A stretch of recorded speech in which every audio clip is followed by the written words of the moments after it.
Ding. Experience plus 10. That was the entire world. That chime, and after it, nothing. No eyes, no ears, no skin.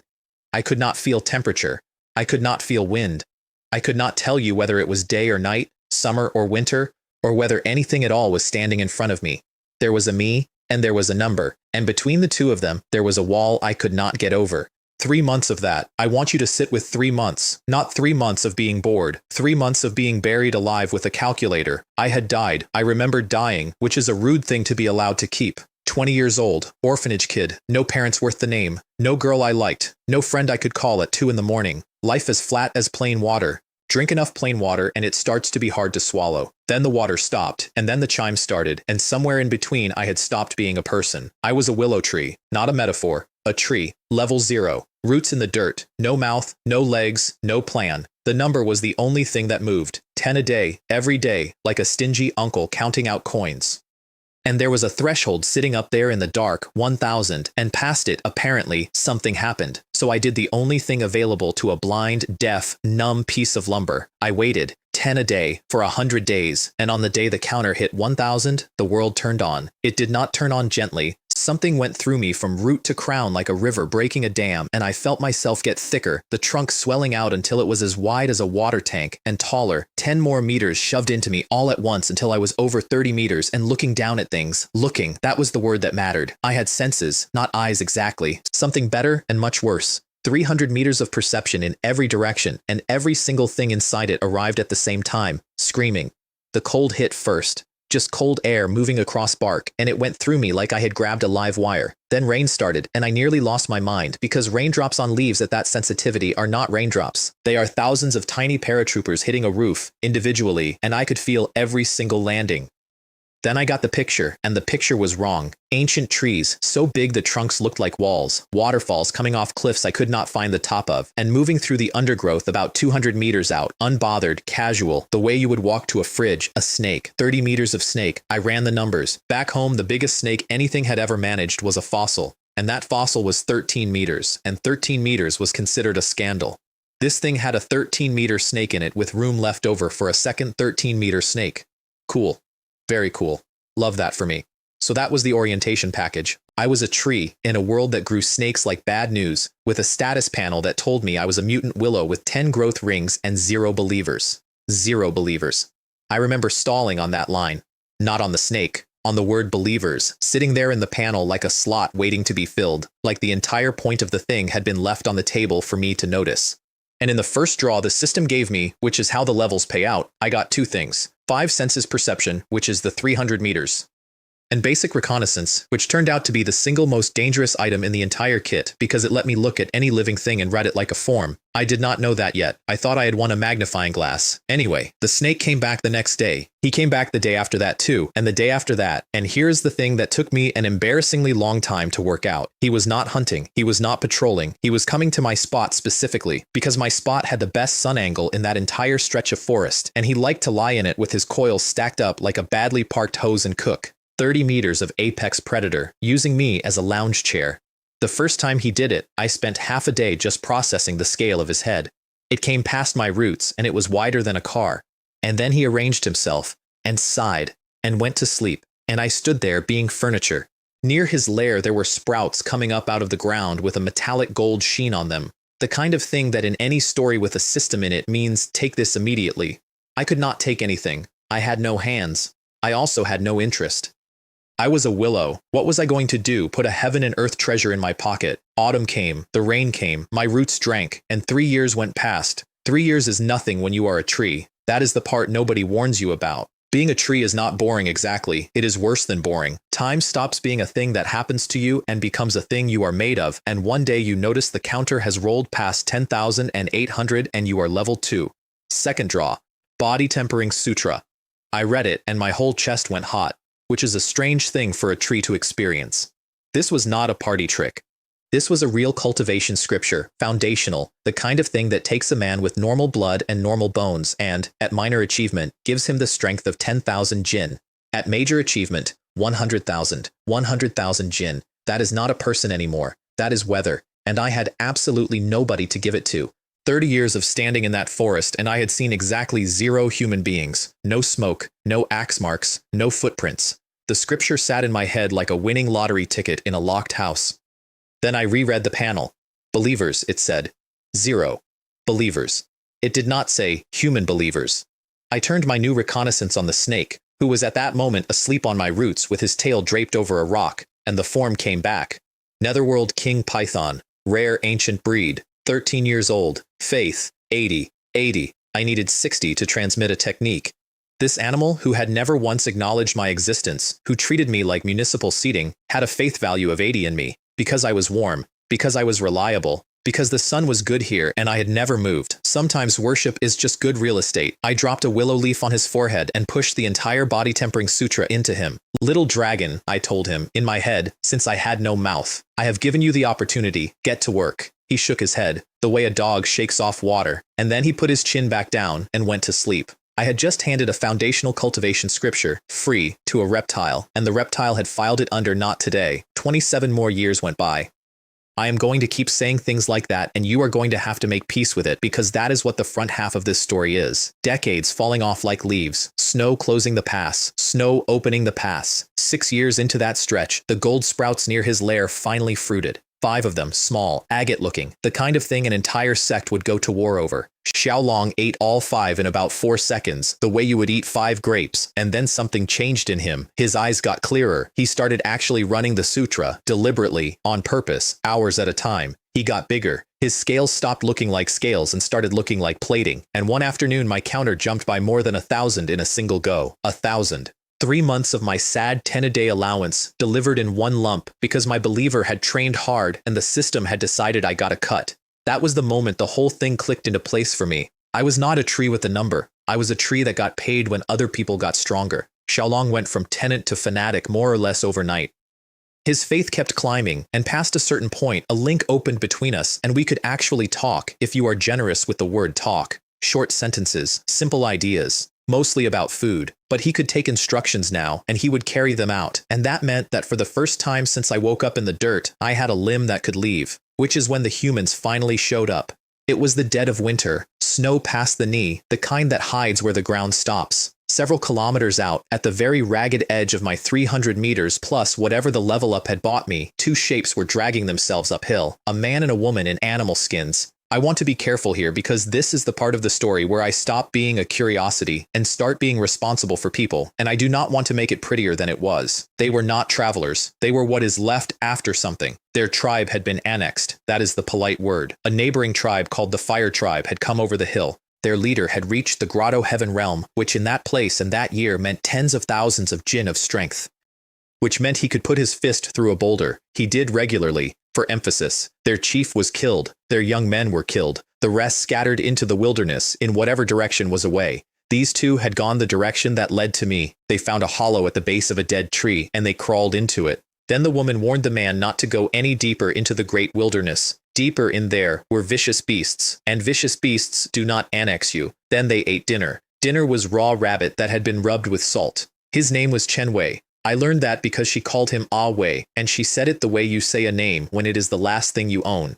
I want to tell you I went straight down there and fixed their lives. I did not. I watched them for days, because I had been alone for over 30 years and my one experience of other creatures was a snake who slept on me, and because I had just been handed the fact that this world contains men who erase whole tribes on a grudge. If I attached myself to these 2, I inherited their enemies. A tree cannot run, a tree gets found, and a tree gets cut. So I sat there doing cost-benefit analysis on 2 starving refugees, which is not the most heroic thing I have ever done, and it is also exactly what I did. The snow melted. My counter rolled over 100,000. Level 3. The panel changed the word on me. Divine Willow. 300 meters tall. Trunk you could not walk around in a minute. Perception out to 30,000 meters, 60 li, an entire region suddenly laid out in my head like a map I was standing inside. And the 3rd draw handed me the secret corpse control technique. It was a growth type skill, which meant it would get better as I did, and what it did was simple and appalling. Any corpse within 30 miles was mine to move. The cost scaled with how strong the corpse had been in life. I tested it immediately, because I had been a tree for 30-some years, and the chance to make something else move was not going to sit unopened. The ground cracked. Not a little. 40 meters out, the earth split and heaved, and two things came up out of it, and I had been braced for animal bones, some deer, some big cat, whatever the forest floor was hiding. What came up were two skeletal pythons, each over 100 meters long, black bones, not bone-colored, black, and when they moved against each other they did not clatter, they rang, like somebody dropping steel pipe. They rose up on their coils, and their skulls got up to where the 3rd floor of a building would be, then the 10th, then higher, and they hung there over the tree line waiting for me to tell them what to do. I told them to hold still because my mental energy was going down like a dropped glass. 3 minutes, that was my whole budget. 3 minutes of holding 2 of those, and then I was done. But 3 minutes was long enough to look at them properly. I recognized the ridge along the top of the skull. I had been staring at that same ridge on a living animal for 30 years while he napped on my roots. These were Xiaolong's kind, adults of his kind. Full grown, in a way he was not, which meant that back when they were breathing, these two were the top of everything for a very long way in every direction, and each of them had a hole punched clean through the 7-inch mark, the spot right behind the skull where a snake keeps everything that matters. Not a bite. Not a crush. A hole about as wide as a hair, going in one side and out the other in a perfectly straight line, and the edges of it were still cold. Decades in the dirt, and the edges were still cold. Something had walked up to 2 apex predators the size of trains and put a needle through each of them and then walked away and had not even bothered to eat. I let them back down into the ground, carefully. My 300 points of mental energy burned out and the world went black and I lost about a day, which for a tree is a nap. But when I came back up, I was different. Up until that hole, I had thought I was in a dangerous world. I updated. I was in a world where being the strongest thing anyone had ever seen got you filed away as an insect, and I was a plant with 100,000 jinn scripture and a snake who liked sunbathing. That was the first time I was actually afraid. Spring came, and the woman was pregnant. Triplets, which is a hard way to start. 2 boys and a girl, born in a hollow tree in a forest full of things that eat. They lived. All 3 of them lived, which tells you something about Chen Wei and about her. Then 15 years happened, the way they do. 8 children. The eldest turned 15. The parents got into their 30s and went gray at the temples because that is what that life does on that diet. They upgraded from the hollow to a bigger root cavity and layered leaves over the top for waterproofing, and they were, by the standards of 2 people who had watched their tribe die, doing well. In 15 or 16 years, not one of them came near me, not once. They had actually moved further away over time. I was the biggest object in the landscape, 300 meters of tree, visible from anywhere, and the humans had collectively decided that whatever that was, it was not for them.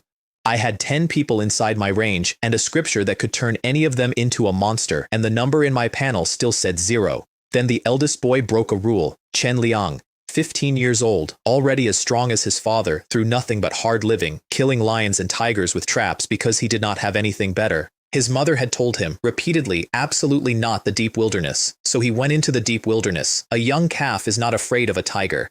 After more than 10 years, I thought, we finally have someone who does not follow the rules. I dropped a bead of jade green water on the back of his neck, just enough to make him look up, and then I called the snake. Xiaolong came up out of the brush at full theater. Triangular head as wide as the boy was tall, eyes like scarlet lanterns bigger than his skull, and the smell coming out of that mouth. The boy covered his eyes with both arms. His legs stopped working entirely. Then a willow branch came down and smacked the python across the tail. Xiaolong froze. Then Xiaolong gave a performance. He recoiled. He flinched. He shot me a look of pure terror that I want to stress no living creature has ever aimed at me sincerely. And then he fled into the undergrowth like the branch had been a spear. Great acting, little dragon. I would feel bad not giving you an Oscar. Chen Liang uncovered his eyes, looked at the snake-shaped hole in the bushes, looked up at 300 meters of willow, went straight down on his knees in the dirt. May God be above all, he said. That is where the name started. Not with me. I never picked it. A 15-year-old boy with grass in his hair invented Willow God on the spot, out loud, and it stuck to me for the rest of this story. And before you ask why I had to stage a rescue like a fraud instead of just handing him the scripture, here is the mechanic, and it is the whole engine of everything I ever did after this. I cannot give anybody anything until their faith in me hits 60, not 60 out of 100% chance. 60 points of a specific number that only goes up when a person, of their own accord, decides I am worth something. I cannot set it. I cannot force it. I cannot walk up to a man and install it. It is a two-way thing, and the only lever I have on my end is to be worth believing in where somebody can see it. So yes, I arranged a monster attack on a child so that he would look up. I have made peace with this. He came back the next day, and the day after, every day, for weeks, and he brought things, rabbits and cakes made of wild vegetables, and he laid them at my roots, and then he talked. Mostly he complained about his parents. I would like it on the record that I paid close attention to the useful information and I savored the complaints.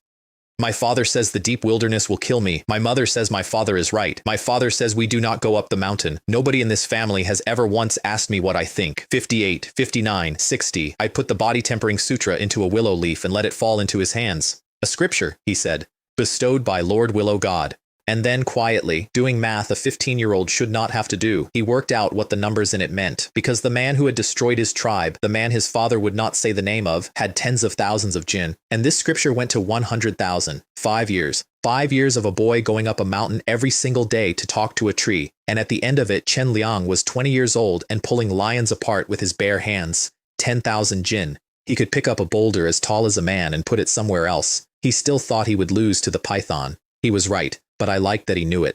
And then he came up the hill with news instead of rabbits. His father had found human traces near the valley. They were going to go and look. I was already looking. 30-plus men on the ridge, spread out, armed, with branches tied to their backs and shoulders so they would break up against the tree line. Not hunting posture, killing posture. Nobody camouflages themselves to shoot a deer. At the front, a big man in a tiger skin robe, full beard, and a scar across his left cheek that ran in segments, like something with a lot of legs had been laid on his face and left there. My level 3 senses came with a danger red. I turned it on him and it came back worse than Chen Liang, worse than the parents, worse than everything I had, and I let it happen. I want to be honest about that too. I could have moved the snake early. I could have had 100 meters of skeleton come out of the ground at the tree line and watch them go home. I did not, because if disaster is coming anyway, I would rather meet it while I am watching, and because I was quietly certain Xiaolong could break every one of them, and because I wanted to see the family from the outside when it was real. Dawn came up thick with fog. Chen Wei split his people to scout, which was correct, and also the exact worst thing he could have done.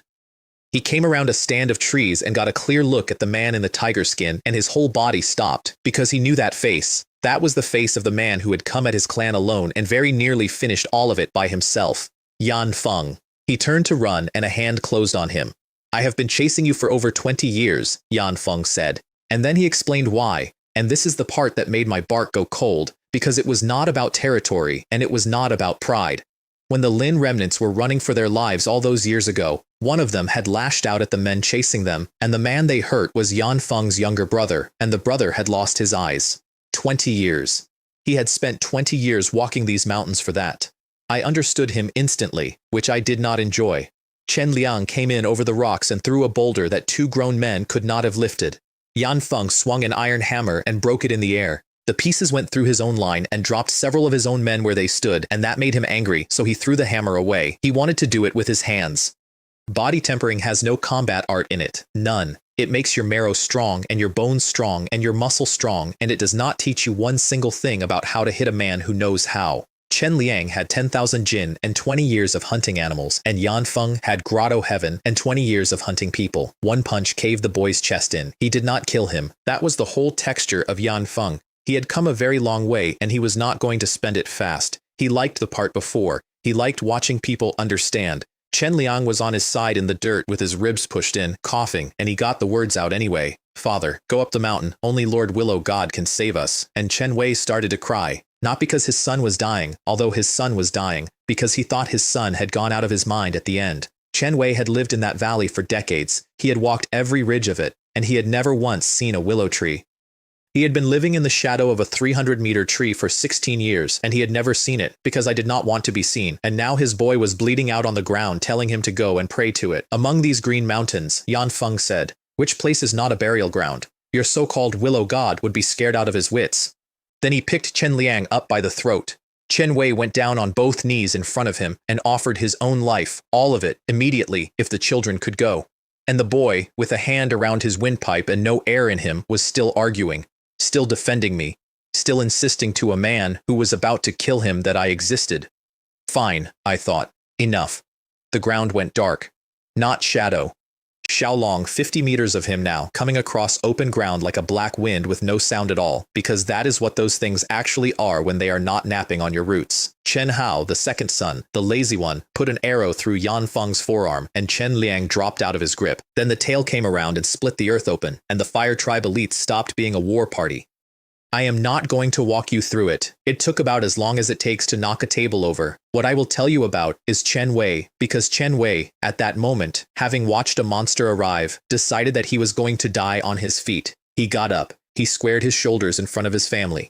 He was going to meet it standing, which is genuinely one of the bravest things I have ever watched a man do. And Xiaolong went straight past him. Did not slow down. Did not look. Actually did look once, and the look was not hunger. The look was mild irritation at a man standing in the road. Yan Feng went last, and he went hard. He used a real combat art, hands glowing red, going for the spine, exactly the right target and exactly the wrong opponent. The tail answered him. He came apart on the spot, and then Xiaolong hit him another dozen times for reasons I assume made sense to a snake, and then ate him whole. The forest came in on the smell, every scavenger for a mile, and then every one of them turned around and left at speed because the thing standing in the middle of it was still there. Xiaolong spat something out at Chen Wei's feet before he went. A herb, covered in slime, worth more than everything that family had ever owned put together. Then he left. Chen Hao looked at his father, then at the herb, then at the crater. Father, he said, why do I feel a little creeped out? That night Chen Wei told his wife everything, all of it in order, that Yan Feng had found them, that Yan Feng was dead, that a python had beaten a Grotto Heaven expert to death in front of him and then given them a present. Li Mei, who had been the one carrying the family's actual knowledge this entire time, made him say the last part twice. Then she told him what that meant. There is a thing in that world called a guardian spirit. A village can have one. It sits over the place and keeps vicious beasts off, and it is not something you catch or buy. It is a two-way selection. It has to choose you back. And it has to be fed, hot sacrifice, constantly, which is why small tribes never have one. They cannot afford the groceries. You mean, she said, our eldest son has been recognized by a guardian spirit. They decided to go up the mountain. Chen Liang woke up on the third day and told them the whole story himself, and it took half a month before he could stand. And then he came up alone one more time and stood at my roots and did the single most sensible thing anybody in this story ever did. He asked, if you are willing, he said, please shake the willow branch. There was no wind that morning. I shook every branch I had. They came up the next day, all 10 of them, the parents, 6 of the children walking, the toddlers carried. It was the height of summer, and the air on that slope was hot enough to cook in, and when they crossed under my canopy, it broke into something cool that had no business existing in that season, and Chen Wei took one breath of it and told me later he felt 10 years younger. They knelt in a row, and I said nothing. I could not. Not one of them had cleared 60 except the boy. The counter does not care about your intentions, so 10 people bowed their heads in front of me and got silence, and Chen Wei went gray, absolutely certain he had offended a god somehow, in some way, on the first day. Chen Liang told him sincerity moves mountains, so they started the sacrifice, every day. Hot sacrifice, poured out at my roots, exactly the way the old stories said, and the soil in front of me went from black to red and stayed red. Half a month later, every one of them cleared 60, and I gave the body tempering sutra to all 10 at once. And Chen Wei wept. Not for the scripture. He barely understood the scripture yet. He wept because when his old chief was dying, the last order that man gave him was to make the tribe into a village again, and he had spent 20 years failing to do it, and he had been sitting in a hole in a tree eating salted raw rabbit, and now there was a god on the hill and there were 10 of them, and there was blood on the ground the way it was supposed to be. He walked down, found a boulder, and painted 2 words on it in beast blood. Willow Village. 10 people, 6 of them children. Population 10, 1 guardian spirit, 1 boulder. I approved it instantly. I did not have a single objection, because I had finally understood what I actually was. Not a tree with a cheat, a tree that only grows when other people do. And a place with a name on a rock at the entrance is a place people can arrive at. Also, around then, I noticed something in the panel that I did not tell anybody for a very long time. Faith does not stop at 100. It keeps going. Loyal ones keep climbing past it, higher and higher, with no ceiling I could find. And I got the distinct feeling that somewhere up that scale something changes, not in them, in me and them together. I filed that away. 10 people, a boulder, a snake who slept 14 hours a day. 6 years later, I found out one of those 6 children was going to break the entire world open, and it was not either of the 2 who trained. 6 years is a blink now. Let me tell you what was in it. Chen Wei and Li Mei got younger, visibly. Their gray came back in dark, and I did not tell them why, because I did not entirely know yet. Chen Hao, the second son, the lazy one, the one who shot Yan Feng in the arm and then went back to napping, turned out to be the most diligent person in the village. His explanation, delivered to his brother, was brutal. The things father taught us did nothing. The Willow God scripture works the same day. That is the sound of a boy discovering return on investment. And then there was the 8th child, Chen Ruo. 12 years old, never trained a day in her life, played in the stream, lost her shoes, fell asleep in odd places. She was one step off minor achievement. I ran reconnaissance on her the way you check a receipt you already know is wrong. Pure yin body, one of the 3,000 great Tao bodies, 5 times normal cultivation speed, 10 times on anything yin aligned. Born with a sixth sense she had never been taught to notice. Faith, 105. Nobody in that family suspected, not one of them. Because she was a kid who played all day, and in the wilderness a kid who plays all day is a kid who is going to be a problem later. Chen Liang was breaking lions with his hands and putting in 6-hour sessions. Chen Hao had stopped sleeping. If either of them had known that their baby sister was outpacing both of them by accident, on no training, while catching frogs, I think they would have gone and found a hole to sit in. By then, Willow Village had a rank in the local ecosystem. The beasts within 60 li had worked out an order of operations, and the men of Willow Village were the second thing you did not touch. Xiaolong was the first thing. He was still asleep on my roots. Level 3 to level 4 cost 200,000 experience. It arrived far faster than it had any right to, because of her. The level up came in at night, which was unfortunate for everyone's nerves. Deep blue lightning, the ground shaking, a haze coming off the mountain that looked exactly like the beginning of something terrible. The village came up the slope at a dead run, all of them, armed. They thought I was under attack. 10 people with sharpened elephant bone running uphill in the dark to defend a 300-meter tree from lightning. Even if it costs us our lives, Chen Wei was shouting. What they found was a green river coming out of the sky and pouring into me. 300 meters became 400, trunk out to 40 meters through. A single one of my branches was now thicker than a man's waist. Panel, level 4, 56 growth rings. Faction, Willow Village. Believers, 10. Mental energy, 400. And the 4th draw gave me a box. A bronze gift pack, which sounds like the smallest tier of anything, and which contained the following. 5 house construction tokens. Bury 1, wait an hour, get a house. 1 elementary spirit gathering array, which raises cultivation speed by a 5th inside 100 meters and never stops. 7 dragon elephant strength pills, permanent, roughly 20,000 jin each. And yellow millet dream. Growth type. It weaves dreams and it can trap a mind inside one, and that was not the part that mattered to me at all. The part that mattered was that inside a dream, I could talk. 60 plus years. 60 plus years of standing there being the smartest thing on that hill with no mouth, dropping leaves on people and hoping they interpreted the gesture generously. I picked Chen Wei because he had been there longest. He was mid-flattery when I took him. That is important context. What he was actually saying out loud to a tree with his family standing right there was that if there were ever a beauty contest for willow trees, the willow god would take first place. Look at those leaves. Has anyone ever seen leaves like that? I had heard every word of it from outside. I want that understood. Then I pulled him in. I had built the avatar for it already, off a character I remembered from my old life, and I did not hold back. A figure holding up the heavens with roots in the void, galaxies turning around the shoulders, the sun and the moon going past like dust. I am Willow God, I said. 60 years, and that was my first sentence. I am not going to pretend I did not enjoy it. Then I gave him the tokens and the pills as a reward for the family coming up that hill in the dark, and I ended the dream, fast, because the flattery was starting again, and my constitution could not take it. Outside, from Li Mei's point of view, her husband had stood perfectly still for a while, and then started laughing. She concluded he had contracted something incurable. He came back down the mountain unbearable, insufferable, because he was the only one who had seen the true form, and he was going to be the only one who had seen the true form for as long as he could manage it. He also had no idea what any of the items were. He announced with total confidence that the diamond-shaped tokens were hidden weapons, throwing weapons, obviously, and the pills were, and I quote, obviously for eating. He was half right, which in his case is a career high. Distribution day was a circus. Chen Hao talked his father down to 2 pills and then swallowed the first one whole, without water, and reported that it tasted like burnt barbecue. Then he walked outside and picked up a boulder that Chen Liang had failed to move the week before.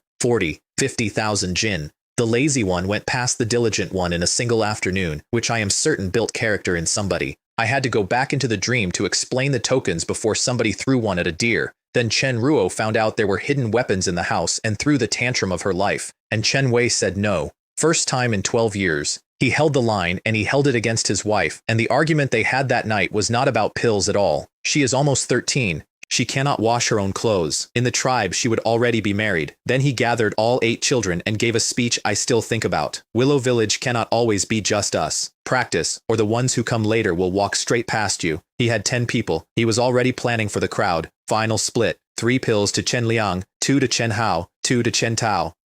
The girls turned theirs down in favor of the fighters, which nobody asked them to do. Then they buried a token, clanging under the ground. White mist coming up, and out of it, 200 square meters of stone house, furniture inside, 5 of them. A miracle, they shouted. Lord Willow God is unparalleled. Standing there listening to 10 people chant at me in the fog, I had one clear thought, and the thought was that this had begun to sound a great deal like a cult. I had handed those items over as a test, not of gratitude, of judgment. I wanted to see how Chen Wei allocated a windfall. Result, not the best possible distribution, not the worst. Total village strength maximized, 1 spoiled child denied, nobody's feelings permanently broken. Good enough. He kept the job for the next several hundred years. The spirit gathering array went in, and the whole valley changed. Spiritual energy out to thousands of meters, and the old couple simply stopped aging in the way you stop hearing a clock. Chen Liang and Chen Hao came back from a bamboo forest with a handful of small crimson berries and ate them, and both of them hit major achievement. 100,000 jin each, 2 farm boys. 100,000 jin. The man who had terrorized their entire childhood had tens of thousands. Chen Ruo was rebuilt from the inside out and started hunting with her brothers, which meant her brothers now had a bodyguard. Xiaolong, meanwhile, continued to sleep and eat. I checked on him once around then and had a thought I could not shake, which was that my terrifying ancient guardian serpent had quietly become the pig from Journey to the West. Then the forest started screaming. It came from more than 100 miles deep, a roar with nothing animal in the volume of it, and everything living came out of the interior at once. Birds first, then hooves, then predators running beside prey and not touching it, and ancient trees going over because things were coming through rather than around. 4 days of that. Then the roaring stopped, and what came out of the deep instead was thin and high and unmistakable, a newborn. Something down there had given birth, and the labor had emptied 100 miles of forest. I sent Xiaolong. He came back 3 days later torn open, scales broken off along one flank, and absolutely delighted. Whatever it was had attacked him first.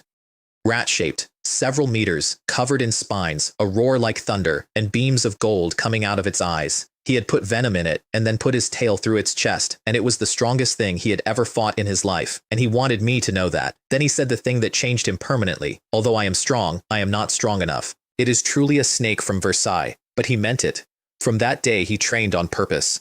I put him under a waterfall for years, and his scales went from dark to something that light did not come back out of. Which brought me to the wall. The body tempering sutra tops out at blood-moving realm. That is it.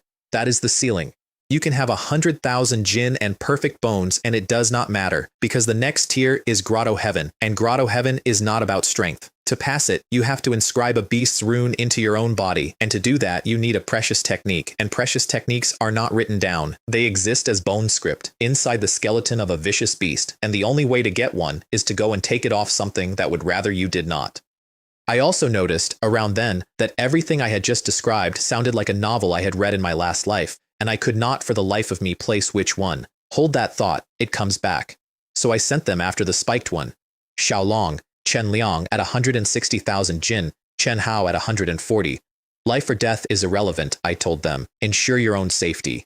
I am aware those 2 instructions are intention. Li Mei cried at the gate. Chen Wei did not, because Chen Wei had personally watched Yan Feng come apart, and Chen Wei was not worried about anything ever again. The brothers were not scared either. They were thrilled. Nothing within 60 li would fight them anymore, and they were bored. Deep wilderness is a different country, bigger mountains, and beasts that do not run. Brother, Chen Hao said, look, this livestock is not running away from us. They found an ape by a stream. 5, 6 meters, crimson fur, fists like millstones, eyes like coals. And it had a precious technique which they had never seen used before, so they got to learn what one was the hard way. It swelled to over 20 meters, and everything about it multiplied.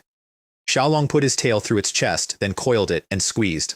Not a technique, just what a python is, all the way down. The brothers went up onto its shoulders with the machetes they had taken off Yan Feng's men, and the blades went in and then stuck because the flesh was too dense to cut through, so they dropped the knives and used their hands. 200,000 jin between them, on a skull. Half a day of butchering later they had it. The bone script. Fierce ape body. And they had an audience they never noticed. Up in the brush, a dozen men. An old chief carrying a beast leg bone with totem marks burned into it, and a big bronze-skinned hunter with a broadsword across his back. The wolf village never raised a snake vicious beast like that, the hunter said. They decided not to follow. Remember them. On the way home, the brothers ran into a one-horned elephant vicious beast and killed it out of habit, then carried both carcasses back. The whole village was standing at the road when they arrived. Chen Wei nearly put his face on the bone. They left it on the altar for 3 days out of respect, and then Chen Wei taught it, character by character, because he had picked up some bone script in his traveling youth. 2 weeks in, the class was dead. One character had 4 readings. Nobody felt anything. Nobody's palm glowed. Attendance collapsed from 30 to 3. Chen Liang, Chen Hao, and the 12-year-old, who said she thought she had figured something out. Chen Wei said that was nice, dear. Then molten gold came off her hand, and gray-white light closed over her body like armor. Precious technique. 1 month. By the kid who had never studied anything. Chen Liang and Chen Hao, the 2 hardest-working people in that village, would like to submit a formal question, and the question is why. They had a feast about it. Beast meat stew. Xiaolong turned up and ate the leftovers and then 50 more caddies on top. Then Chen Wei announced the medicinal bath. Leftover offering, boiled in a cauldron, everybody in. The girls were excused. No boy escaped. The cauldron could not physically contain Chen Liang or Chen Hao, so they went in half at a time. Father, one of them said, is the temperature not a little high? Are you sure this is a medicinal bath and not you sacrificing your own family? I have never laughed at something I could not laugh at so hard in my life. Then the fog came. I woke to it, which is a thing I can do now, and it was black. Ink black, pouring up out of somewhere deep, and there were shapes in it. Fangs, claws, not one thing, many. I could not move. I could only watch it come. But it came slowly, and slow was enough, because I could talk now. 3 days later, it reached Willow Village, and the village was standing ready in the square, with elephant tusks in their hands. Then the roaring started inside the fog, and the smell came out ahead of it, and then hundreds of things crawled out. Man-sized, fangs the color of a wound, eyes like embers. Chen Liang went into them and killed the first several with the shockwave alone, sunrise to sunset. It was not a battle, it was a shift. The weakest person in that village had 1,000 jinn. The monsters came in waves, and the waves kept coming, and it did not matter. And when the fog finally thinned out and pulled back, 10 people sat down in the middle of it, torn up, and grinned at each other. They had held, without me. I had stayed out on purpose, best training they ever got, and I have no regrets about it. Although, half of Chen Wei's horned goats had been eaten down to the bone during the night, several hundred head, and he counted everyone. He came up the mountain to inform me that he wanted the monsters brought back so he could fight 10 of them. Then he revised it to 11. To appease the souls of his sheep in heaven. Then spring, and Chen Tao came running in with news. People on the road, the Earth Tribe. What was left of them? Rags, filth, an ancient hunched chief coughing in a way that has an ending. Women very far along, and newborns, and 180 people reduced to this by the same black fog that Willow Village had held off for 1 day, and then complained about goats. They asked for food. I need to consult the village's guardian spirit, Chen Wei said, and the refugees looked up. Because a village with a guardian spirit is not a village, it is an institution. And Chen Liang and Chen Hao and Chen Tao all stood there with their chins up while their father said it. My faith income went up right then, from strangers, before I had done one single thing for them, and I did not bother finding out why. Keep as many as you can, I told him. They walked in past the marble houses. Then they walked past the vicious beast skeleton parked on the main road, because nobody had gotten around to moving it. Oh that, said Chen Wei. That is just a ferocious beast my eldest and second sons killed. They forgot to throw it away. Nobody believed him. Everybody was impressed anyway. And then he delivered the line that broke the old chief. There are only 10 people in Willow Village, including me. The rest are my children. 10. 10 people, and one of them had cracked a precious technique in a month, and 2 of them could put their hands through an ape's skull. The old man had ruled 180, and not one of his talents came close to one of this man's sons. That night the tribe's strongest warrior came to ask if they could stay. The old chief had already decided. He said the thing out loud that made me respect him permanently. I do not care about losing my chieftainship. I only want to find a good place for my people. Terms accepted. One condition. Forget the 2 tribes' ways. The Willow God above all. He handed over the tribe's heirloom in return, an ancient body-tempering pill recipe, and Chen Wei said, how could I possibly accept this, and then accepted it so fast the air moved. And then the old man asked for the only thing he wanted for himself. He asked to be allowed to see the guardian spirit before he died. Write that down. I did. Walking home, he told the warrior to stop calling him clan chief. Call me uncle, he said. Your father and I fought side by side. I did something new around then. and I want to explain why. Because it is the whole shape of everything after. I opened a disciple track, not believers. Believers happen to you. Disciples were something a creature had to be chosen for. Any species, any rank, judged on faith and on talent, and the number was strictly limited. Chen Wei objected, mildly, said it seemed complicated for a village of 40. I overruled him because the point of a limited number is not the number. Sages have 3,000 disciples. Nobody remembers how many believers. 3 days of spring rain, and then the Earth tribe climbed the staircase the Lin boys had cut into that mountain over 20 years. Tens of thousands of steps. They came under the canopy, and it went over them and kept going, and one of them said, "This is the spirit protector of Willow Village," and a two-tribe man corrected him immediately. "What are you saying?" "That is our high priest." They had been there 4 months. Chen Wei laid down the law on the top step. Revere the Willow God.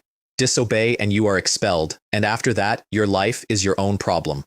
Months later, the whole tribe cleared 60, and I put the body tempering sutra into 30-some people at once, and in the middle of that crowd there was a toddler, 1, maybe 2 years old, sitting perfectly still, studying a scripture he could not possibly read with an attention span no child that age has. Li Ming, Faith 100, body of thick earth, one of the 3,000, ranked 108. 10 times body tempering speed, 20 times the effect, precocious to the point of being unsettling, and somewhere down the line, the soul of thick earth waiting to wake up. I gave him nothing, not a pill, not a fruit, not a word. Flowers grown in a greenhouse cannot stand wind and rain, and I had a use for this one that required him to be weatherproof.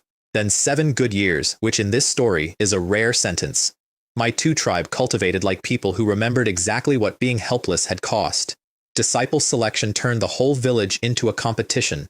My rings went up to 63. Population more than doubled. The village spread 5 or 6 miles with proper wooden houses and arrow towers and water wheels because it turned out the Earth tribe were master builders and had been sitting on that skill the entire time. Chen Liang, Chen Hao, and Chen Tao married 3 girls, 1 fiery, 1 quiet, 1 modest, and had 3 or 4 children each. And the old Earth chief got too old to advance and stopped caring because he had found a better job. He told the village children stories about the great wilderness, half a day at a stretch, every day, to an audience that never left. He was in the middle of one when the ground shook. He grabbed Chen Wei's arm. "Elder Chief," Chen Wei said, "do not be afraid. That is just our Lord Willow God's strength improving again." Then the bugle went and the whole village started up the mountain. Level 5, 63 rings, 86 believers, 500 mental energy, 5th draw, bronze colossus, times 3. My colossi came up out of nothing, 100 meters tall. Blue-gray, covered in totem work, faces like temple statues, and in the middle of each hollow chest a single scarlet eye standing upright and floating. The hairs on them were thicker than a man's waist. They were so heavy that where they put their knees the rock split. Then all 3 of them knelt and said together, "Owner." The mountain moved. The villagers arrived at exactly that moment in full ceremonial procession, saw the giants, and went down in the dirt in a wave, chanting my name for something to hold on to. Chen Wei walked through them. Longest service, strongest nerves. I told him what they were. 3 new protectors. They would help the village too. I watched him go from terror to something much better, which was pride, because first there had been the Black Serpent Protector, and now there were these, and in Willow Village it was common knowledge that nobody but the Willow God can command a protector. Which brings me to the 2 people I was actually watching. Chen Ruo, in her 20s now, the strongest thing in my village, and by a distance. Her precious technique had gone past her brothers years earlier. She wore a plain white snow rabbit robe, and she kept every suitor in the region at arm's length, because she had decided that whoever it was would have to be a hero, and none of them were. And Li Ming, 8 years old, he had beaten every child, then most of the adults, and he hunted lions on his own, and the phrase that kept coming to me watching him was the cub of a vicious beast. All of it self-made, no fruits, no pills, nobody's hand on his back. At 8 he went to Chen Wei and asked permission to go into the deep wilderness. Chen Liang backed him. Chen Wei informed Chen Liang that if that child came back missing a single hair, he would personally remove every hair Chen Liang had. I approved it. Greenhouse flowers. I did send Xiaolong after them, quietly, at a distance.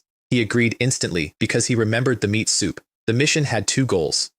Sacrifice for the children's baths, and a second precious technique because the fierce ape body damaged the qi of everyone in that village except Chen Ruo and the 8-year-old. 5 days out, they hit the edge of the real wilderness and refused to go further because the roaring in there was not coming in bursts anymore. By a stream, they found a jiao snake, 30 meters plus, a fleshy growth on its skull, claws at the 7-inch mark, eyes like coals, dark light crackling along the length of it. Chen Liang went in first with a 1,000-pound elephant tusk. The snake condensed a spear out of that dark light, and the tusk turned to powder in the air, and the fragments of the rune went into his flesh like needles. So he answered with the fierce ape body. 3 meters tall, gray-white aura, the spent bone burning as a catalyst. Then Chenruo and the 8-year-old did the same thing and went up 5 meters, and behind them a vast ape phantom came up out of the ground with its teeth bared. The spear went through all of it and threw them backward anyway. Chen Liang got in and knocked scales off it. The snake put a beam of dark light through his abdomen.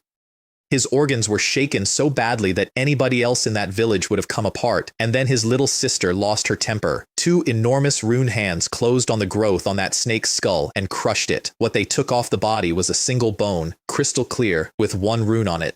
1. And inside that 1 rune, when you looked, there were countless others, all moving. The simpler they look, Chenruo said, the harder they are to predict. Then the bushes moved, and a dozen men came out of them, big men, bronze-skinned, led by the hunter with the 200 Jin broadsword. Chen Liang assumed they had come to take the kill. Guoyong explained they had actually been chasing a unicorn, silver-scaled, crystal-horned, 10,000 miles in a day, and had lost it. And also that they had watched these two kill the fierce ape 6 or 7 years earlier and had been curious ever since. Then he invited them home for sweet milk soup and roast meat. The 8-year-old started drooling on the spot. Chenruo, it turned out, would go a very long way for sweet milk soup because sugar out there is not a food, it is currency. At the gate of that village there was a stained stone altar, and behind the altar a willow tree, 1 meter tall, black, dead the way lightning-struck wood is dead, split and hollow and finished, with 1 green bud on the top holding on. This is our village's spirit deity, Guoyong said. We call it the Willow God. I would like to describe my reaction, but I was 300 meters tall and 60 li away and had nothing to react with. Both villages worshipped a willow god. Both gods had let the name happen. Their chief was called Guo Jiren, and Guo Jiren knew the actual story, and the actual story is this. The willow god of Stone Village had once fought inside a sea of lightning. Thousands of branches burning at once, and the backwash off 1 strand of that could have ended a human empire. It lost. It was cut down. What was left agreed to sit at the gate of a farming village and be fed sacrifice, and the stone spirit that had guarded them before it simply left. Guo Jiren listened to a description of Willow Village's god and privately concluded that we were frauds bewitching simple people and did not raise it again because he was polite. The soup was kept cold in a cellar 30 meters down. They emptied every bowl, and while that was happening, Li Ming wandered off and met a toddler catching birds, pale, fine-boned, prettier than anything in that village of bronze-skinned hunters and not related to any of them by the look of it. And the feeling coming off him, to an 8-year-old with the body of thick earth, was the cub of an ancient ferocious beast. Guo Tian. Then Li Ming tried to take the village's black cauldron, which still had beast roars moving inside it, and the toddler told him no. So Chen Hao stepped in and negotiated Guo Jiren down with absolutely no shame whatsoever, and the old man surrendered a lesser bronze cauldron out of the storehouse to make him stop. Li Ming walked home carrying a cauldron taller than he was, and over 1,000 jin, holding it like a lunchbox. Chen Liang left half the Jiao snake and a quantity of the offering behind his payment, unasked. Guo Jiren watched them go down the road. It seems, he said, I need to have more contact with Willow Village. They had a bonfire at home. Whole Jiao snake on the fire. Xiaolong took half of it in 1 motion. Chen Wei held the second precious bone in both hands and shook. 1 technique for attack, 1 for defense. Nobody was ever going to be able to call Willow Village shallow again. He laughed in his sleep all night. Li Mei has opinions about that. And up on the mountain I was going through the list. Stone Village, an ancient cauldron with a scripture inside it. A guardian spirit called Willow God, cut down out of a sea of lightning, a toddler who felt like a beast. Am I in the perfect world? I had read it, in the other life, on a phone, badly, skipping the boring parts. And the thing in that cauldron was a piece of the original true understanding, the Transcendence chapter, which was useless to me, and was, for anybody standing in my village, a supreme scripture that entire immortal sects would empty themselves to hold. 2 smaller things also occurred to me at that moment, and I want to include them for completeness. 1. My own name has a locust tree in it. Not a willow, a locust. Somebody upstairs was not paying attention. 2. If both villages shout Willow God, which of us is being called? Anyway, school started. 2 courses now. Fierce Ape, taught by Chen Ruo and Jiao Snake.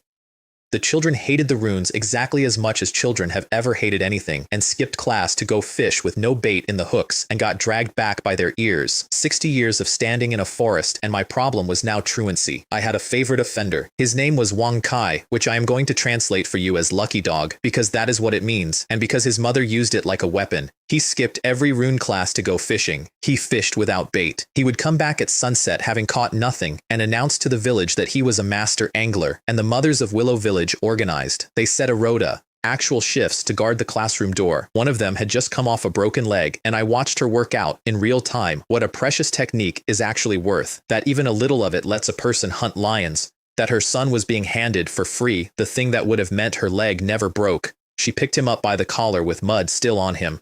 "Lucky dog," she said. "If I find out you sneaked out again, believe me, I will break your legs." The hunting parties kept going out, and the warehouse filled up with carcasses, and I want to be clear about my role in the village economy at this stage, because it was not dignified. They poured it on my roots. I drank it. I grew almost 1,000 meters on that diet without gaining a single level. Pure fertilizer. I was the largest object for 100 miles, and I was, functionally, a very expensive houseplant. I also picked up tenants, and I was not consulted. First, a swarm of bees moved into my trunk, fist-sized, gold, with stingers made of something like meteorite iron that went through boulders, and the fierce ape body could only hold them off for so long, which I know because somebody tried. Then a mated pair of birds took the crown, crow-shaped, eagle wingspan, and a third eye standing upright in the forehead that fired a beam like an aurora. I looked at them and thought of the ravens from that show about the throne, except several times larger and considerably worse tempered. The bees stayed low, the three-eyed ravens stayed high, and the bees gave them an extremely wide berth, which told me the pecking order in my own hair without my having to ask. Then came the bath night that I still think about. The recipe had escalated. Poisonous herbs and insects, each one of which could kill a unicorn on its own, and which cancel each other out if you get the proportions right. Ground beast bone. Boiled. The children looked at the cauldrons and correctly identified them as being boiled alive, and they had to be thrown in like drowned rats. Lucky Dog howled loud enough that I genuinely expected the wolves outside the village to come and claim him as family. Li Ming got the Jiao snake's brain marrow, which is rarer than essence, which is why he got it alone.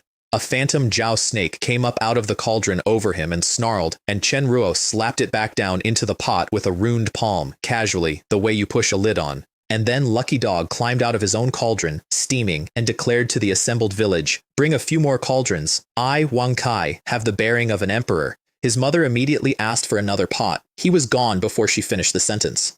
Li Ming came out of that at 30,000 jin, 5 or 6 centimeters taller, and his skin went from wilderness brown to something fair, and the girls in the village started noticing him in a way that would eventually become my problem too. And then my system unlocked a new feature. 80% of my faction had received a life-level enhancement, 3 days to process, and at the end of it, a monthly summoning, once a month, free. And what it summoned was dragon eggs. There was a ladder. Iron, bronze, silver, gold, platinum, diamond, epic, legendary, mythical, chaos. There was never an empty egg. And from epic upward, it was guaranteed to contain a rare item. Level up draws also upgraded. They now paid out a guaranteed divine ability instead of whatever the system felt like. I ran the beast ladder in my head at the same time because it was the same architecture. Ordinary, ancient remnant, ancient, purebred, and then the 10 fierce at the top. Kunpeng, true dragon, phoenix, Qilin, thunder emperor, heavenly horned ant, cricket, 9 netherhound, 9-leaf swordgrass, god-slaying stone. I knew those names. I knew them from a phone screen in another life.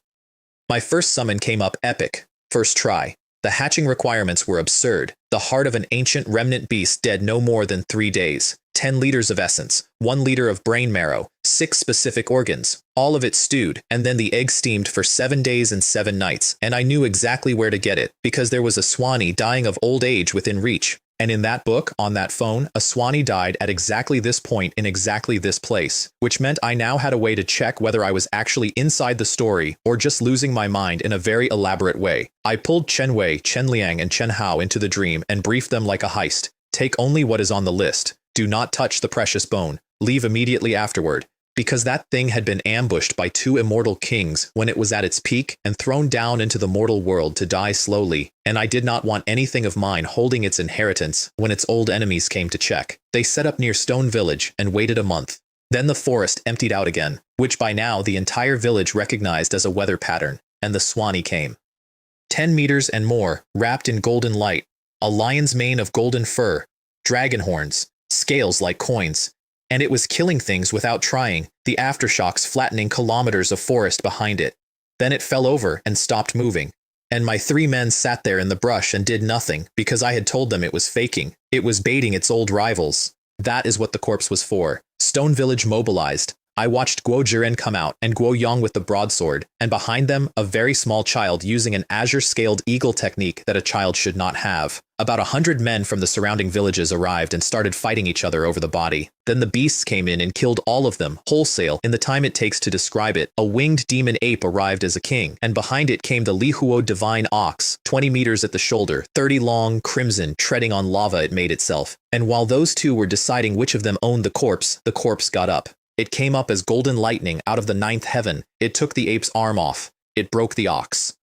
And then it died for real, and the last thing in it was not pain, it was disappointment, because it had gone to all that trouble and its actual enemies had not come. Lord Willow God, Chen Liang said, is truly a prophet. I have never been so pleased with a plagiarized prophecy in my life. Then my 3 men walked out into the open in front of Stone Village, and everything else still standing, and publicly renounced any claim to the Swani's precious bone, and asked for a heart, 10 liters of essence, 1 liter of marrow, and 6 organs. Guo Jiren could not process it. He said so later. Willow Village had 2 Cave Heaven brothers standing over the corpse of a legend and a village full of hunters who had just watched everyone else die, and they asked for the giblets. They took exactly what they said, not one thing more, and they left. It seems, Guo Jiren said, that I really should pay a visit to this neighbor. The egg was half as tall as a person and weighed several tons and had scales on it like agate. They put it in the bronze cauldron they had extorted out of Stone Village, which I enjoyed, and a dozen men took shifts on the fire for 7 days. Chen Wei took the first watch himself. Of course he did. A little past midnight on the last night the egg cracked, turned into a line of starlight and shot up the mountain to me, and Chen Wei climbed all those steps in the dark and knelt down in front of me and wept and told me they had lost my treasure and asked me to punish them. That one was my fault. I had forgotten to mention that the delivery came to the shareholder.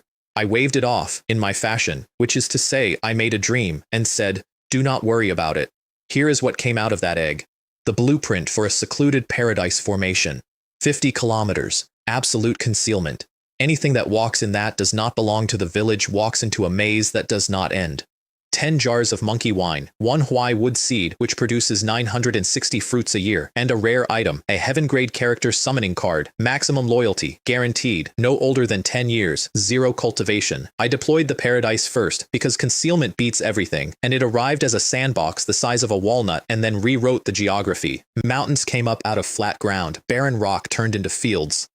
A stream became something you would call a sea, in total silence. The village woke up the next morning inside a different landscape and had exactly one theory about how that had happened. When, somebody said, did that little stream become a big river? I let them credit me. It was, technically, accurate. The card took 12 hours, and then a boy walked out of the trees, 9 years old, barefoot, rags, walking slowly because he had come a long way and not stopping because he had decided not to. Chen Tao challenged him at the road. Zhou Yang, the boy said, I have come following Lord Liu Shen. Chen Tao did not know what to do with that, so he had somebody bring the child hot mutton and then ran to find his father. I was reading the boy the whole time, and above his head, where only I could see it, the system had written 3 words, a potential emperor, Zhou Yang, 9, faction, Willow Village, and the field was locked, it could not be changed. Azure Sky Overlord Physique, 9th of the 3,000 physiques. The natural predator of the ancient sacred body, 9 divine forms sleeping in it, and the list of them read like a menu at the top of the world. Kunpeng. Immortal Phoenix Feathers. Great Bell Dao Body. True Dragon Dharma Body. And I knew that lineage too, from the other book, from the other phone. The one who held the 50th city on the ancient trial road and died there against a holy body.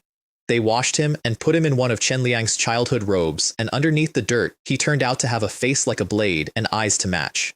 Minor success in body refinement in days. Complete mastery in under 10.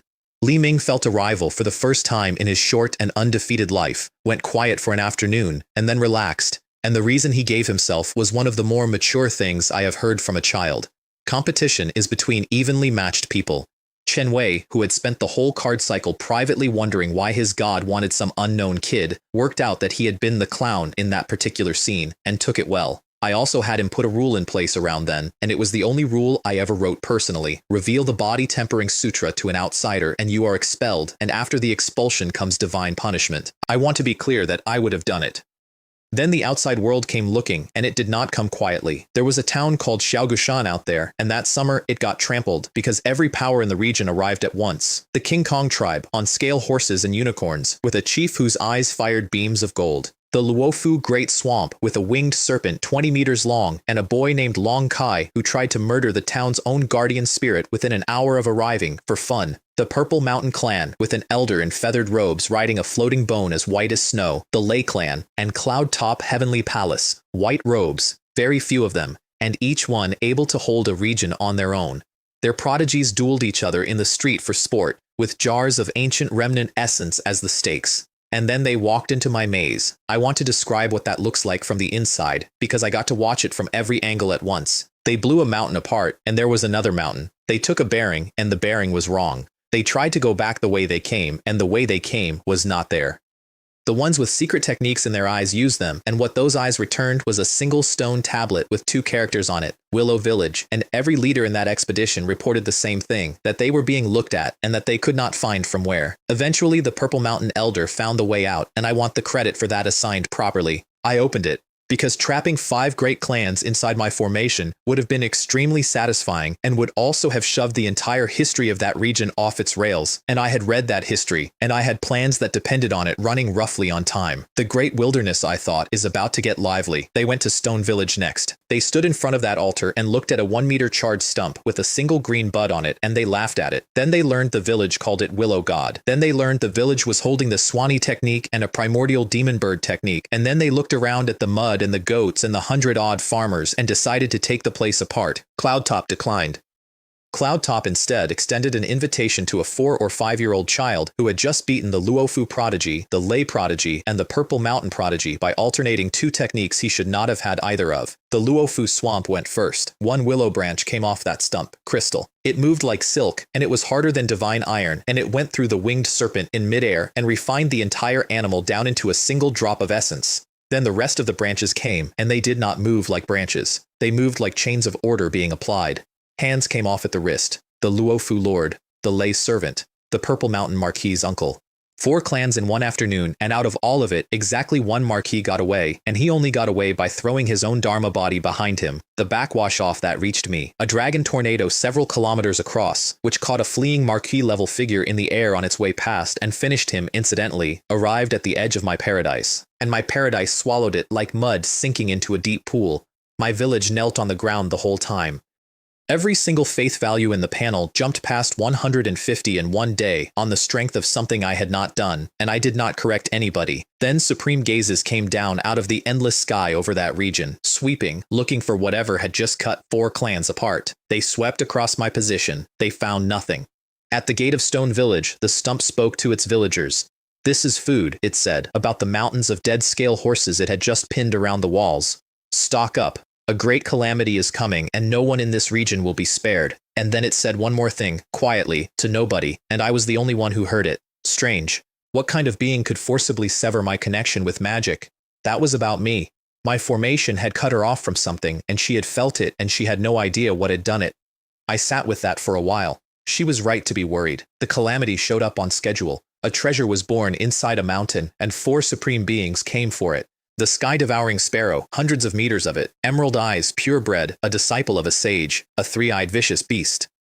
A descendant of the vermilion bird, red the whole way through, and Ju Yan, an ape who solved the entire contest by turning into a speck of dust and taking the treasure while the other 3 were still posturing. Then the mountain became a volcano, lava for tens of thousands of miles. Beast tides. I watched guardian spirits all over the region wake up and die inside a day, and the sparrow opened a black hole in the sky and swallowed the Thunder Clan and the Purple Mountain Clan whole, not their armies, them. Every city, every child, every generation of them, gone into a hole in the air, hundreds of millions of lives. My village watched the end of their world from inside a bubble, and I watched my village watch it, and I have never been so glad about a walnut in my life. And then the sparrow blundered into my maze. It flattened my mountains, which took it about a second.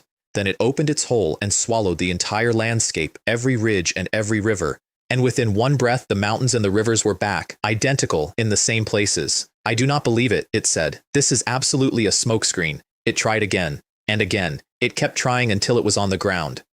Then it changed tactics and threatened me. Release me, or one day I will refine your entire tribe. Since you show no remorse, I told it, I might as well trap you here and kill you. Now, I had done the arithmetic before I said that. It was at Venerable Realm and it had a 10,000-year lifespan. I could outwait it. My believers could not, and they were the ones who mattered, so waiting was off the table. But it had a wound, several meters across, in the chest, put there by the vermilion bird, and never closed, with divine fire still sitting in it. So I did not fight it. I harassed it. I sent the 3 bronze colossi, and the sparrow, which had no idea what my formation was, decided the giants were the ones responsible and went at them with its bare body. First exchange, all 3 thrown thousands of meters, all 3 completely undamaged, scarlet eyes still burning in their chests. How, it said, could your physical bodies be so powerful? And then I showed it the thing I am still proud of. Every time it committed to a lineage technique, I recalled the colossi mid-swing, straight into my own space, gone. And its divine sense, which could find anything, went looking for 300-meter bronze giants that were not anywhere in the world, and then I put them back down 40 meters to one side and let them hit the wound for free. Dozens of days of that. Xiaolong begged to be let in. He was the only thing I had that did not cower in front of purebreds, and he wanted it badly. I said no, that is not helping. That is you going to die in front of me. Eventually the old wound opened all the way, and the divine fire that had been sitting in it for years went into the rest of the animal and started eating what was left of its life. It died in the air, and in the same instant it tried to blow itself up, to destroy its own primordial rune bone, rather than leave it in a field for a shrub. Which is when I used the corpse technique. 2 skeletal pythons came up out of the ground like spears that had been waiting 40 years and went through its heart before the self-destruct completed. I got the bone. My mental energy hit 0, and I went out like a light again, and I want the record to show I do not care, because I killed a purebred with a plant and some borrowed skeletons. Butchering it took half a day, and every woman in the village. 10 jars of essence, adult-sized jars. The bonfire that night was the best food any of them had ever had, and the children's robes were unsalvageable, and Xiaolong ate several pieces the size of doors. Only 2 of them were young enough and strong enough for the purebred bath, Li Ming and Zhou Yang. And a purebred bath is not a bath. That black nectar does not clean you. It gets inside and it takes your meridians apart to see whether you will hold. Li Ming was one motion from jumping out of that pot. Then he looked across at the 9-year-old in the other pot. Zhou Yang was frowning. That was it. Frowning. The way you do at bad weather. What a freak, Li Ming said, and sat back down out of pure spite, which is how most of that boy's achievements happened. They both held. Their skin came out black and faintly crystalline, and both of them grew. And they got the sparrow's precious bone between them. The leftovers boiled down into a black powder that stops bleeding and has since saved lives I will never count. And then I looked at my territory and had a bad afternoon, because the volcano had burned all of it.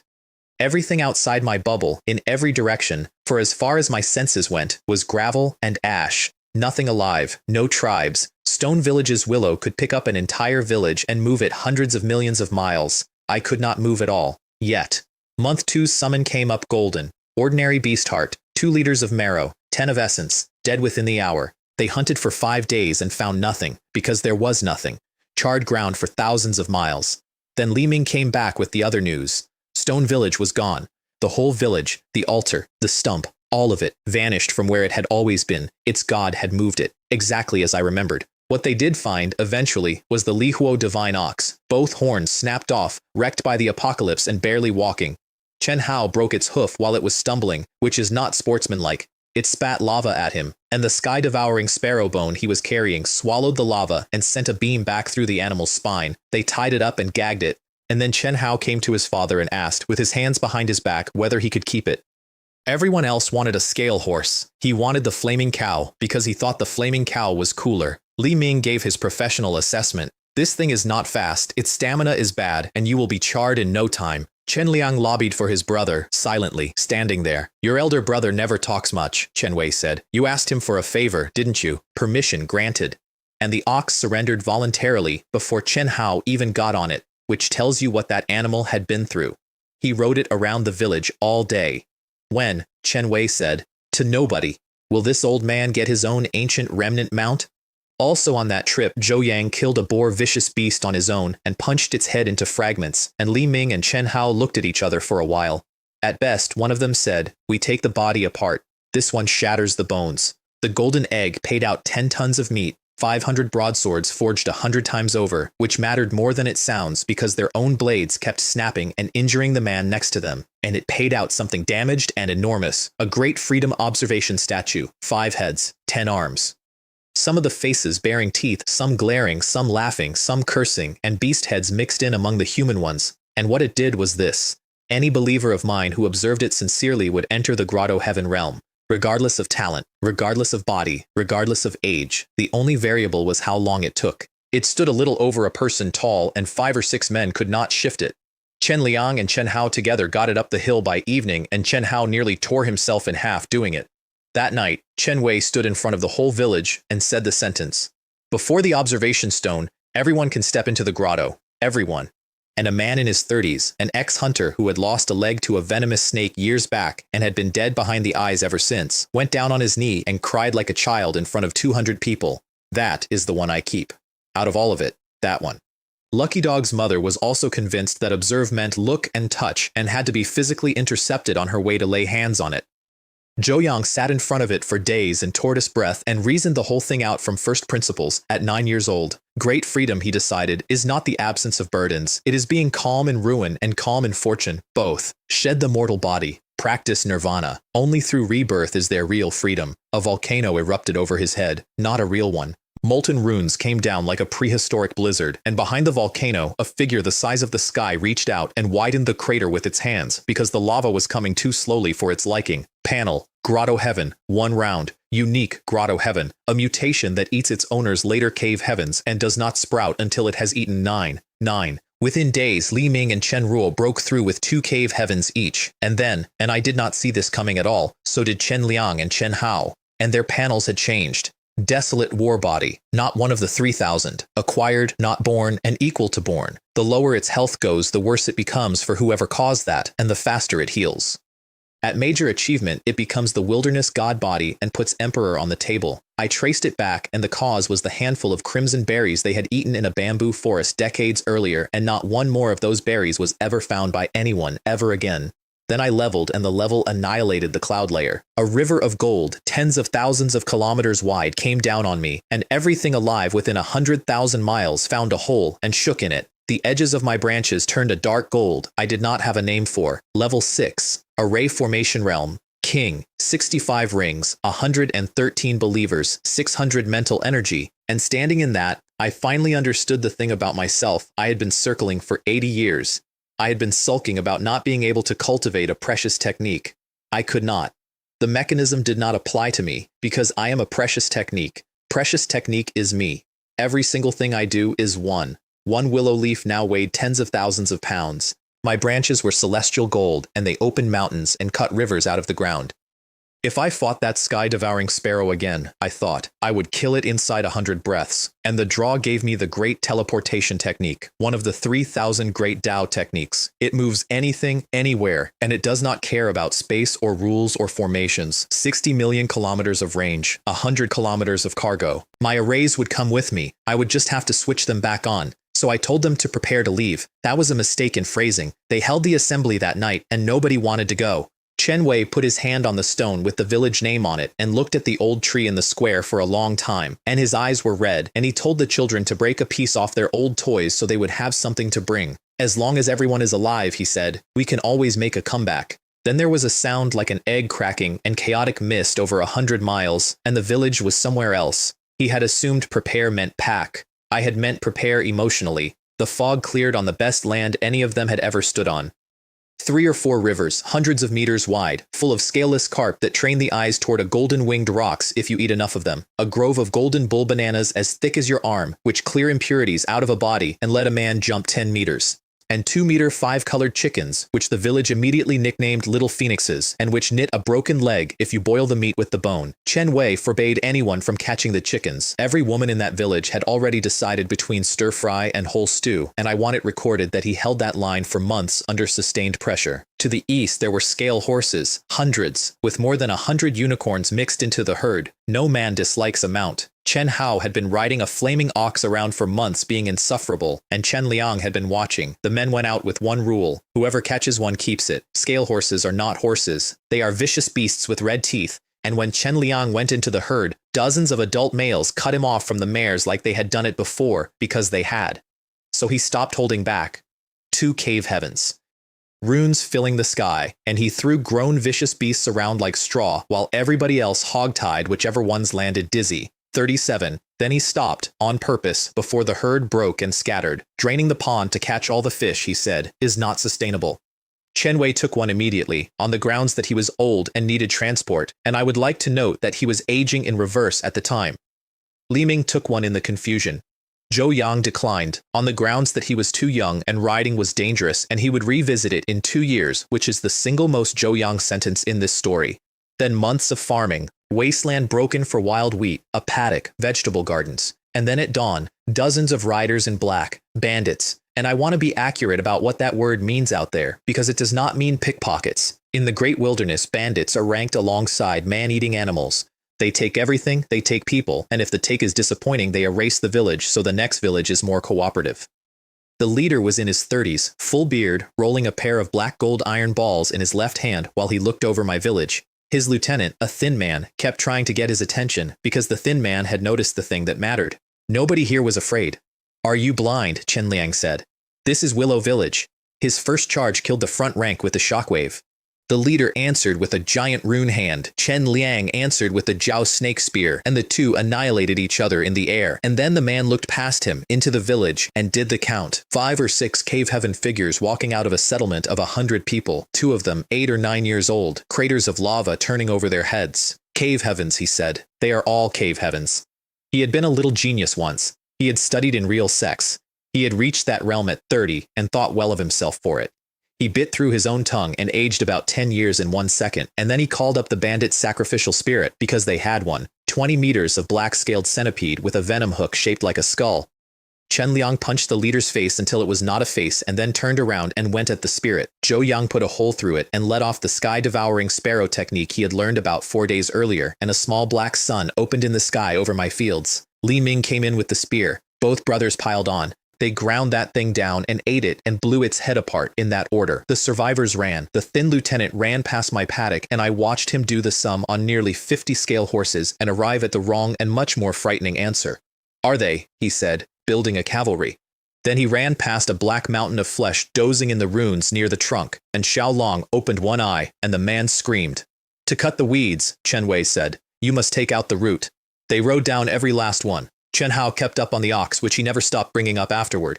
The stronghold was in a mountain, and it had thousands of kilograms of black gold in it, and a great deal more besides, and in a cave at the back it had 70 or 80 people locked up. Taken off the roads and out of villages, kept in rags in the dark to be sold or worked, and some of them were 15 or 16 years old, and they had all been in there long enough to have stopped expecting anything. Chen Ruo stood in the entrance of that cave with her jaw set. They are all pitiful people, she said. Take them back. Stay, Chen Wei told them, at the gate, when they arrived and did not know where to put their hands. Willow Village has everything it needs, except for people. That is the whole thesis of my village in one sentence, and an old man in animal skins came up with it on the spot. There was one more thing in that stronghold, and it changed the next 100 years. A bed. Crystal, agate-looking, big enough for 5 or 6 adults, naturally formed, with light moving through it like a tide coming in. Phantom Godstone. It sends a spirit into the void god realm to be tempered, and whatever you learn there comes back into your body with you. And I knew what it actually was because I had read about it. It is a prison. In the ancient immortal war, some very famous immortal kings sided with an alien realm. And the immortal realm could not bring itself to kill them, so it took their primordial spirits, turned them to stone, and shut them in there. And it keeps that place running on the spirit power of every powerful thing that dies in the immortal realm, forever. It is also where the cubs of ancient beasts train, and where every peerless genius of every generation goes to test themselves, including a certain child from Stone Village, and a certain boy with double pupils. I warned them. I said out loud that young gods have come to grief in there. Li Ming and Zhou Yang volunteered before I finished the sentence. They lay down on the stone. 3 seconds, snoring, and a gate opened across the sky. While they were under, I reset my arrays at the new site. The The mountains recombined into the maze. The spiritual energy came in like it was being swallowed by a whale, and it had a side effect I did not plan and enjoyed enormously. The 37-scale horses went docile overnight, vicious beasts with red teeth rolling on their backs in my fields with expressions of open bliss, because that is where my energy ran thickest. The handlers came to Chenwei completely baffled. Their war beasts were now behaving like the village dogs. Then I turned my attention to the phantom godstone and found that I could go in too. Not with a body. I could ride my believer's senses, passively, looking out through Li Ming's eyes, then Zhou Yang's, switching whenever I wanted, which means I had a seat for what happened next, and what happened next was the initial land. The initial land suppresses everyone who enters down to the blood-moving realm. Everyone. No exceptions, no matter what you are outside. And when my two boys arrived, there was already a crowd, and the crowd was laughing at a small child punching a rock. It was a 10-foot bluestone with rune-inscribed bones inside it, which anchor the rune portals, and in the entire history of that place, nobody had ever gotten one out. An old man in the crowd was joking that he would pay a fortune in refined jade if the kid managed it, and the kid stopped and asked what refined jade was. Then he shattered the bluestone and the bones fell out. While everybody was still frozen, two more children sprinted into frame. Unclaimed property belongs to everyone, Li Ming announced. I, Li Guai, will go first. And a richly dressed young genius of the Nanshan clan, who had opened a cave world at 10 and had a girl watching, stepped in front of him to be impressive. The delay cost the bones. They flew off and were gone for good. Li Ming turned around. One slap put the Nanshan genius into a boulder with his shoulder caved in, so his clan elder threw down a noble phantasm, a crimson deer antler, half a body long. I watched Zhou Yang catch it out of the air with his bare hands. Then he held it while it fought him. He kept holding it until it stopped fighting and went still, and severed contact with its owner, which for that clan was a catastrophe with no precedent. The elder attacked to take it back, and Li Ming put his chest in and kicked his head into powder, and the entire initial land inhaled.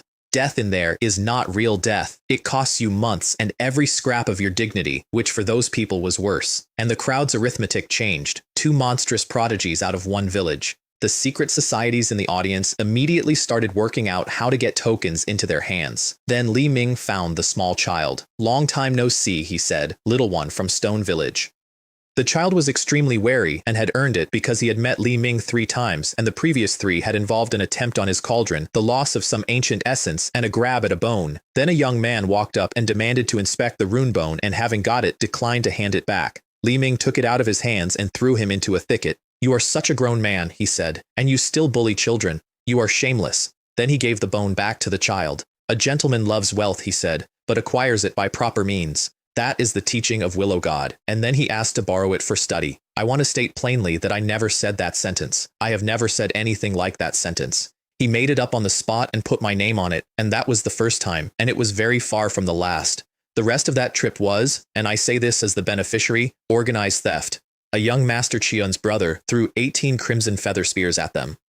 They blocked with the fierce ape body, which for some reason suppresses that particular technique, and Li Ming swatted the man out of the air and pocketed his crimson feather fan. "My darling," he said, about somebody else's heirloom. So the clan sent the real thing, a middle-aged near king whose eyes swallowed the sun and the moon with 100 retainers behind him. "Stop talking nonsense," Zhou Yang said. "If you want to fight, then fight." And behind him a phantom of an ancient beast came up and roared, and every hidden sect in that place started urgently trying to work out who these 2 children were. The 100 retainers went down like melons. The near king was run through and lost his lower half. And then Li Ming did something I did not know was possible. He kept the wound shallow enough to keep the man's spirit engaged, and said this: "You cannot even withstand a punch from us 2 brothers. Quickly send over your clan's ancestor, as many as you can." And a stone tablet appeared in the sky and granted him an achievement and the right to carve his mark on it. He carved one word: correct. The near king fainted from rage.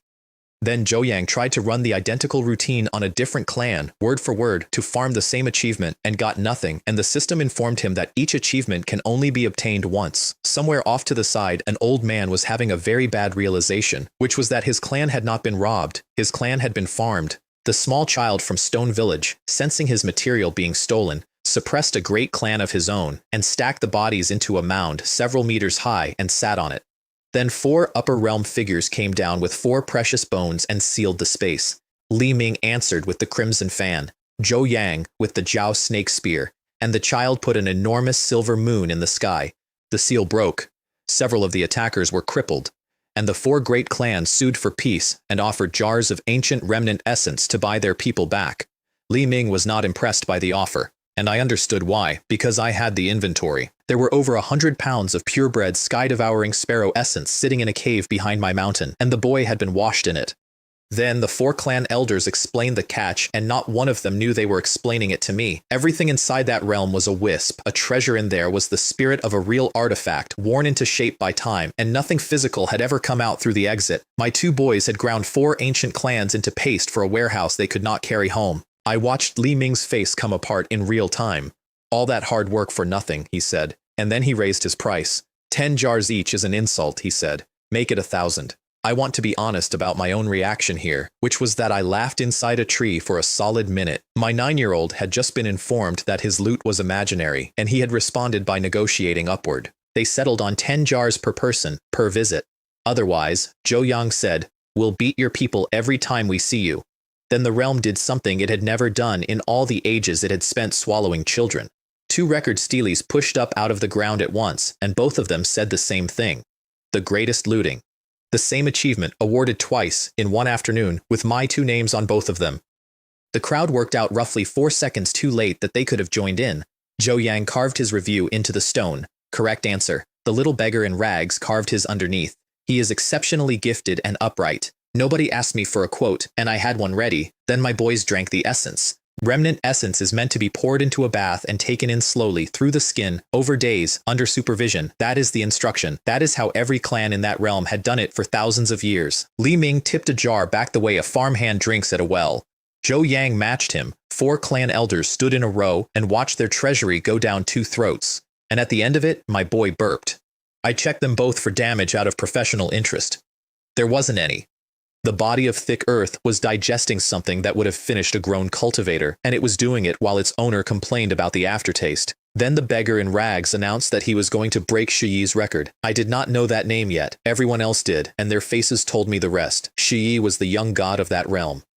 Born with double pupils, never beaten, the mountain that sits inside every talented child's chest and refuses to be climbed. 3 separate people begged the boy in rags not to try, on the grounds that his Tao heart would crumble when he failed. My 2 had never heard of Shiyi either. Their contribution was to offer to go and show him why the flowers are so red. The record was a mountain range, crossed on physical power alone. No techniques. The little beggar crossed it. He did it filthy, in rags, 10 years old, with a body that by every rule I knew should not have been able to stand up. When he came down off the last peak, a woman in golden armor descended on a 5-colored phoenix and offered him a place on the spot.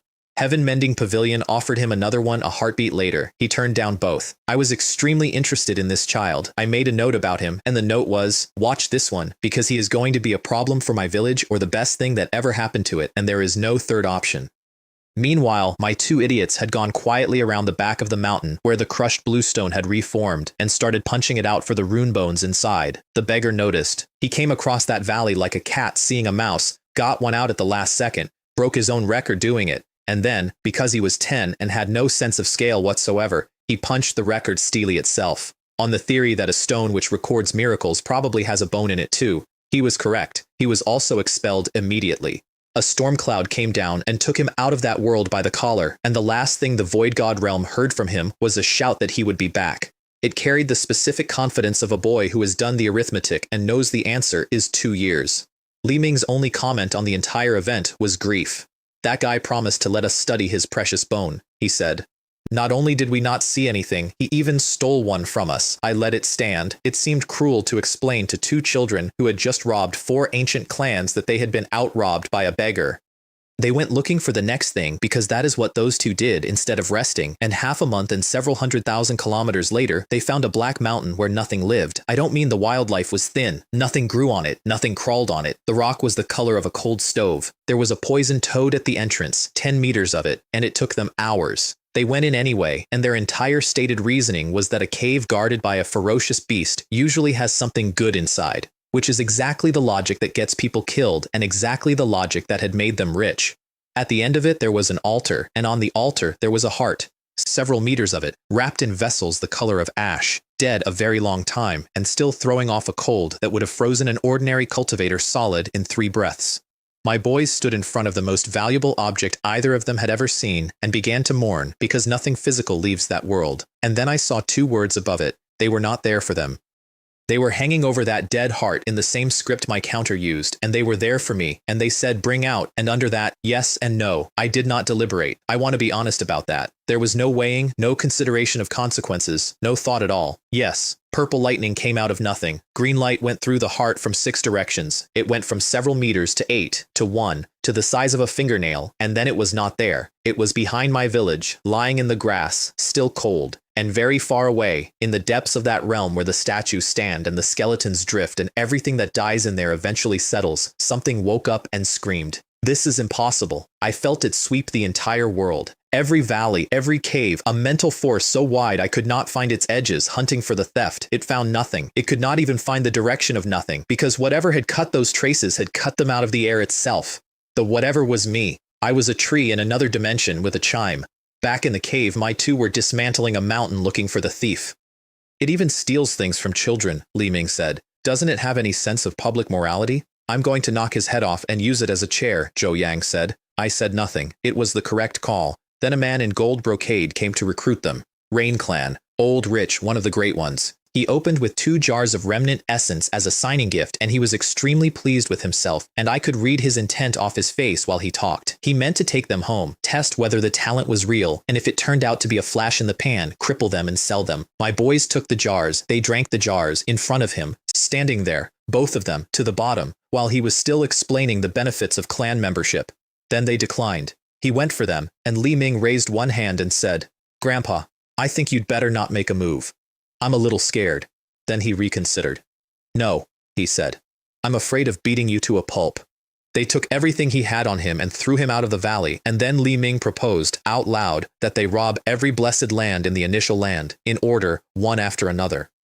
And Zhou Yang, who was constitutionally incapable of hearing a bad idea and recognizing it as one, gave that a thumbs up. The initial land emptied. I watched every great clan in that realm pull its children out of the blessed lands at once, because 2 brats from nowhere had swept all of them clean and nobody could work out where the next raid was coming from. And the rest of the realm, the ones with no clan and no jars and no elders, laughed for a solid week because they had hated those scions their entire lives and had never once been able to do anything about it. Then 7 or 8 supreme figures came down from the upper realm. They sealed the land with a dozen floating treasures and cornered my boys on Sunset Mountain, and Li Ming wiped his mouth and said, It's just a little food and drink from you. Is it really necessary to make such a fuss? I would like it on record that tens of thousands of clan geniuses got stacked into a pile that evening. A living pillar of one of the top families opened with a molten sea of fire and could not get through the fierce ape body. I watched more Supremes come in.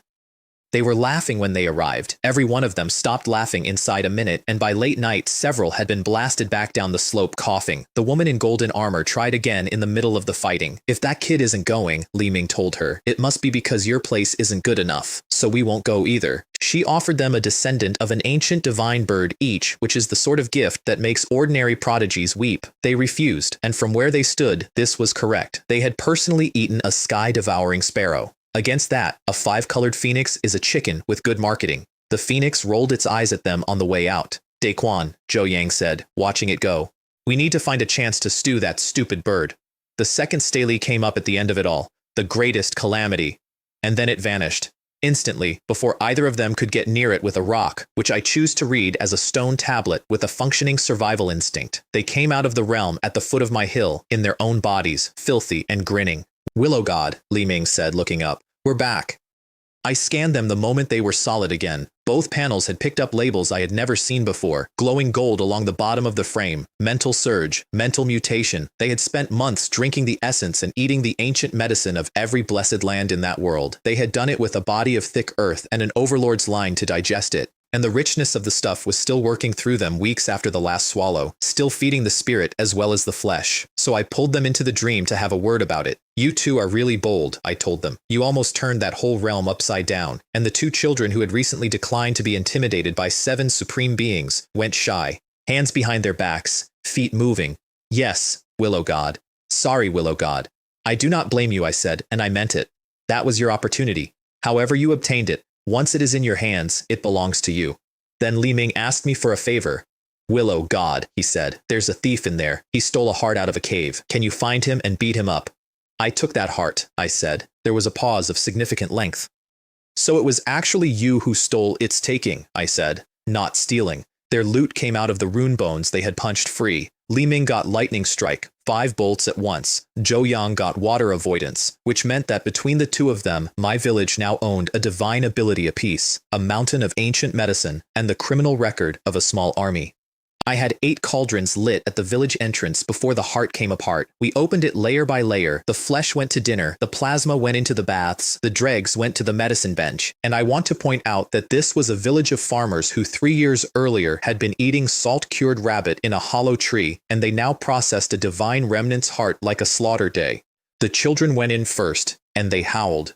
They howled loudly enough that a wolf pack 2 valleys over came in at speed, on the assumption that a rival had moved into the territory, and turned around at my fence when they saw what was actually happening. "Wang Kai," his mother said, without heat. "Quiet. Last time you attracted the wolves, nobody lasted 10 breaths in that water. Not one child, not one adult."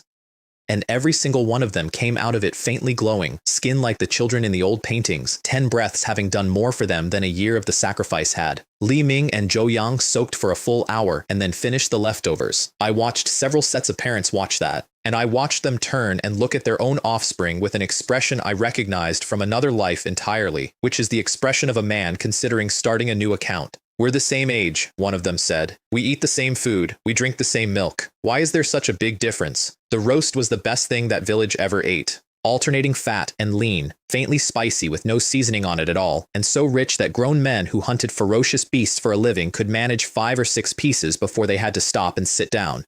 Then the dregs went wrong. Chen Wei was making the replenishing powder, which is what we always made, and the cauldron gave him pellets instead. Red, round, the size of a fingernail, and not one of my books had anything to say about them, so we tested them on the hens. The hens glowed pale red for 2 days, and then laid red eggs. "Lord Willow God," a child said, pulling on Chen Wei's sleeve, "can we eat the eggs?" Chen Wei had no idea. I scanned them and answered inside the ritual at speed, because I could see exactly where that child was heading next, and I was not prepared to be asked by a farm kid which came first. The next diamond egg cost me 10 different beasts, 10 liters of essence and a liter of marrow from each, 6 organs apiece, and 5 days. What came out of it was furniture. 200 sturdy cauldrons, 200 premium saddle sets, a spirit peach that cures all poison, and a book called The Fallen Realm. I have been handed divine abilities and pills that add 20,000 jin of strength, and I am telling you the cauldrons were the most valuable thing in that draw. Nobody who has not run a village understands this. My people have multiple births as a rule. One woman gave me 10 at once. There were 8 or 9 cauldrons in the whole village, and one of them was for rice, and in 4 years, every one of those newborns was going to need a bath in something. The saddles were worse, in that grown men nearly cried. They had been riding scale horses bareback for years. I delivered a mountain of leather at the morning ritual and watched 40 warriors handle stirrups like religious artifacts.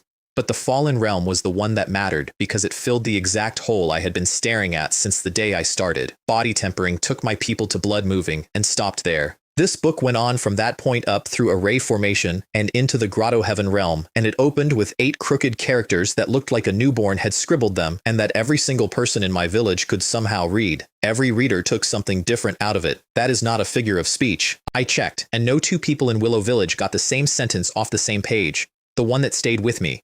Like a silkworm, if it stays trapped in the cocoon, it perishes, and if it breaks out, that is complete nirvana. The months after that were lean. Black iron eggs mostly. Acceleration pills I had no use for. And then, on an ordinary morning, my counter offered me an egg with a border on it I had never seen before.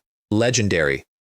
Its only hatching condition was 1 year at the bottom of a deep pool. I put it in the water that afternoon, and I told nobody, not the village, not the boys, not the snake. A year is nothing to a tree, and I wanted to be the only thing in the world that knew it was down there. 2 years later, my territory filled up with strangers. Heaven Mending Pavilion was opening its holy academy. Thousands of figures came through my mountains, all pointed the same direction. I counted races I had only read about. A 9-headed golden lion with a palace strapped to its back. Ancient kingdom royals riding inside the palace. A white jade dragon elephant out of Little Western Paradise. Princess Yan Jing's phoenix carriage, which I admit was beautiful. And a rumor moving through all of them. Shi Yi himself was going to attend. My hunting party of 12 was standing in the middle of that road. Wrong place, wrong century. A Rain Clan boy in expensive silk decided they were bandits. My men said they were from Willow Village. He said there was no such village. Then he said lying to him was a capital matter because his uncle held this land as a fief. Of all the land under heaven, he said, none is greater than the fiefdom. Then he rained 100 light drops on my hunters. They did not dodge. That is the part I want on the record. 12 men in animal skins stood in a pressure that would flatten a horse, took it on the flesh, and walked out bruised. I was proud of them. I was also aware of how it looked. There was a 10-year-old in that crowd, covered in dirt, wearing a torn robe. I knew the face. 2 years older, still filthy, still barefoot. Guo Tian. Next to him stood a boy called Lin Mu, and I found out what that name meant later, and it has not left me since. Guo Tian's father went out and found a boy to stand in his son's place, so that everything meant for Guo Tian would land on somebody else's back. The boy chose the name himself, Clear Wind. He picked it because he wanted to be as free as a breeze. He was 11, and he had volunteered to be a target. I might know this Liu village they're talking about, Guo Tian said. Then the Silk Boy's guardian stepped out and blew my hunters off the road. He was a cave heaven, 3 or 4 of them deep, and my men had nothing to answer him with. And then I heard hooves. It sounded like 1,000 troops. Seriously, a voice said. Where did this stray dog come from, barking so freely on the territory of my Willow village? That was Chen Liang, my eldest. One punch. The cave heaven went into the rocks and half his ribs went with him. Then my son said his terms in front of thousands of people. This is the territory of my Willow village. We can ignore everyone else. But you scions of powerful clans pay a toll to pass. Somebody asked him by what right. Because of my fists, he said. I would love to tell you I taught him that. I taught him a body-tempering sutra, and I fed him beast meat. The ancient kingdom sent out the golden armored general, spirit transformation realm, a whole major realm above the man in the rocks. He compressed runes into his own flesh and refused to use a single technique because he had decided this was a physical argument. He was right about that. He lost it anyway. First exchange, his own chi was outmatched. My son hit him a few times and the general's entire body ached. His nose bent flat across his face. Then he went all out, and Chen Liang answered with the fierce ape body and drove him backwards into the trees. The golden armored general was actually defeated? That was the crowd. And out in the middle of it, Guo Tian stood doing arithmetic that would not balance. He remembered this man. 2 years ago, he had been one more barbarian with strong bones and nothing else. Now he was flattening a spirit transformation general. I did the same arithmetic from the other side of it. I had built that. Then the general called for a gang up, and dozens of guardians and clan geniuses came in at once. Chen Liang ate my replenishing powder by the handful. He put a giant rune spear through 7 or 8 of them. My hunting party came in behind him with the fierce ape body and sent famous prodigies through the air. For a few minutes I thought they would hold. Then a supreme dropped light feathers on them, and defenses that had held all afternoon opened up. An elder of the Xuanyuan sect offered to buy my son's surrender. You call yourself a barbarian all the time, he said. So kneel. People of Willow Village never bow down to others, Chen Liang said. There was a rune inside his chest while he said it, a few centimeters off his heart. I could measure that distance exactly, and I could do nothing at all about it, and I want you to understand what that is like. 800 kilometers away, level 6, rooted, watching my eldest son get measured for a corpse puppet. The general promised him that specifically, refined into a puppet and paraded, and then my scale horses arrived. Nobody called them. They came over the ridge at a gallop, went straight through the crowd, scooped their riders up off the ground on the run, and were gone before a single supreme being reacted. It's one thing to lose a fight, the prince said into the silence, but to be rescued by someone's mount in front of this many people. A white-robed youth offered a jar of remnant essence to anyone who could say where Willow Village was. Nobody could. Chen Liang came home wrecked. Some of my people did not come home at all. I want to be precise about this part, because this is where I stopped being a landlord. Chen Wei climbed my hill that night, 60 years old, and he came up fast. Does a powerful clan have the right to act so recklessly? He asked me. He was not crying. He was furious. I had already decided. Passing through my mountains is nothing.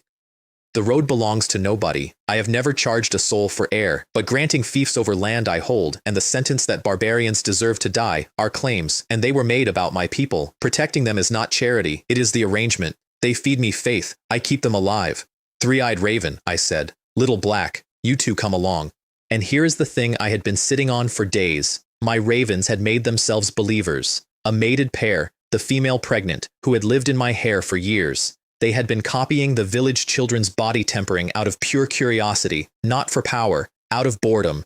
Their faith crossed 60 a few days earlier, and I pushed the sutra into both of them, and the third vertical eye on that female fires a 5-colored light that melts a mountain. War party. The python and the raven in front. Then Li Ming, Zhou Yang, Chen Wei, Chen Hao up on the Li Huo divine ox, and the best warriors I had. Are kings and nobles born with a special destiny? Chen Wei said at the gate. Anyone who dares bully the people of Willow Village I'll bully them to death." Then he sounded the horn. That horn had not been used in years. My whole village came out and chanted for them, 300 voices at the fence line, and I stood over the top of it and said nothing because nothing was needed from me. They felt my war party before they saw it. The ground shook for miles. The 9-headed lion panicked first, then the white jade dragon elephant. Neither of them could see anything yet, and both of them wanted to leave. Then my ox arrived inside a moving wall of lava. "There seems to be someone on this fire god ox," somebody said, which I thought was a fair observation.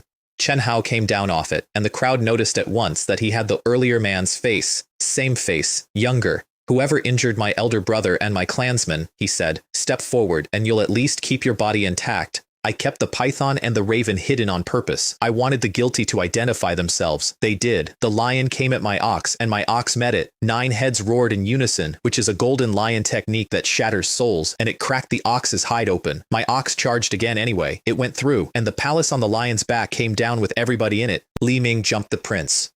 The golden-armored general intervened and discovered that this 9-year-old was harder than the man who had beaten him. Then Zhou Yang, who had been waiting the entire fight for exactly that, put a fierce 8-bone spear through the general's chest. The clan elders finally came out, spirit transformation and above, every one of them. They demanded 100,000 jin of black gold as an apology. "You old fool," Li Ming said. "Are you obsessed with money?" A white-robed elder swatted both my boys out of the air with a hand that blotted out the sky. So Xiaolong snapped a 100-meter peak off with his tail. He did it lazily. I know that animal. He did it the way a man shuts a door with his foot. And then my raven opened the third eye. A bronze gate came out of it. 10 feet of it, hanging in the air, covered in eyeballs. The gate opened, and a giant black hairy claw came through. Everything it touched went cold. Eyes white, no wound anywhere on them, nothing you could point at and call an injury, and nothing that ever moved again. It took every elder in that clearing and put them through the gate. Then my raven landed on the stone and spoke. She had never spoken. Her voice came out shrill and hoarse and far too old for her. "Ignorant fools. You will never know what being you have offended.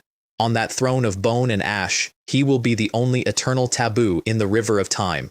I did not write that line. I want that clearly understood. Nobody taught it to her. An old man in the crowd knew what she was. He had read a few scattered lines about her kind in an ancient book decades ago, a true purebred so ominous that its name is a forbidden word. He said it out loud with his hands shaking, and he never expected to see one. Then he tripped, face first into the ground, and he broke the last of his front teeth on the way down, and that single event convinced several thousand people that the curse was real. An ancient kingdom princess arrived on a purple beastbone mount, carrying the nameless compass. I paid close attention to that thing. It was the first object I had ever seen that could actually threaten me. A fragment off some strange altar. It finds hidden places and predicts danger. It cracks a little with every use, and it had 2 or 3 uses left. She pointed it at my mountains. It came back red. The brightest red anyone standing there had ever seen it go. Brighter than it went for forbidden zones and ancient tombs. And then it shattered in her hands. Thousands of fragments. "Liu village is nowhere to be found," she said. "It must not be sought. It's a forbidden zone." Her mount turned and left without waiting to be told. That was the day I stopped worrying about being found. Not because I was hidden, because I had become formally a place that people warn each other about. Then Li Ming set the toll. 1,000,000 jin of black gold per clan. For scale, 1 or 2 ounces of black gold keeps a family of 3 for 10 years. 1,000,000 jin builds a small palace. My 9-year-old opened at a number nobody standing in that clearing could pay. The negotiation is my favorite thing that happened that year. "If you can't come up with that much," he said, "can't you at least try to negotiate the price with me?" Somebody offered 10,000. "No," Li Ming said. 990,000. Somebody else tried. 980,000. They settled at 50,000 a clan, and the clans paid it by selling their spare heaven-mending pavilion entry slots to the onlookers. Which means my village was funded that afternoon by an audience buying tickets to watch itself get robbed. Then my boys took their robes, flame rabbit fur, warm in winter, cool in summer, reserved for core lineages. Li Ming appraised the fabric like a cloth merchant at market, while a row of famous prodigies stood there in their undershirts and said nothing at all. Guo Tian, meanwhile, was having a bad afternoon. He kept telling people he knew where Willow Village was, and nobody believed him. "Look at your clothes," one of them said. "You've clearly crawled out of a ditch." Then Li Ming spotted him across the clearing and greeted him first, warmly, with one hand already inside his treasure bag. "Hurry up and take out the rune bone you promised us." And the entire crowd worked out at the same moment that all 3 of these children were the brats from the Void God realm. The woman in golden armor came down a 3rd time. Deer antler jade token. Instant inner disciple, a thing they rarely hand to great clan prodigies. refused, politely. Li Ming told her she was prettier than the village chief's foxtail grass, which in Willow Village is the highest compliment available, and she took it as a serious insult. Her phoenix was too frightened of my snake and my raven to move until I let it go. Then, heaven-mending pavilion itself arrived on flying wheels. Elder Zhuo Yun had stood at his own mountain gate in the wind for hours that morning, waiting for a ceremony nobody attended. He now came down into a clearing containing a netherworld king python, a three-eyed raven, and a Lihuo divine ox, with 4 humans standing 5 meters away, unharmed and bored. Willow Village is in those mountains, Li Ming said, and pointed. Everyone looked. Nobody saw anything. The whole crowd followed my people home, thousands of them, through the passes, at a respectful distance. Then they ran screaming in the opposite direction, and I did not have to lift a branch. Flying wheels went over my canopy for 3 days and nights after that. Inside Heaven-Mending Pavilion, a hollowed-out Zhuo Yun made his report to a disheveled giant sitting in a world of black mist. Teng Kun, the Thunder Ancestor.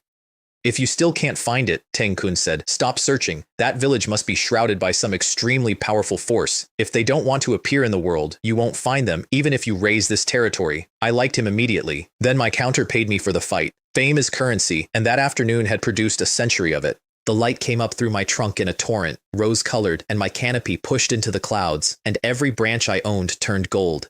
And then I saw something. Galaxies. Turning slowly in the gaps between my own leaves. Then the universe died. All of it. Everywhere. Going out. Not dark like night. Dark like nothing had ever been there. And at the deepest point of that dark, there was an altar. It was so large that the sun and the moon were smaller than one of its stones. Countless races knelt in front of it, rank behind rank, out past anywhere I could see, and on top of the altar there was a willow tree. It was me, not like me, crimson flame lit on its crown, then 108 fires, then 1,008, then 100,008. Black sacred lotuses, golden embers, cold purgatory fire, a black flame that feeds on souls, all of them converging, all of them burning the eternal dark back out of the universe. Heaven and earth are the furnace, 10,000 rivers are the fire. Then I lit myself. Level 7. Divine Fire Realm. 68 rings. 323 believers. 700 mental strength. What it means. The strongest realm the lower realm has. Half a step off godhood. A planted Tao seed. A fire that does not go out. A body that does not break. One wave of my branches carries divine might for 30,000 miles. One of my leaves can kill a venerable. And I could move. 60-odd years standing in one spot, and I could move. I'm going to put the other half down too, because I did not celebrate for long. In the world I had actually read about, the Divine Fire Realm is at most a slightly larger ant. When the real thing arrives, cult leader supremes die in rows. I was now strong enough to be noticed, and nowhere near strong enough to survive being noticed. My draw that month was Chaos Divine Thunder, growth type, single target, and area both. And there was exactly one thing in the whole lower realm I was not sure I could take. The Shadow Lord, founder of Heaven Mending Pavilion. He ignited his divine fire before he was formally anybody's disciple, which is the sort of number that makes me feel like a farmer. Then the woman he loved put a blade through his skull. What is left of him is a divine soul inside a broken sword, insane and in pain. And when Chunqi came for his pavilion, that soul went out alone and fought several divine fire enemies to keep the place standing. I read all of that and thought, same philosophy. He built a thing, and he would burn for it. I own exactly one item in this world I would risk everything for, and it has 300 people living in it. Then I spent a fortune on weapons. Thousands of pounds of black gold went into the ground before one young smith worked out how to forge it, plus 3 apprentices sharp enough to keep up. After that, almost every adult in my village carried a black gold longsword. Other clans keep a weapon like that in a vault and call it a guardian treasure. My people used them on firewood. I did stop and look at the whole operation once. Willow Village was an infant in swaddling clothes and I was raising it. Best management game ever made, and I was the only player in it. My next epic egg took 10 days of noon sunbathing in a filled cauldron, 15 minutes a day. Miss one day, lose everything. Rewards, 10,000 jin of sea sand, which nurtures a soul until it can manifest. 70 jars of monkey wine, 1,000 spirit wheat seeds, and 5 low-grade fire-separating pills. The pills had one restriction. They worked on the Lihuo divine ox and on nothing else. 40% chance of becoming purebred, 50% of a denser line, 10% of absolutely nothing. I found the ox sunbathing. It was snoring like distant thunder, fat rolling off both sides, with several female unicorns loitering nearby and pretending not to look. I'll give you 3 breaths, I said. It came up my hill fast enough that the villagers assumed something was chasing it. In the dream, I showed it the true form again. the leaf the size of a star, veins like galaxies. Ancient gods hundreds of meters tall kneeling in ranks, each one of them carrying whole kingdoms of worshippers on his shoulders like specks of dust. It could not stop shaking. My terms were simple. You get the opportunity. From today, you are not this lazy, and you lose the extra layer. Otherwise, I said, I feel like I can finally eat meat during the Lunar New Year. It got emotional on me. Willow God, it said, you are my second parents. I've been an orphan since I was a child. I waved it off my mountain. It savored the first pill like a delicacy, felt nothing at all, and swallowed the other 4 at once. Then it nearly came apart. It rolled around on the ground for an afternoon in front of my entire village.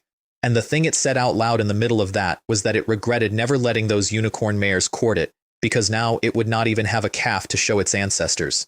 I see this old cow is in so much pain, a villager said thoughtfully. It might be infected. You can't eat beef from an infected cow. 5 days of drying out like jerky. On the 6th it wrapped itself in a membrane. On the 7th it cracked out smaller, denser, flesh like steel, new fur in crimson and gold, and a river of power feeding into it from somewhere past the sky. Purebred. Its first act as a purebred divine beast was to chase that villager around the fields at a carefully maintained distance of 20 meters. The 1,000 spirit wheat seeds went to Chen Wei to replace the wild wheat we had been eating since the day I found him. I spent the next year on a single question, and the answer was worth more to me than the ox was. Could I put the Chaos Divine Thunder inside the yellow millet dream? I could. I did. Real thunder, inside a false sky. In a dream I own the walls of. Anything I ever pull into that dream from now on is standing in a room where I control the weather and the physics and the ceiling. I was still admiring my own work when the range at the end of my territory started to roar. Chaos energy churning, lightning, rain coming down in sheets, and mountains rising up through it that did not belong to my world at all, blurred at the edges, printing themselves onto my horizon. A small world was opening. So I picked my people. Li Ming, who now had 3 cave heavens, each one holding the phantom of a different mountain. Other prodigies condensed divine beasts in there, or one of the 10 fierce. My boy condensed geology. Zhou Yang, still on 1 cave heaven, except the sea inside his had crimson dragons moving through it, the Lin brothers, Chen Ruo, and 3 teenagers sitting at perfect blood moving. I left everybody else at home, and I want to be honest about the reasoning, because it is not noble. Most of my villagers are ordinary people. I was not going to feed all of them into a small world for a little experience. Bodies do not come back and faith does not either. Each traveler got a crimson jade pendant off my branches. 1 drop binds it. If the wearer is in danger, I know instantly, and I can push a little of myself through it for a moment, and it can force its way through a small world's rules. 1 use, that is all. Then I watched them ride out. Chen Hao on the purebred ox, everyone else on unicorns. My ox refused to enter the fog, flatly. If we force our way through, it said, something bad might happen, which from an animal that had recently been shot full of pills was a considered professional opinion. So they went around and found an ancient gray-brown city packed with young geniuses of every race, all walking toward a portal the size of a mountain. Through the gate, my view got strange. Divine monkeys flying, stones flying, butterflies made of magic, 10-meter giants, tree spirits with roots hanging in empty air, which I took personally. Li Ming looked up at a big fat goose and started planning. Somebody told him it was a purebred golden-winged rock and that it swallows people by the 1,000. My ox curled its lip at that. My ox had opinions about apex predators now. An unkempt old man attached himself to them as a guide. He had been in there once before and he knew where the opportunities were. He had only gotten in at his age because of a secret treasure. That place enforces a hard limit on age and cultivation, and it kills about 99% of anyone who breaks it. Then my ox got rejected at the gate. Chen Hao burned his pendant to force it through. Just spent it, in the first hour, on a cow. And the old man watched him do it and quietly revised his estimate of who these people were, because nothing he knew of hands out disposable rule-breaking jewelry to farmers. The place was called the 100 Broken Mountains. It opens rarely. It is full of ancient ruins and legacies, and men who walked out of it centuries ago walked out as emperors. First stop was a 10-meter hive of 100 flower bees. Their stingers go through protective divine abilities. They went into Li Ming and stopped. He stood inside that cloud and scooped half a jar of honey out barehanded, and then he left the eggs alone, unasked, because he decided the bees needed them. The old man wanted a taste. Li Ming wanted an ancient, precious technique for it. The old man offered a pufferfish eyeball. My boy refused on principle. All I wanted was a sip of his wildflower honey, the old man said afterward, to nobody. and he actually thought he could get a rare precious technique out of me. Human hearts are utterly depraved. I have rarely enjoyed a sentence more. The Fei heard them discussing how to stew it. 1 head, 2 bodies, 6 legs, 4 wings, crimson all over, and a temper. It came out of nowhere at their backs, and the only thing that saved my people from being cut in half was my ox shouting. My ox took it personally. Sneak attacked, it said, right under my nose. A fire python hundreds of meters long against 2 bullhorns. Mountains melted, streams dried out. Fei spat a fang-shaped flying sword as red as agate. My ox knocked it out of the air, burned through one of the heads and stamped the other one flat. Its own verdict afterward was the useful part, and I made a note of it. Before I was purebred, it told me I would have lost. Its technique was better, and its body was in its prime. Purebred is not a bigger number. It is a different level of life. Li Ming took the fang sword, perfect for chopping vegetables and mincing meat, he said, about a divine artifact. Then they butchered the Fei where it lay and grilled it with my ox breathing the fire, and the meat came out too chewy. We should take it back and stew it, one of them said, if Aunt Wong were to cook it. My ox ate the bones. The next ruin killed nearly everyone in it. Treasures were glittering under the rubble, and the artifacts themselves were doing the killing. Anybody who reached for one stopped being a person, and the crowd could not stop reaching. I watched dozens of the finest young cultivators of a dozen races die in a line, one after another, at a rate of about 1 every 10 seconds, and not one of them turned around. Li Ming grabbed a broken sword like agate and bagged it, and I did not stop him, because at that point I had a 100% hit rate on his instincts. Then my ox panicked. Come up quickly, it said. Something big is about to happen. Chen Ruo's pure yin sense agreed. That was 2 of my alarms going at once, and I have never once regretted listening to both. Seconds after Chen Hao was aboard, every treasure in that ruin linked into a single killing intent and swept the ground clean. The survivors barely got a breath in before a pillar of light came out of the valley next door, a tower of bone, crystalline, made of bones I could not identify, floating in rose-colored light. Then a 3-headed ferocious bird drove back every human prodigy on that field at once. Hundreds of meters of it, orange feathers, wind blades in cyan. It had been at Grotto Heaven for some time, and it belonged to nobody, and its plan was obvious to me from the first second. Intimidate the whole valley with the bird, then carry the tower off at leisure. A vicious and despicable scheme, and I say that as somebody who steals hearts out of caves. And then a boy in rags planted himself in front of it. 3-headed bird, Guo Tian said. I advise you to leave here quickly, or I'll eat you up. Chen Liang invited him up for a chat instead. Then a war chariot came in carrying a white tiger. Crystalline, of West Mausoleum Beast Mountain. Grandfather a beast king, and human beings carried his sedan chair for him. He was furious, and his reason for being furious was that this human in rags kept looking at him and salivating. His tiger slave opened a gray beast skin bag, and the suction out of that thing pulled trees and mountains up off the ground. It also woke up whatever lived inside the tower. My ox called it, and they ran. White light came out of the tower and passed through the old man, and what fell afterward was dry and light and did not move again. The same light went through the tiger's shoulder. Then the tower shrank down and fled. Guo Tian chased it, and my 3-headed bird, which had not fled at all, it had hidden, came out of the rocks and dived after it too, leaving a boy in rags cursing on the ground behind us. What a cunning big bird, he shouted. Once we catch it, we'll pluck all its feathers and then deep fry, steam, roast, or salt bake it all. The tower baited us. It shrank to nothing, ignited the magma under the range, and turned a whole region into a sea of fire. And my bird, a wild animal that had known my people for one afternoon, put its own body over them and went into that fire on purpose. It came out burning and crashed into an ice-cold mountain stream, and the stream had to boil before the flames went out. Everyone came up black with soot.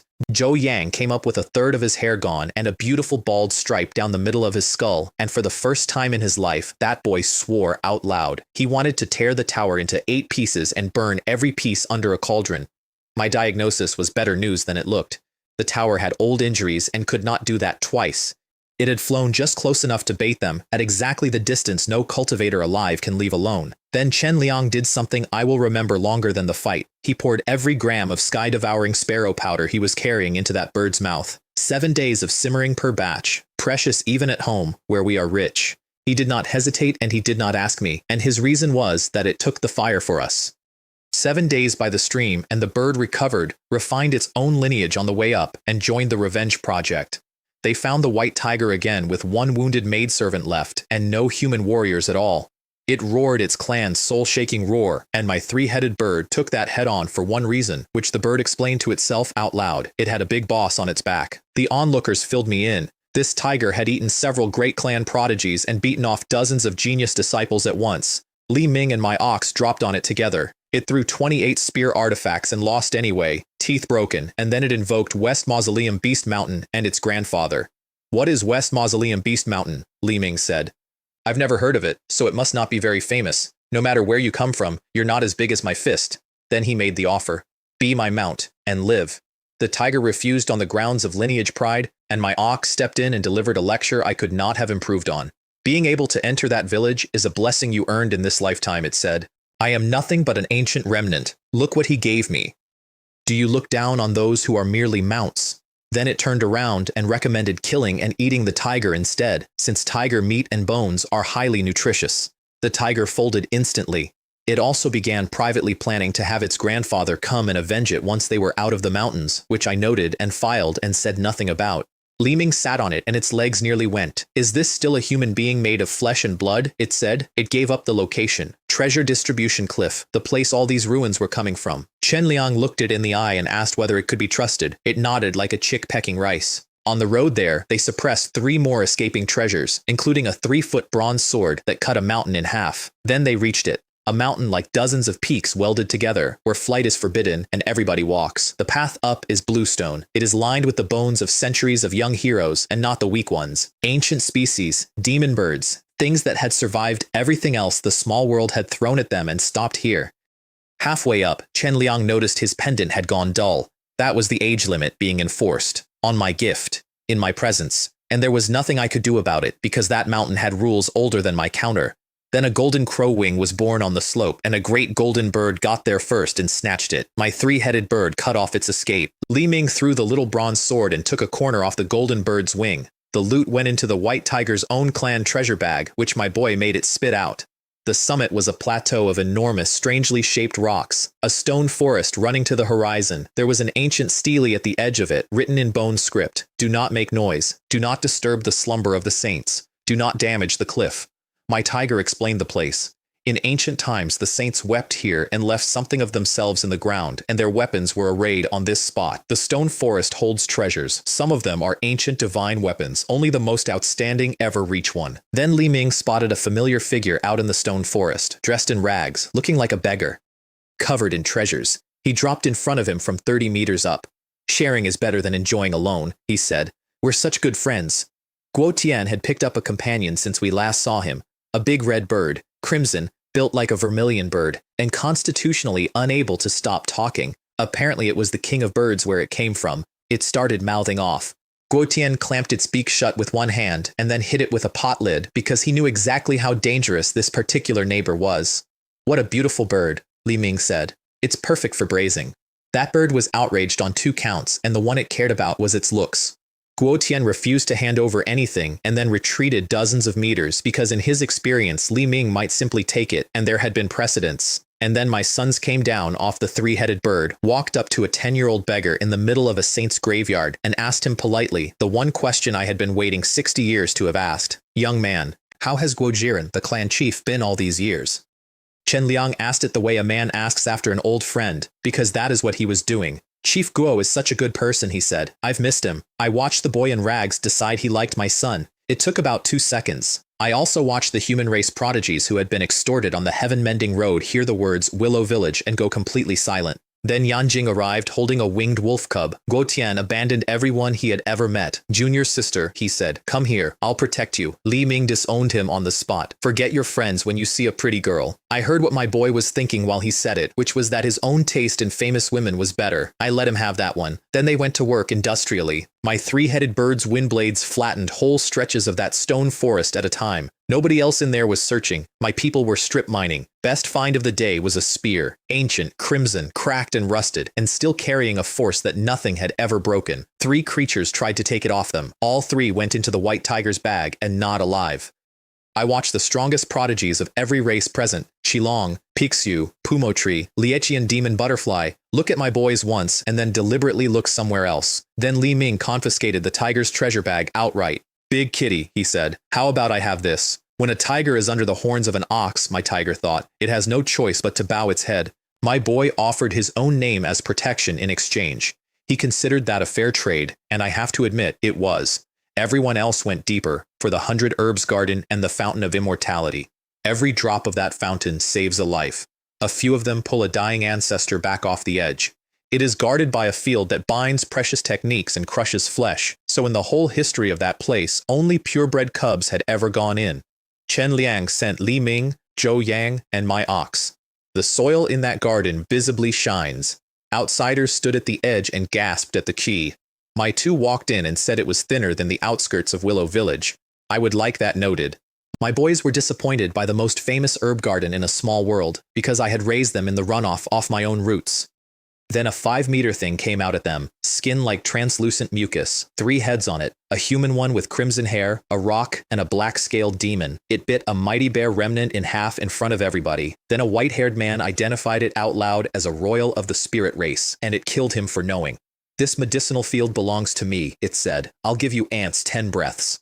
Everyone ran. My 3 did not. More arrogant than me, Li Ming said. That's outrageous. My white tiger refused to fight it, flatly, and I respected the honesty. My ox opened its abdomen. It ran, and Li Ming chased it over 3 mountains and came back carrying it with all 3 heads gone. Then my 2 vacuumed the entire outer garden into the stolen bag. Herbs, roots, and then the divine soil itself, which nobody in the history of that place had ever thought to steal.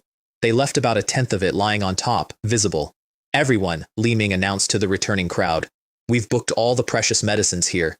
Deeper in there is a mist where precious techniques stop working, and only flesh counts for anything. My white tiger nearly died in it.